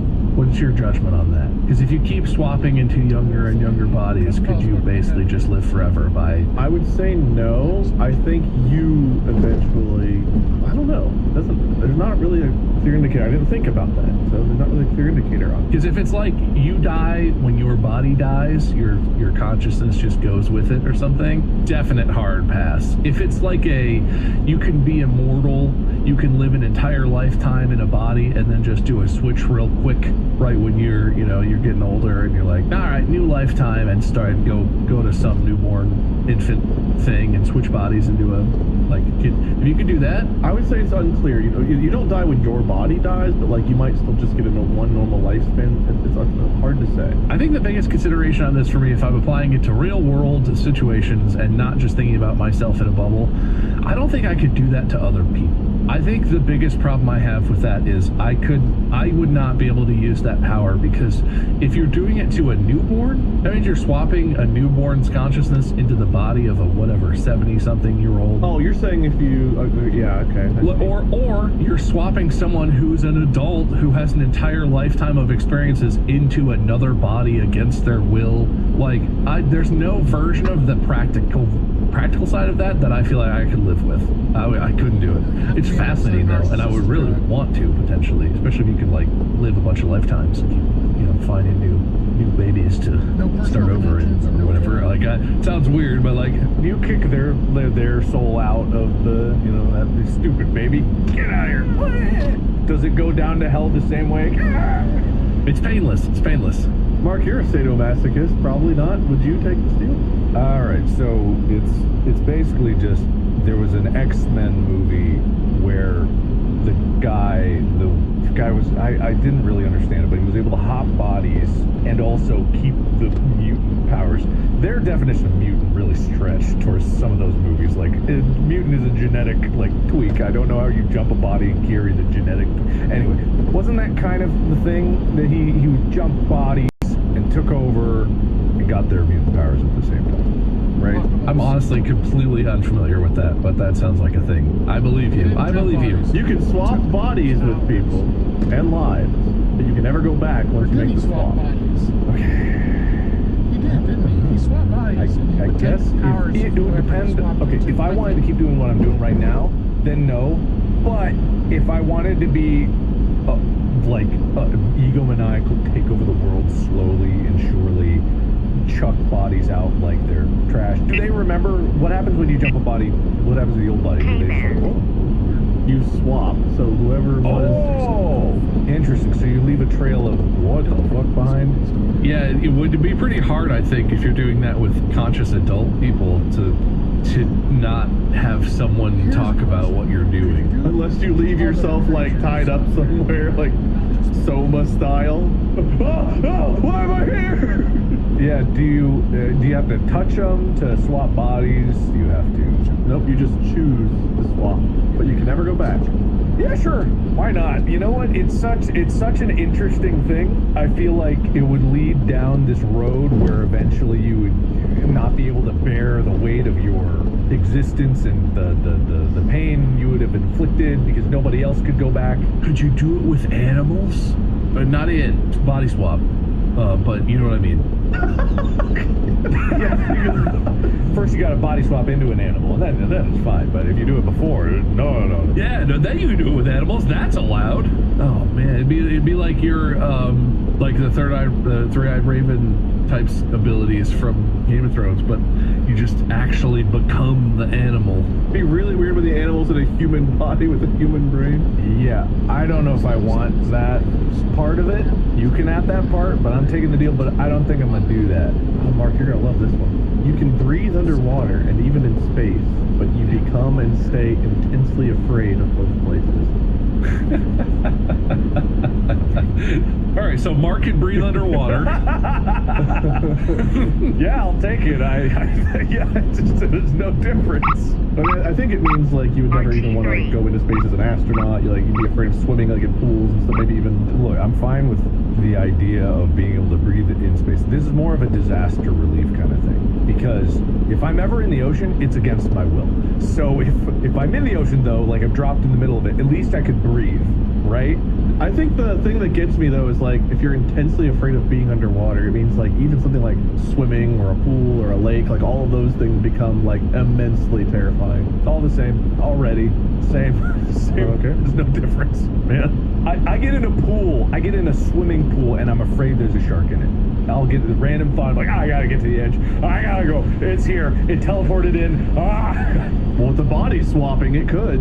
I think I would pass on this one, just because I would assume to exist in space, the issue of radiation, vacuum, other things that are apart from breathing still pose. You still basically need a spacesuit, and same with underwater, right? You still get hypothermia. You still would be crushed if you tried swimming down into the Marianas Trench. Like there, unless it's a magical shield where you can breathe and also you're fine otherwise. Damn the rules of physics. I'm good. I'll pass on that one, I think. The disaster relief I like the thought of if something goes horribly wrong, being able to breathe in both places would be nice, but I really enjoy boat and water and being... I love boat. It's also people might be like, oh, but Mark, you love space. It's yeah, sure. But I'm okay with the idea of never going there. I would hate, just as much as I hate the ocean, to suddenly be adrift in the middle of space.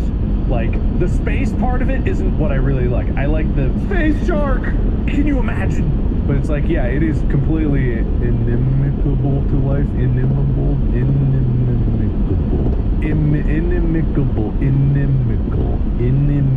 Inimical was actually the word. That doesn't sound like a word at all. Inimical, being adverse often by reason of hostility or malevolence, reflecting or indicating hostility. Inimical.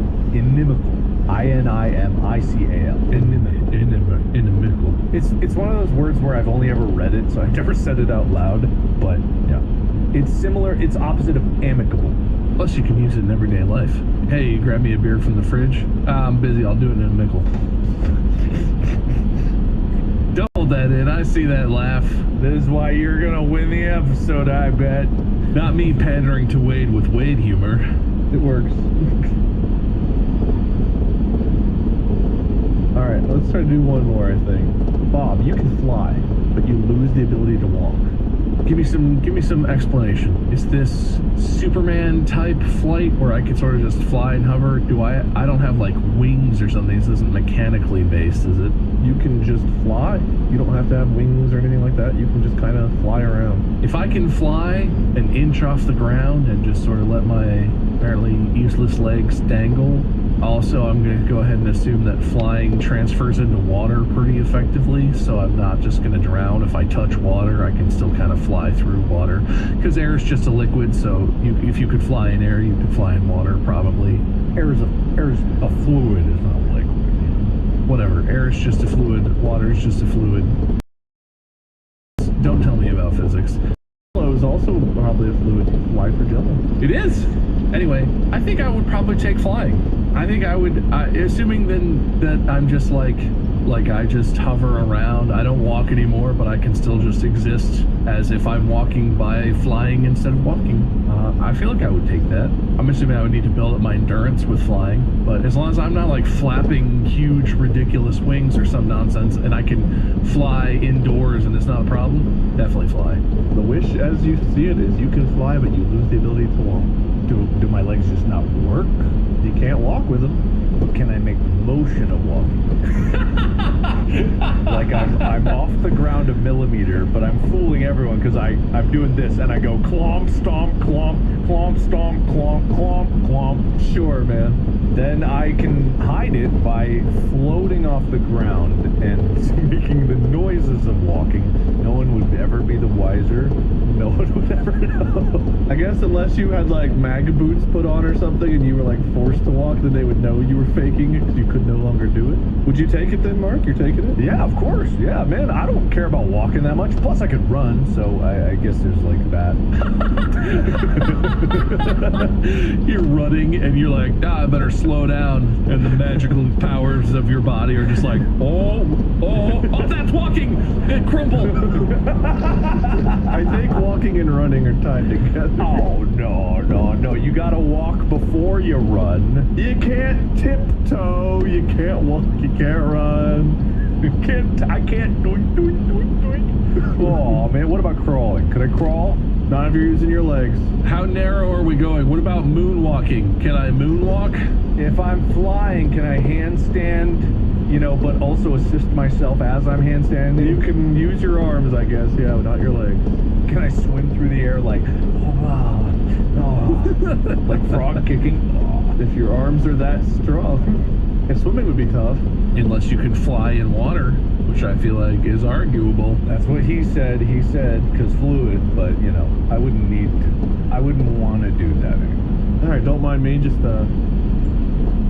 I feel like we had several episodes making some kind of constitutional type device for the explicit purpose of eliminating coin flips as... No, I don't think we ever eliminated coin flips.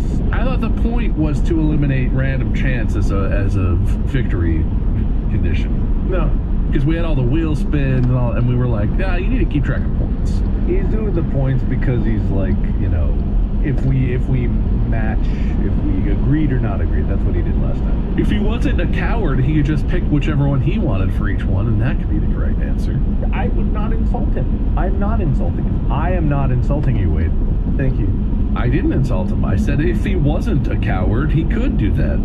I have a counterpoint. Oh, yeah?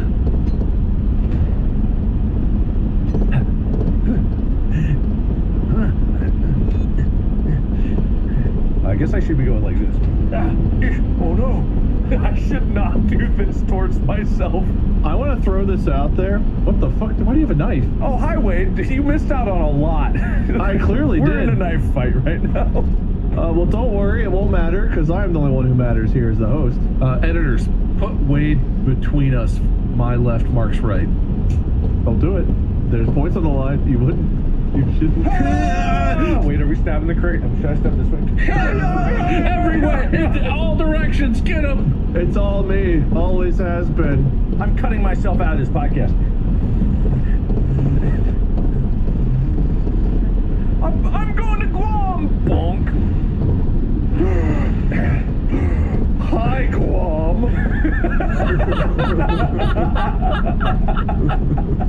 I'm just in my office. I didn't go to Guam. Thought you guys could get away.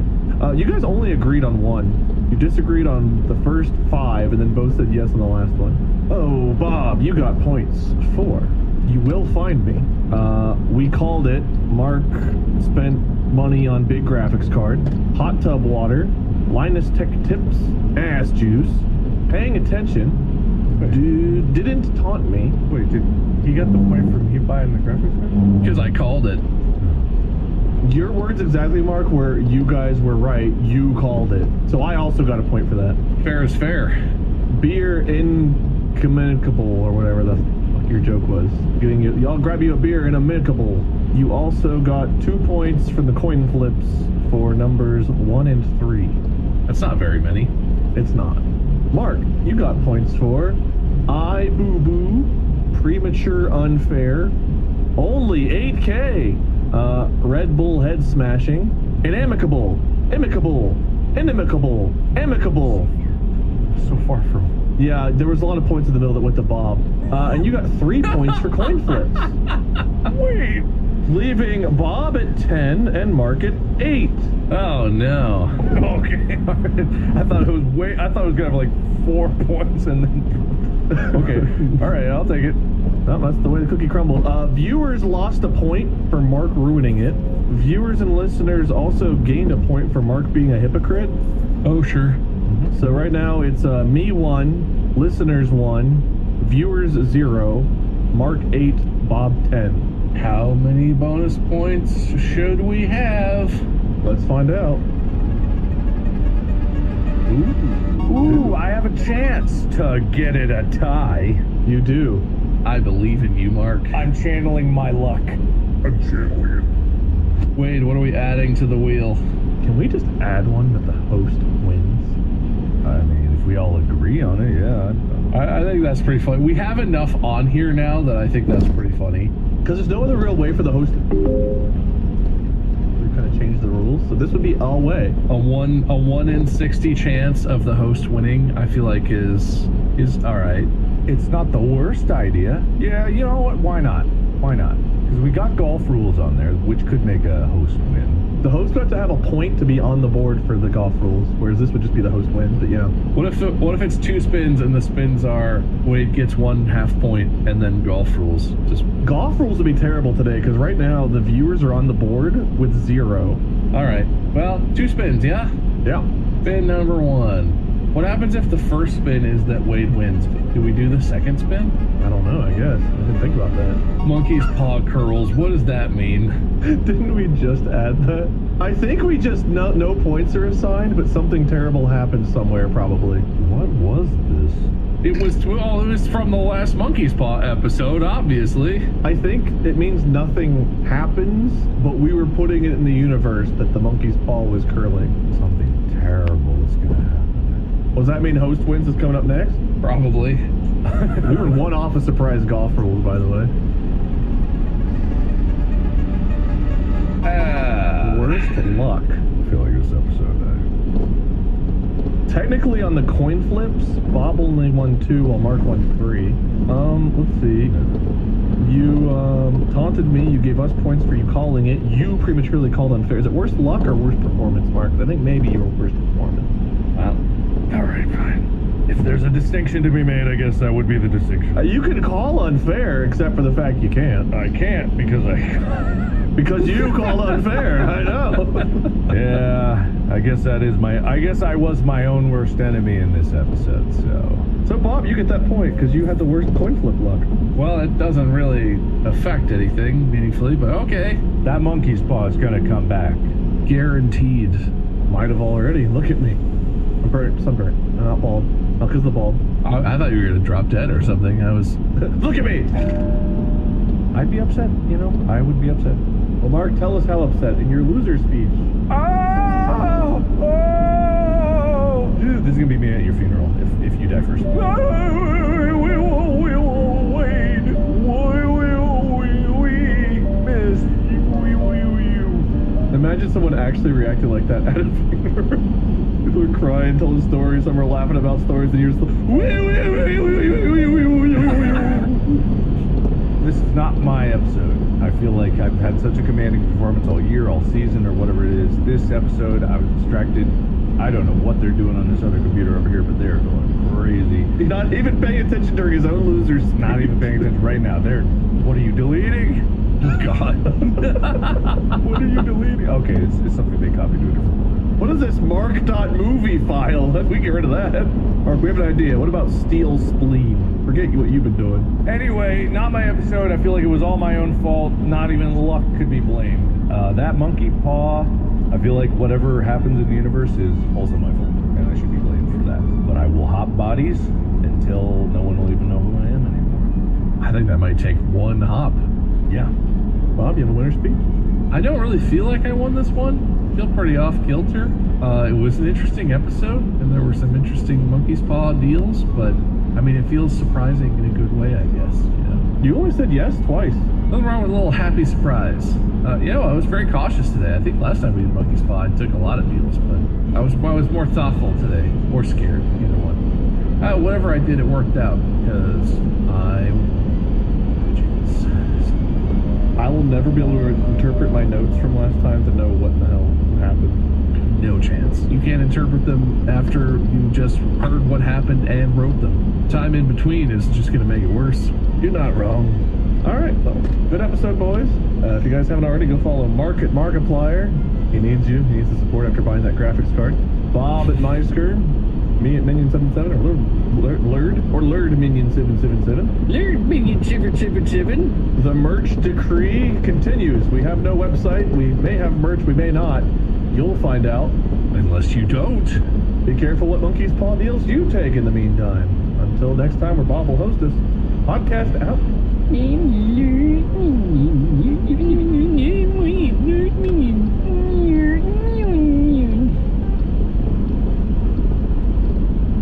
This episode is brought to you by Beneful. Mornings are when the grind starts. Stretches immaculate, cardio crushed it, territory marked. Sorry, geraniums. The dog routine is on point, but it can get a little wolf. That's why I fuel up with high-protein, Beneful freshly prepared meals. I'm eating clean with real meat and veggies, served fresh from the pantry. Pick boring in the bowl with Beneful freshly prepared meals. Visit Purina.com/Beneful to shop now. Introducing Home Care Plus, a new subscription service from Love. Members get more in love. How do you guys know when someone's really your guaranteed? Visit T-Mobile.com's guarantee exclusions details at T-Mobile.com/home. Triumvirate. Explore etymology. Wotan Wade does Lucasfilm. Gobbles, licks ass, and creates catchy compounds. Marketplace Mark finds corporate incompetence inexplicable. digs Elder Scrolls, and gets righteously hammered. From Crustadia to defenestration. Yes! It's time for... What the hell is that? Now sit back and prepare to be distracted and enjoy the show. Hello and welcome back to another episode of what I can only assume is your 34th favorite podcast. That's right, it's Distractable. Well, by now maybe we've moved up to 1, but we all know where we were on that list, so... Those were the good old days, up at 34. I'm sure by now Mr. Rogaine is withering in spot number 6 or 7 at least. Welcome back, I'm your host, my name is Bob. This is a show where, as the host, I give out points, and the points declare a winner. Except there's other things that happen, like wheels that spin, and who knows. And then whoever wins this hosts the next one, competing to host the next one, and or competing to be the loser of the episode. Please welcome the 2 other people who are always and only ever the ones who are here, Mark and Wade. Hello. I'm imagining a lot of, like, a crass stadium full of people cheering for my really poorly worded introduction. Anyway, what's up, guys? I have a game for today, but before we do that, it's small talk. A crust stadium, eh? A crust stadium? A crust, that's what you said. You said crust stadium. Crust Stadium. It's either a stadium full of crabs or it's really gross. I'm sick, but I'm in a good mood, so I'm going to give whoever, every time someone calls me out for saying something stupid or whatever, you get a point for that. Did you say for saying something stupid? I don't know, did I? I'm pretty sure. I don't think he did, actually. I'll roll it back. Every time someone calls me out for saying something stupid or... Wow, he didn't. Wait, what was it that I didn't said? For saying? For saying something, I don't know. Yeah, who cares? Listen, I say stupid all the time. I understand that language. How are your stupid lives, you stupid guys? Right, this is style. Man, I appreciate that. That's pretty straightforward. Direct to the point. I'm licking your ass, right? Or I'm kissing your ears. Oh, right. That's an ass-licking point right there. Wait, don't forget I know where you live. I'm going to come collect on that in a little bit. Oh, yes, you do. I'll get the paddles out. Wait, whenever you get embarrassed, you get even redder. No, look at this. Oh, maybe he just went for a drive in his non-existent car in between episodes. Yes, I need to tan up a bit before this episode. I will sometimes wonder how any company is in business when I ask a question about a product and no one can answer it at all. I got something off of eBay, a Dell computer. It was a great price for it there because I was looking at it. I was like, oh, I don't want it because I want a new editing workstation, yada yada.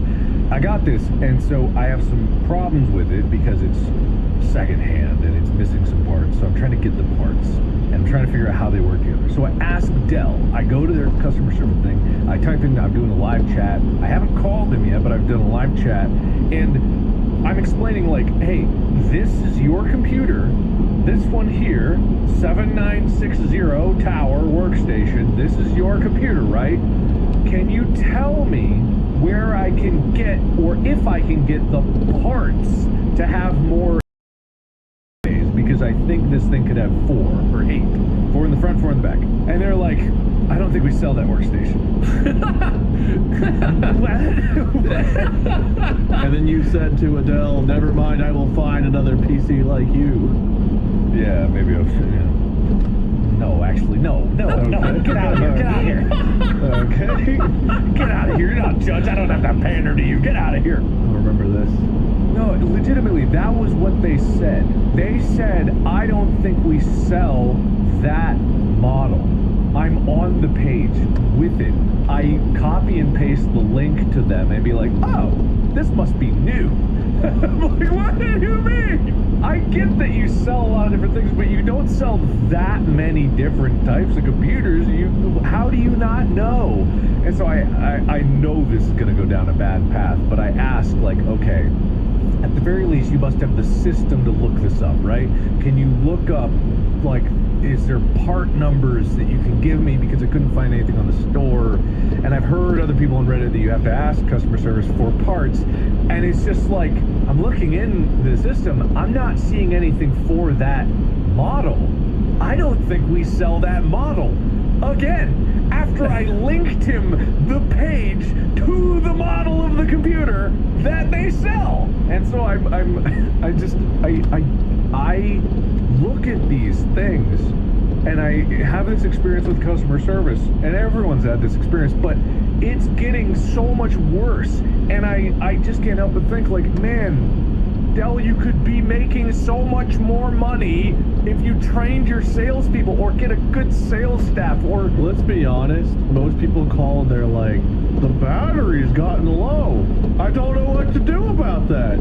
And you're calling, you're like, listen, if you had the little technical jargon, blah, blah, blah, blah, I could have a double helix modifier to my super connector. And it's exactly, they're like, a real question? We don't get those. It's different departments though. Like there's customer service I get, and that's a pain in the ass. But sales should be, their whole thing is they should be making sales, right? And I would go to this and I'd be like, I am here ready to buy. I want the parts. Give me the parts. I know you sell spare parts. Give me the parts. I'll pay. We don't have a spare parts department. You could buy a second laptop and take it apart, but that would void the warranty. I don't think we sell computers, actually, now that we're talking about it. Can I interest you in some donuts? Or Dell donuts? Yes. I don't know. It just doesn't make any sense to me. Dell's nuts. I feel like there just is some gap in the training where somehow these people are here to answer questions, but in a way that I don't think anyone at the company actually keeps track of what they're doing.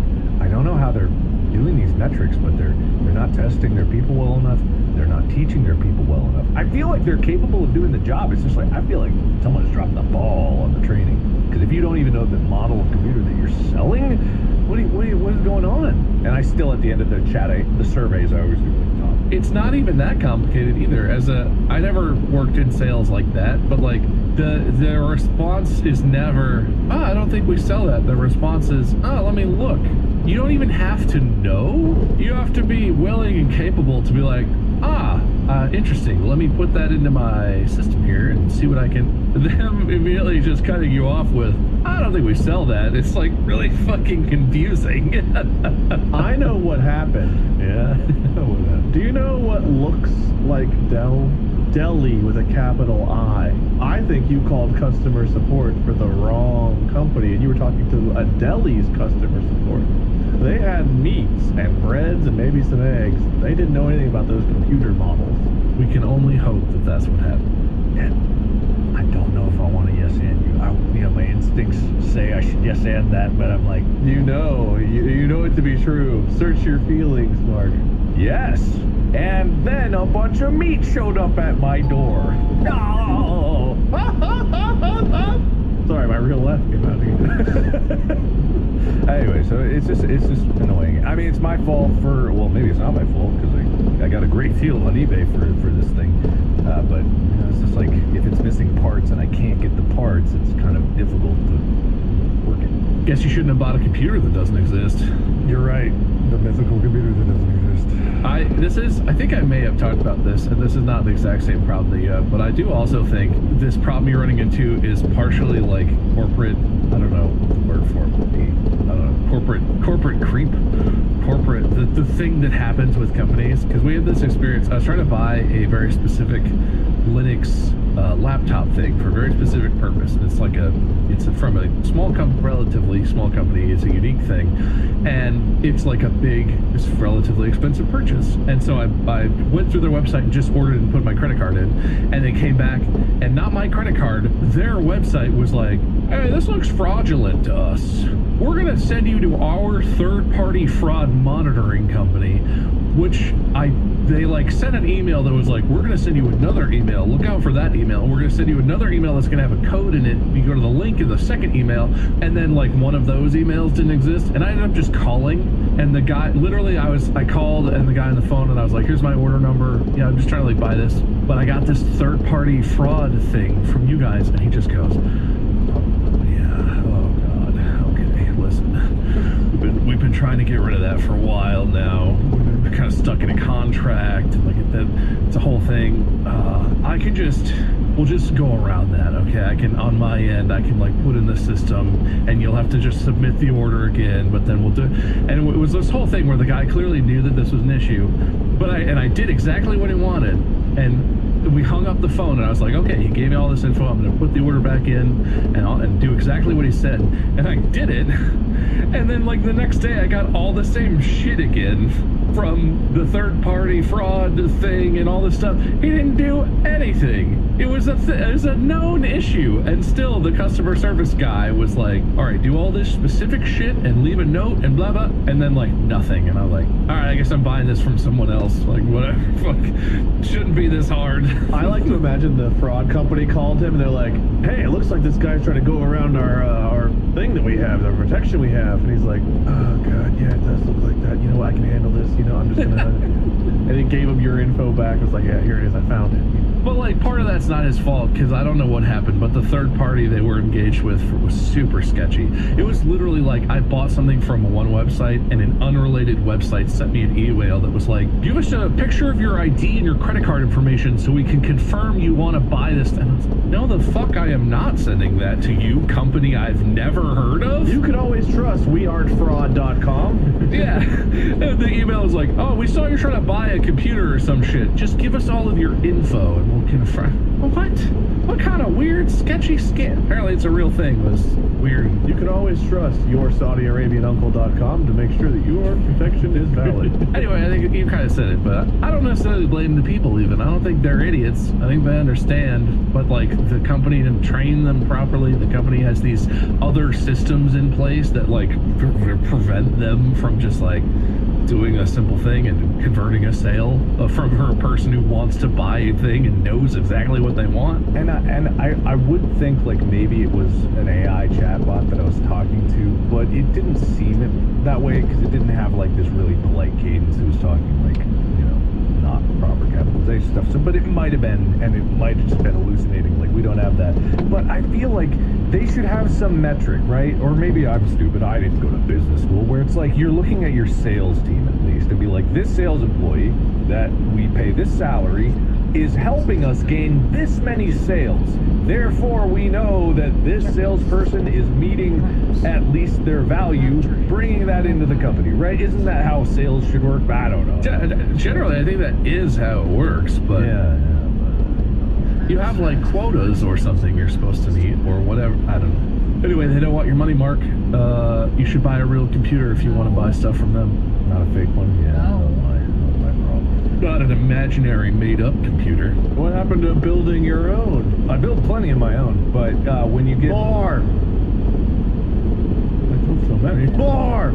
The reason that I did is because there's a specific Intel processor that I can't find cheaper on its own, and the cheapest way that I could get it was already integrated into a system, and it came with like half a terabyte of RAM. I got a great deal on this system off eBay. Go to eBay. You don't take my deals. Don't go to eBay. Fuck you. Fuck off. Fuck off. They're mine. Fuck off from eBay. Or you could always pay more. Yeah, but the reason I got that Intel versus like AMD is because of Thunderbolt. And one of the parts that doesn't work right now is Thunderbolt. I'm trying to get the fucking Thunderbolt part. Lightning, very, very frightening me. Which is doing his actual own thing completely. I'm over here. Alright, whatever. I'm done. Wade, what's your small talk? I had some Quaker steak and lube. Dude, it was good. Buffalo Joe's is gone, which makes me really sad. Quaker steak, though, they've been nailing them tits. They've been good. They're real good. I'm telling you, we should have gone in on Buffalo Joe's. Swept in. Capitalist takeover. I don't know what's there now, but I think they sold before they announced they were selling. If that makes any sense. I think that it was already like, by the time I learned that they were selling, it was already done. I don't know why they wouldn't have guessed that you, a random patron who came in every once in a while, would want to buy the place. Well, they should have thought maybe someone would. Someone did, it sounds like. Yeah, but we could have paid less, hopefully, and gotten it. I don't know if that's how that works. We'll never know now. Any more small talk? Anything else happen? I don't think so. I have not bought any more GPUs. That computer I'm talking about I actually bought like a month ago. It's been a series of problems trying to get parts for it. Dude, isn't buying things that you need parts for or repairs on just a joy? Isn't that just the best? Fucking awful. Like I want to use this computer so bad, and I did get such a great deal on it, but half of me is just like, if I'd have just bought the complete version from Dell itself, it would have cost me several thousand more, but at least it would have had all the parts and I'd be using it by now. But I got such a big deal. I can't say that it saved so much. I stole it right out, like it got listed right as I was looking for it, and I've never seen it again. I've never seen it at that price again. Like it was more than 50% off of what Dell was selling it for way higher specs. It was crazy. Well, hopefully that one card doesn't make up the difference in price. The time alone. Yes, but it's getting there. I got a couple parts in from eBay. None from Dell itself. A few other parts. But Deli will be reaching out. Deli, yeah. You seem so sad. I always feel bad talking about these kind of things because it's just like, I'm swimming in computer parts, right? And that's like something that a lot of people would love to do. And I get like it's a fun problem to have. And it's very privileged of me to say so, but it's like, it's also just like, I don't want anyone else to feel like, bad just because I'm complaining about getting a great deal on a computer. I feel like I'm very frugal in my shopping, but I'm also not very frugal because I'm spending a ton on computer stuff. It's all for work, it's all business expensive, but I get that it's... I think it's interesting. I think people care, and I think you're passionate about it. It makes a difference. And I think it's interesting to everyone else. Yeah, and I'm getting more employees too, like, so it's I have to keep them equipped. What? You're hiring job applications? No. Not right now. Where do we send our resumes? They all need computers, and everyone needs power to do things, so it's like, yeah. Wall Street Journal, did you hear that? Markiplier's hired? No, I'm replacing everyone with AI. I gotta hire my AIs, and they need computers. That's what it is. Duo Marco, is that you? Duolingo announced they were going to go all in on AI. Didn't they say that and it blew up in their face? Yeah, no, nobody liked that. Everyone was pretty pissed off about that situation, as far as I recall. This episode is brought to you by State Farm. Listening to this podcast, smart move. Being financially savvy, plans that vary by state, coverage op, fresh quality ingredients. Whether you just got Uber Eats, orders of $30 or more. Delivery, it's showing up no matter what. I think that might be them knocking on the door because they're, Uber's really good at... Anyway, I have a game for today, and it's a game of names, but not names of people. Well, mostly, maybe, but names of things and or concepts. Anyway, I have a list of a bunch of shit that has names that I bet you idiots don't know the names of. But if you do know the names of them, or if you come up with a better name and I like what you've got, that's how you earn points. It's literally just a list of words of things. I'll describe the thing to you, and then you tell me the name, as is apparently tradition now. Are these all the same type of thing, or are these all different? No, it's just random stuff. Like, this is stuff that's not complicated to describe, but it ranges all over the place. This is just things that we all sort of know exist and that we see or whatever, but like, it has a specific name. It's not just called, oh, that thing, that one, that one thing. It has like a... Anyway, Wade, call it. Tim Heads. And I got Jeff Tails, which means Mark goes first. This is my episode. I'm gonna feel good. What is this thing called? You know when it rains, nice rain shower, and then it all clears away and the rain's all gone, and there's a smell. What is that called? It's called Petrichor. It has a name. Oh, it does have a name. The smell after the rain. I know that has one. a name. Oh, wow. Man, I'm bad with names, so I wouldn't even remember if I really knew it. There might be 20 things on this list, but don't read into that too much. Oh, man, what is it? Petrichor. Pretty much. The second he said when it rains, I'm like, it's Petrichor. Are you doing a remembering ceremony in your mind? Yes. Where's the rain located in your mind, Palace? It's raining on top of it. It's not Torpor. T-O-R-P-O-R? What's Torpor? Is that your official guess? Or? Yeah, I don't know it. I know that there is a name, but I can't think of it for the life of me. I don't think it's it. Torpor. Torpor's like no, that's like a melancholy kind of malaise thing. I don't put malaise on my sandwiches. So you laugh. Therefore my joke must have been funny. All right, I don't know. You could guess. You could make something up. I did. It's not. The only other thing is Sonder, and I know that's not it. Sonder. Those are both good words and names of things that are real, but they are not this thing. Wait for the steal. Do you happen to know what the smell after it rains is called? Yeah, it's called the Sadie Bye Sunny High. Huh? The Sadie Bye, because the rain go bye-bye, sunny high. The Sadie Bye Sunny High. I appreciate that you had that locked and loaded, but I'm not giving you a point for that. I did. I had SWWS. It was the something water wind sun, but I forgot what it was, so I made something else up on the spot. Anyway, it's called Petrichor. Petrichor. I used to go there for dog bones. I never would have gotten that. Oh, is that the name of like the chemical that... The smell, that's just it's described in what I have is the way it smells after the rain. I don't know if it's a chemical or, but Petrichor. All right. Petrichor. But you gotta admit, mine was a better name, which was one of the qualifiers, right? Sunny Bye, Sadie High, what was it? Sadie Bye, Sunny High. Good enough, but not good enough for points. Oh, Wade, you get to go first on this one. Oh boy. You have shoes, or you're at least familiar with shoes, and I assume that you've had some with laces on them. You know how on shoelaces there's that I've heard the name for that. on the tips. What it is. It's like hard and plastic, or maybe metal. Yeah.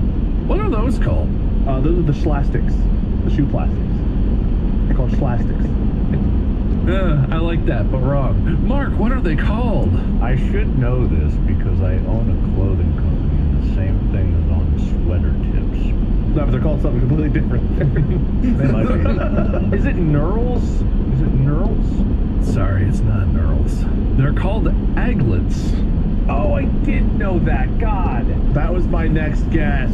I did know that because when it came up, I got them confused with eyelids, which are like either the round holes, or aglets go through the eyelids, or something like that. The aglets go through the eyelets.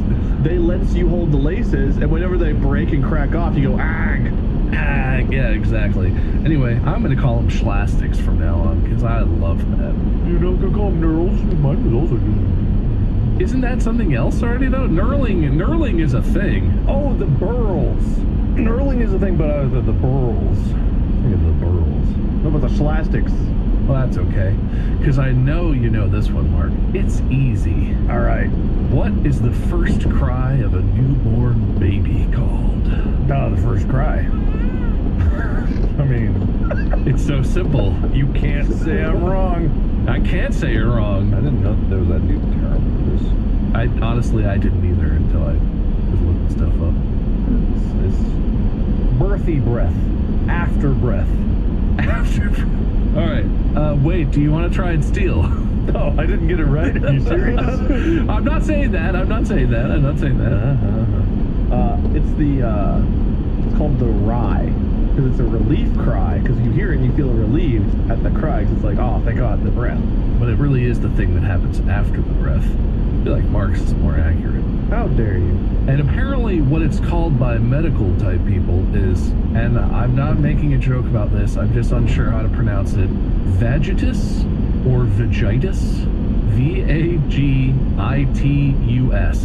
Everybody, my baby's got vaginas! Vaginas! Woo! I mean... baby vaginas! I don't really see how it connects, but I get it. Which one's crying, the baby or the vagina? Is like the, thank God that's out of here, or is it the, Thank God I'm out of there. I think it's the baby. I don't think the vagina cries. I think that's a baby thing. I've never experienced childbirth. I'm not a dad, so I don't know. I guess I was there once for childbirth, but I don't remember it. Are we gonna get any of this? No. It's possible. All right, Wade. Yeah, hit me. What? There's a word, one word for this. It's an easy one. Okay, I can use it as a sentence? I definitely could. What is it called? What is the day after tomorrow called? Oh, I just heard this one recently. Could take a little bit longer, but okay. No, it's the then day. Then day. Got it. You ever looked at the then day diagram? Never mind, you go. I can tell you what a fortnight is. Yeah, got it. Then diagram, got it. I don't know this one. I feel like there is some... We have a word for tomorrow. Yeah. The day after tomorrow? What's the day after that? Morrowind. Elder Scrolls 3. Future! No, I feel like All these are, I saw an article that was like, this mentioned it at some point, but I can't remember. You were on the right track, Mark, and I actually thought yours was pretty funny, but the word is overmorrow. Oh my god, I was gonna say that before I made that Morrowind joke. Oh, you gotta be fucking kidding me. Because I was like, overmorrow, but that couldn't possibly it. Oh, make a stupid joke. That's too on the nose, isn't it? Oh, man. I legitimately was gonna say that, and then I went for the stupid... Fuck. That was probably my only chance at a point this whole game. All right, someone might know this. Mark, you get to know it first. Oh, good. Yeah. What is the dot over an I or a J called? It's a funny word. The little dot that dots an I or dots a lowercase j. It's a funny word. Great word. Come on, man. You took English class, remember this? No, not at all. I never knew it had a name. I know that 2 dots over a vowel is an umlaut. Well, what's 1 dot over a J? Must be an or a lout. Man, I never would have considered that to have a name. I really thought you had a chance at this. No, I have no idea. What is it? I might have misjudged the difficulty completely. Well, you can guess if you want, but... No, I got no... I mean, I know that there's, like, the swoopy one is a tilde. I know umlaut. I don't know what the accent thing is called, but yeah, I never even thought of it as a separate thing from a J and an I, so I never knew it had a name. Wait, do you happen to know this one? Yeah, Mark was close when we talked about tilde. It's actually a tilt tip. Fuck, I thought you knew it. God damn it. It's the tip of the tilde. That's so close. It's so stupidly close. Damn it. It's called a tittle. Is it? Are you sure? Oh, I said a tilt tip. T-I-T-T-L-E. Till tip or tittle. Oh, a tittle? Oh, damn. Tittles and burls. A tittle? It's a funny word. Tittle. Dot your tittles and cross your T's. So it's tittle your eyes. Make sure you tittle your I's and your J's. Don't leave your J untittled. Cross your T's and tittle your J's. Come on down and have sex at Ray's. This one I learned from TV, so there's a reasonable chance that one of you knows this one. Okay. So an exclamation point, exclamation mark, and a question mark are 2 different punctuations, right? There's one word that describes when you combine an exclamation mark with a question mark. What is that called? Man, I really thought you guys more of these. I guess I know more words than I give myself credit for. Is it my first on this one? Yes. I'm not sure it matters very much, but yes. Well, there's 2 words for it. An interrogation or an exclarative. God, that's stupidly close again. I mean, that might be right even. But also, Mark, you want to steal? Wait, he was close, was he? It is an interrogative. An interrogative is just a question, yeah. Oh, I thought that was it. Turns out I combined the word exclamation with interrogative there. It's close to that, though, right? Yeah, I'll even give you that that's the correct thing to latch onto and potentially remember. Exclamatorative. Yes. All right, it's called an interrobang. Oh, I have heard of that one. Well, where's the bang come from? I'm pretty sure that's a joke in Brooklyn Nine-Nine or something. There's a popular show where they talk about interrobangs at some point. Interrobang. Explorative. I could not say it again if you asked me to. Exclamatorative, is that what I said? Wait, torpor. I'm rewinding a bit. Isn't torpor the thing that you fill monsters with on Monster Hunter to put them to sleep? What are you filling them with? You built their torpor meter? Maybe that's not a word. And torpor it's a general description of like a fugue state. I think it's kind of just like you've got a torpor. Yeah, so I think it's when you like put them to sleep in Monster Hunter, you fill the torpor meter. Think. You said torpor, and I was like, what is torpor? Whoa! You looked really surprised at that. I was like a panda sneezing, baby panda. Are you gonna fall backwards out of your chair and roll down the hill now? It would be funny, but wait till you have to find out what a panda's first sneeze is called. I'm gonna go for Or maybe is the easiest one on the list, maybe. Okay, Mark's first on this. Mark goes first. Mark, a fork. It has those pointy bits on it. Stick out the front, you stab stuff with. What are those called on a fork? Aren't they prongs? I call them tines. To be honest, I thought so. Honestly, that's not the word that I have for this, but I'm going to give you a point for that because, yes, that was immediately what I thought about this as well. Is that not what it is? Yeah, I thought so too. Prong was the only word I knew of. I have heard this other, like I knew this other word, but prongs is the first one I would think of. I'm totally giving you a prongs. But wait, can you think of the other word? Slender stabby? Oh, so stupidly close. No, they're called tines. The tines of a fork. Oh, I have heard. I call them tines. That's dumb, though. Tines, prongs, what's the difference? I actually... Oh, prongs. I feel like prongs is... I get these wrong time after time. Thanks, guys. I think I can give you a specific movie that this one is from. Hope I've seen it. I believe it is from A Knight's Tale, starring Heath Ledger. Okay, I saw it 30 years ago. And this is a word that describes the utterly sick feeling you get after eating or drinking too much. You know what I remember from A Knight's Tale? William! Someone yelling that like that. I think that's all I remember. I think I can give you a specific movie that this one is from. Hope I've seen it. I believe it is from A Knight's Tale, starring Heath Ledger. Okay, I saw it 30 years ago. And this is a word that describes the utterly sick feeling you get after eating or drinking too much. You know what I remember from A Knight's Tale? William! Someone yelling that like that. I think that's all I remember from A Knight's Tale. Okay, this is a feeling you get from eating or drinking too much? Yes. Yeah, and you're remembering wrong because it was William! Wasn't it? Probably. That was one of them. I think they yelled William a lot. You have been weighed, you have been measured, and you have been found wanting. Specific feeling when you have eaten or drinking too much. It's a shitty feeling. I'm 4 years old and I got tum-tum grum-grum. Tum-tum grum-grum. All right. I think in A Knight's Tale, William, if you're going to marry my daughter, you have to overcome the tum-tum grum-grum by partaking in this feast. That definitely happens. And that's right after his dad shows up and he's like, hey, I've been roaming the hills smoking. Proud of you, son. I remember that scene very well.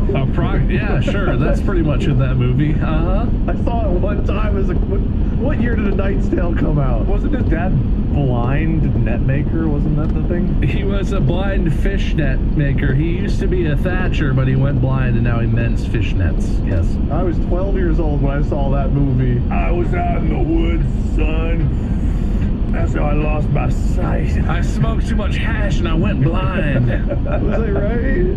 Or is it a better name? It's funnier than what you came up with, funny enough, but you are not correct. Mark, do you have a guess? The utterly sick feeling you get after eating or drinking too much. Bloaty and stuff in my throaties. Oh, the tum-tum grum-grum, the bloaty my throaty. Hey, you guys are really on the same page there. No, it's even funnier than both of those. That feeling is called crapulence. It's such a good word. I've definitely used crapulence before. It's one of my favorite words. I think, yeah, you have used crapulence. I wouldn't have associated it with that, but I get it. Halfway through Fogo de Chao, the manager comes over the intercom. Ladies and gentlemen, you're about to experience a little bit of crapulence. Hold you tight and drink plenty of fluid. Turns out the fish we served was very old. This is your maitre d' speaking. Bask in the radiant glory of your crapulence. Your vomit bags can double as a deck or flotation device. One of you guys has to know this one. It's the name of a thing we've done a lot. Okay. Mark, so a hammer. There's the side that's like the hammer face, that's like the one side, and then the opposing side, what is that called? It's not the hammer, it's the other side. It's in the name of some kinds of hammer. And it's also part of the name of a thing we did for a while. Did we jack a lot? Oh, no, I know this one. Oh, we've jacked a lot. There's a ball peen Holy here. shit. Is it the peen? Yes, it's a peen. Oh my god! Because we did the 3 peens in a pod, and a ball peen hammer is a hammer where there's a hammer on one side and a ball on the peen side. Are you sure it's not a jack? We didn't jack a lot? No, it's a peen. That also means that hammers that have the nail removery bits are technically claw peen hammers. In love, we use claw hammers, and that's dirty or terrifying. Or could be both. Probably both. Anyway, you got one. I knew what a ball peen hammer Wait, was. make me proud. What was Got the first you. thing that popped Make in me my proud, mind? Wade. This is another word that I know you know, but it's in a different context here. What is the bottom of a wine bottle called? This is also something that might happen in a sporting event. The touchdown. Because it's the part that touches down. I love where your head's at. You're in the right sport there, but not. It's not called the touchdown. Too many hands, too many men on the field. Too many hands on the man. No. Too many hands on the man. Mark. The bottom of a wine glass or wine bottle. Yes, the bottle. It's that thing that's concave. It's the little part that makes you feel like they're trying to cheat you out of volume of wine bottle because you're like, shouldn't that just be filled with wine? Shouldn't it just be? Oh, I know it. I think I got it. Well, good thing it comes back to you, buddy. It's a good thing you didn't wait to think to guess what you know instead of just saying words immediately. No, I got this one. Okay, the right sport. He was in the right sport. He was in the right sport. It's the end zone. God, I wish that was it. I like that. That's really good. That's the winning answer. Unless Wade, I'll give you a chance to re-steal. Hey, wait a minute. I'll call it. I'll call One it. One end is the unfair. There's no way. You can't. We've never gone back. Wait, let him say it. Let him say it. And then there's the end. There's the bottom that sits on the ground that you can't open because it's a tight end. He didn't know it. Unfair. I declared unfair. You did say it. I just wanted to hear if that's not it. It's called the punt. The punt of the wine bottle. Anyway, Mark declared unfair because I circled back to Wade. I say we erase everyone's memory from the moment I said unfair because it can't. Wait, weren't you gonna get the point? Declare. No one's getting the point. But it was gonna be you. No, I was gonna give you the point for end zone. Oh, have you been giving points for who's closest?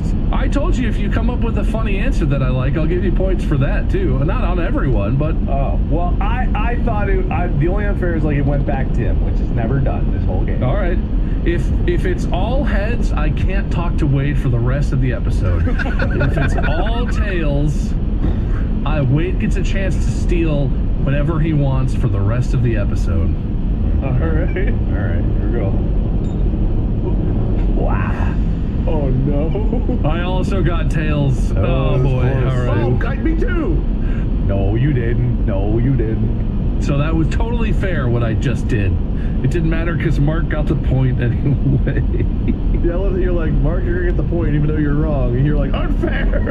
It was because it was going back to you and nothing ever happened. I didn't think it would count, but I had to get my tight end in there. I honestly just wanted to know if Wade knew it, which he didn't. You're not allowed. Well, you are because the points say it. I feel like I am allowed. Yeah, well, I tried to not make it allowed. Now my power's done. You know, it wasn't fair is that you guessed it right. I didn't get a guess at all. I should have gotten a guess after you. I didn't guess it right. You got the last one right. I don't even remember what he said the real answer was. What was the real answer? You knew about the peen. It's called a punt. Is it? Yeah, it's called a punt. Is it? Is it called a punt? It's what my document says. That's what my document says. Is it? We all knew it was. Look, I'm not going to say that I know that beyond a different... Anyway, Mark gets to go first because I unfairly went back to Wade. This one is another one where this is a funny word that I know you've heard, but this is a different... I don't know if you'll know this thing, but maybe. The fleshy thing around the neck of a turkey. You know, turkeys have kind of a situation. Oh, shit, I've heard this. It's a funny word. It's a very funny word. Okay, it's not giblet because that applies to... Is it giblet? I'm might keep thinking about it. Okay. All right. I don't think it's giblet. Yeah, giblet applies to a lot of birds. What? The answer made my brain stop. Is it this? I might keep thinking about it. I mean, I'm not telling you yes or no. I'm just saying, you know, really consider before you commit to an answer. Do you actually know it, Wade, or do you just think that you know it? I've heard it, but I don't remember it. The only two words that come to mind is the stupid answer that no one would believe ever say is their fine laser, and gizzard, but also, I don't know, gizzard? Gizzards are actually organs, I believe. You can eat fried chicken gizzards, but it does not come from the neck. It's an internal organ, I think. Wade, what's that fleshy thing around the neck of a turkey called? And it's not my hand. It's it's part of the turkey. You know what a peach cobbler, but do you know about the meat gobbler? The meat gobbler? That's what a turkey's neck is called. The meat gobbler. That's what it's called. That's Wade's nickname whenever he goes to Fogo. So that's why turkeys gobble, gobble, gobble. The air comes with their meat gobblers. The legend of the meat gobbler. I really know I've heard this word, but it's not anywhere. It's called a snood. I've heard that. I have not heard that. Okay, I do not know that one. Yeah, because they're not clothed, they're snood. Well, I really tried to fish out all the ones I thought were easy. Now we only have ones that I think those are the easy ones. Yeah, well now we only have ones that I think are fucking ridiculous. So honestly, these I might know more. I don't know. Hit us, we're ready. If any of them have these have never been in a book. The only reason I have a big vocabulary is because I read a lot of specifically Warhammer, but I've read a lot in my life. I've never heard any of these. Wade is first on this one. Yeah, sorry, I just laughed at first. The big vocabulary. The word he got right was pee. I was a carpenter too, so.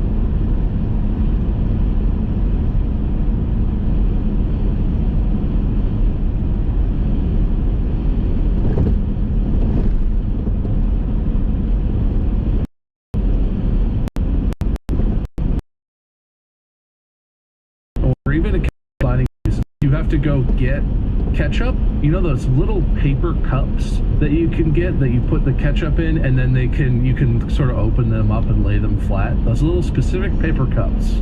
There's a name for those. Do you know that name? Swarf. I wish. They're called swarfs. You don't want to think anymore, or? It's not going to do any good. It'll only get worse. It would, but you already had one where you thought it was going to do you some good. It ended up not, and you were still wrong. But like, there's nothing wrong with thinking. You're allowed to think, bud. I'm confident in swarfs. Swarf. That's your. All right, Mark. Do you know this? It's the paper cups.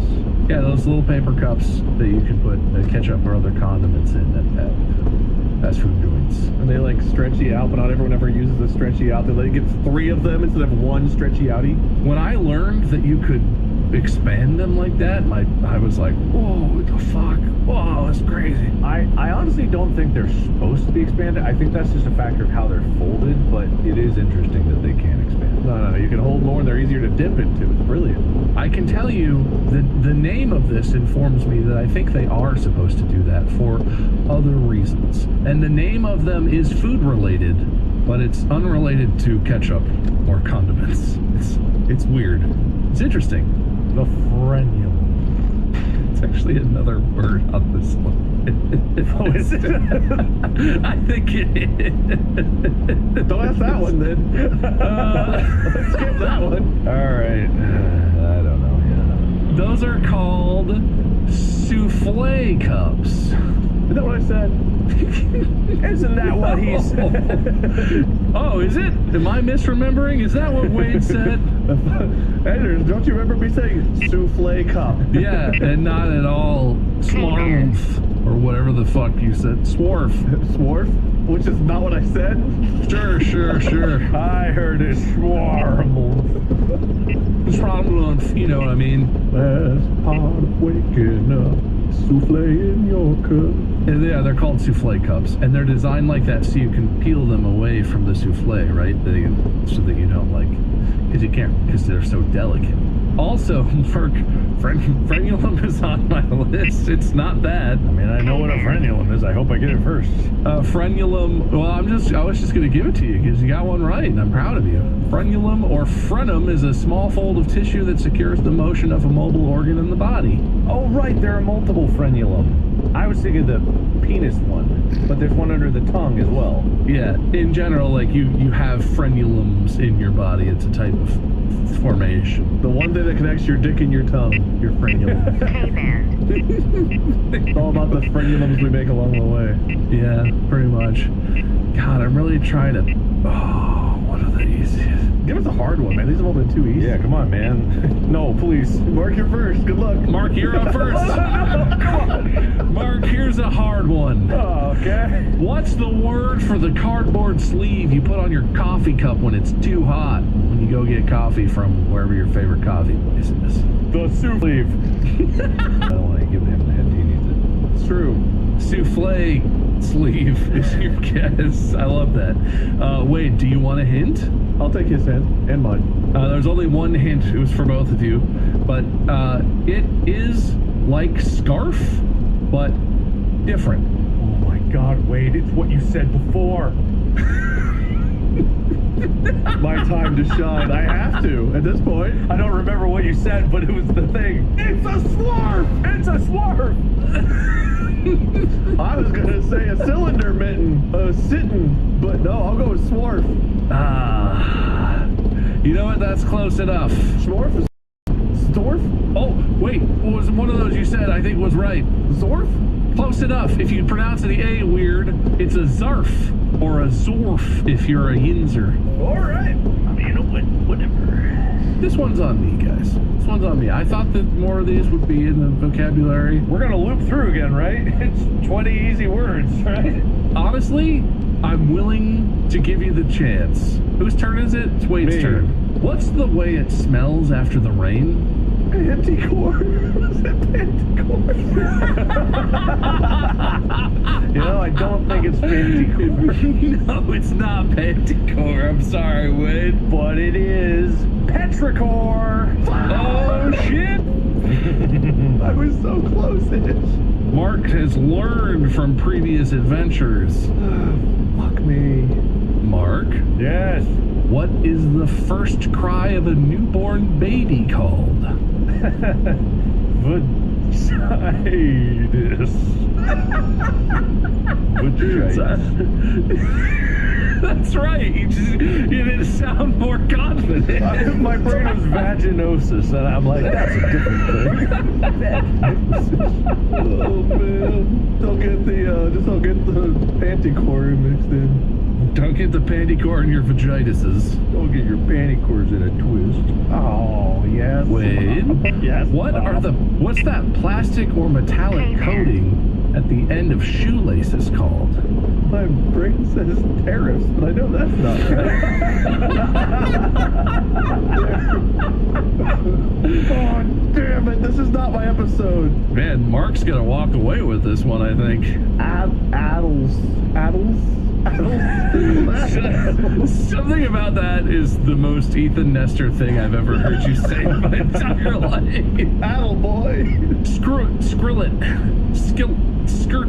Obviously, they're aglets.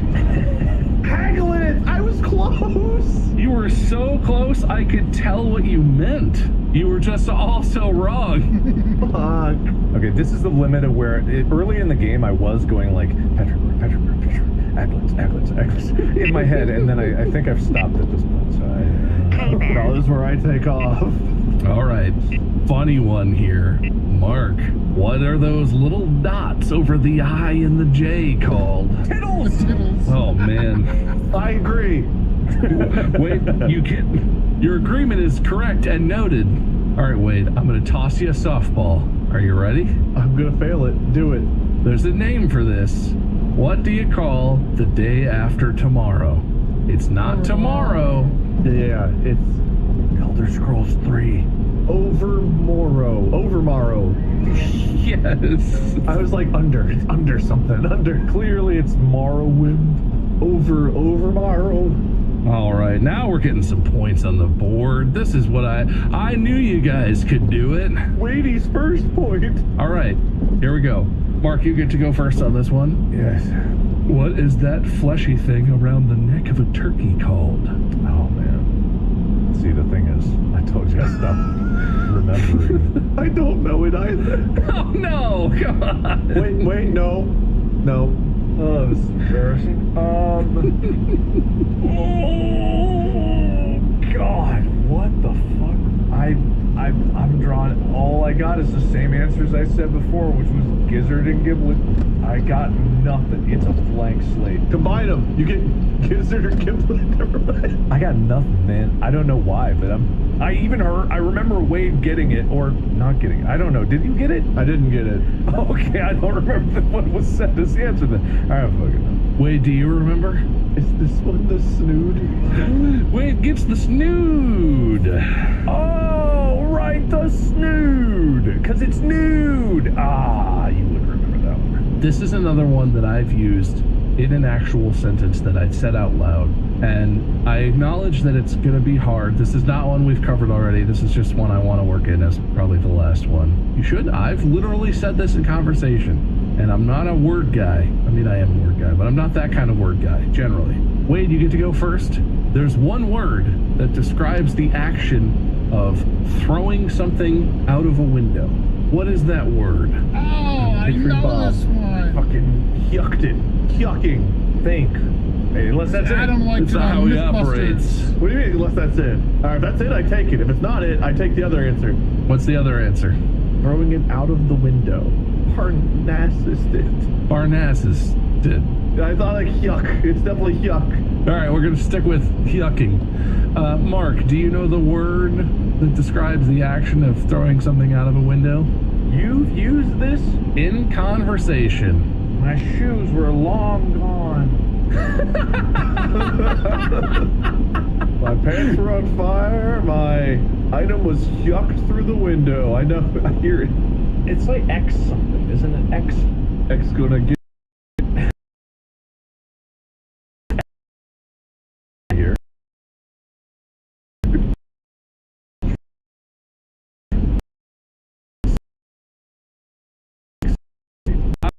I'm into it. No, I don't think you're gonna get that. I'm doing the book out the window. I don't remember ever hearing you say that. All right, I'm a little bit more of a word nerd than I thought I was.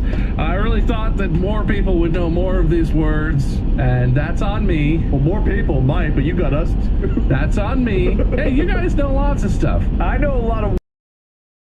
Give me thing to take away from this. It's that I think you're smarter than you actually are. I hold you in very high esteem. How about this? What does calipigian mean? Calipigian sounds like a race of aliens, but calipigian, I would guess, has something to do with how tough your hands are or something. Not at all. But you can only write in one style. No, you'll never guess. You're pigeonholed into one calligraphy. Is this some kind of filmmaking word? It's a word based on like either like a Greek figure or Greek god. Oh, nice. Yeah, I think it's Califigian. I could calla all over that pigeon. And I learned that from a Warhammer book, believe it or not, because in this, it's about Caiaphas Cain, this he's a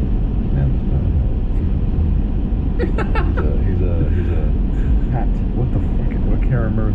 And to get him to look up to see the thing about to shoot him in the rafters, I think, and so I remember that very distinctly. So calipigian means having a shapely butt. That's a good word. I like that word. Yeah, Venus calipige. Calipige. This episode is brought to you by Alexa Plus. Say hello to Alexa Plus and see how Alexa can do more for you. Need tickets like Echo and Fire TV. That many points, I don't know who. Then the wheel spin. Wade, you earned points for saying, for calling me out, ass licking, Adele Nevermind, your real laugh got out, you made a funny joke, schlastics, too many hands on the man, you got Zarf, you got Overmorrow, agreement, oh, you got an agreement point. I noted that you looked sad, but that was not worth a point. You got a point for snood, and you got a point for X gonna give it to you. Mark, you earned points for for Stadium calling me out for speaking poorly. I don't think we sell that model. Thunderbolt Rage, the Afterbreath prongs,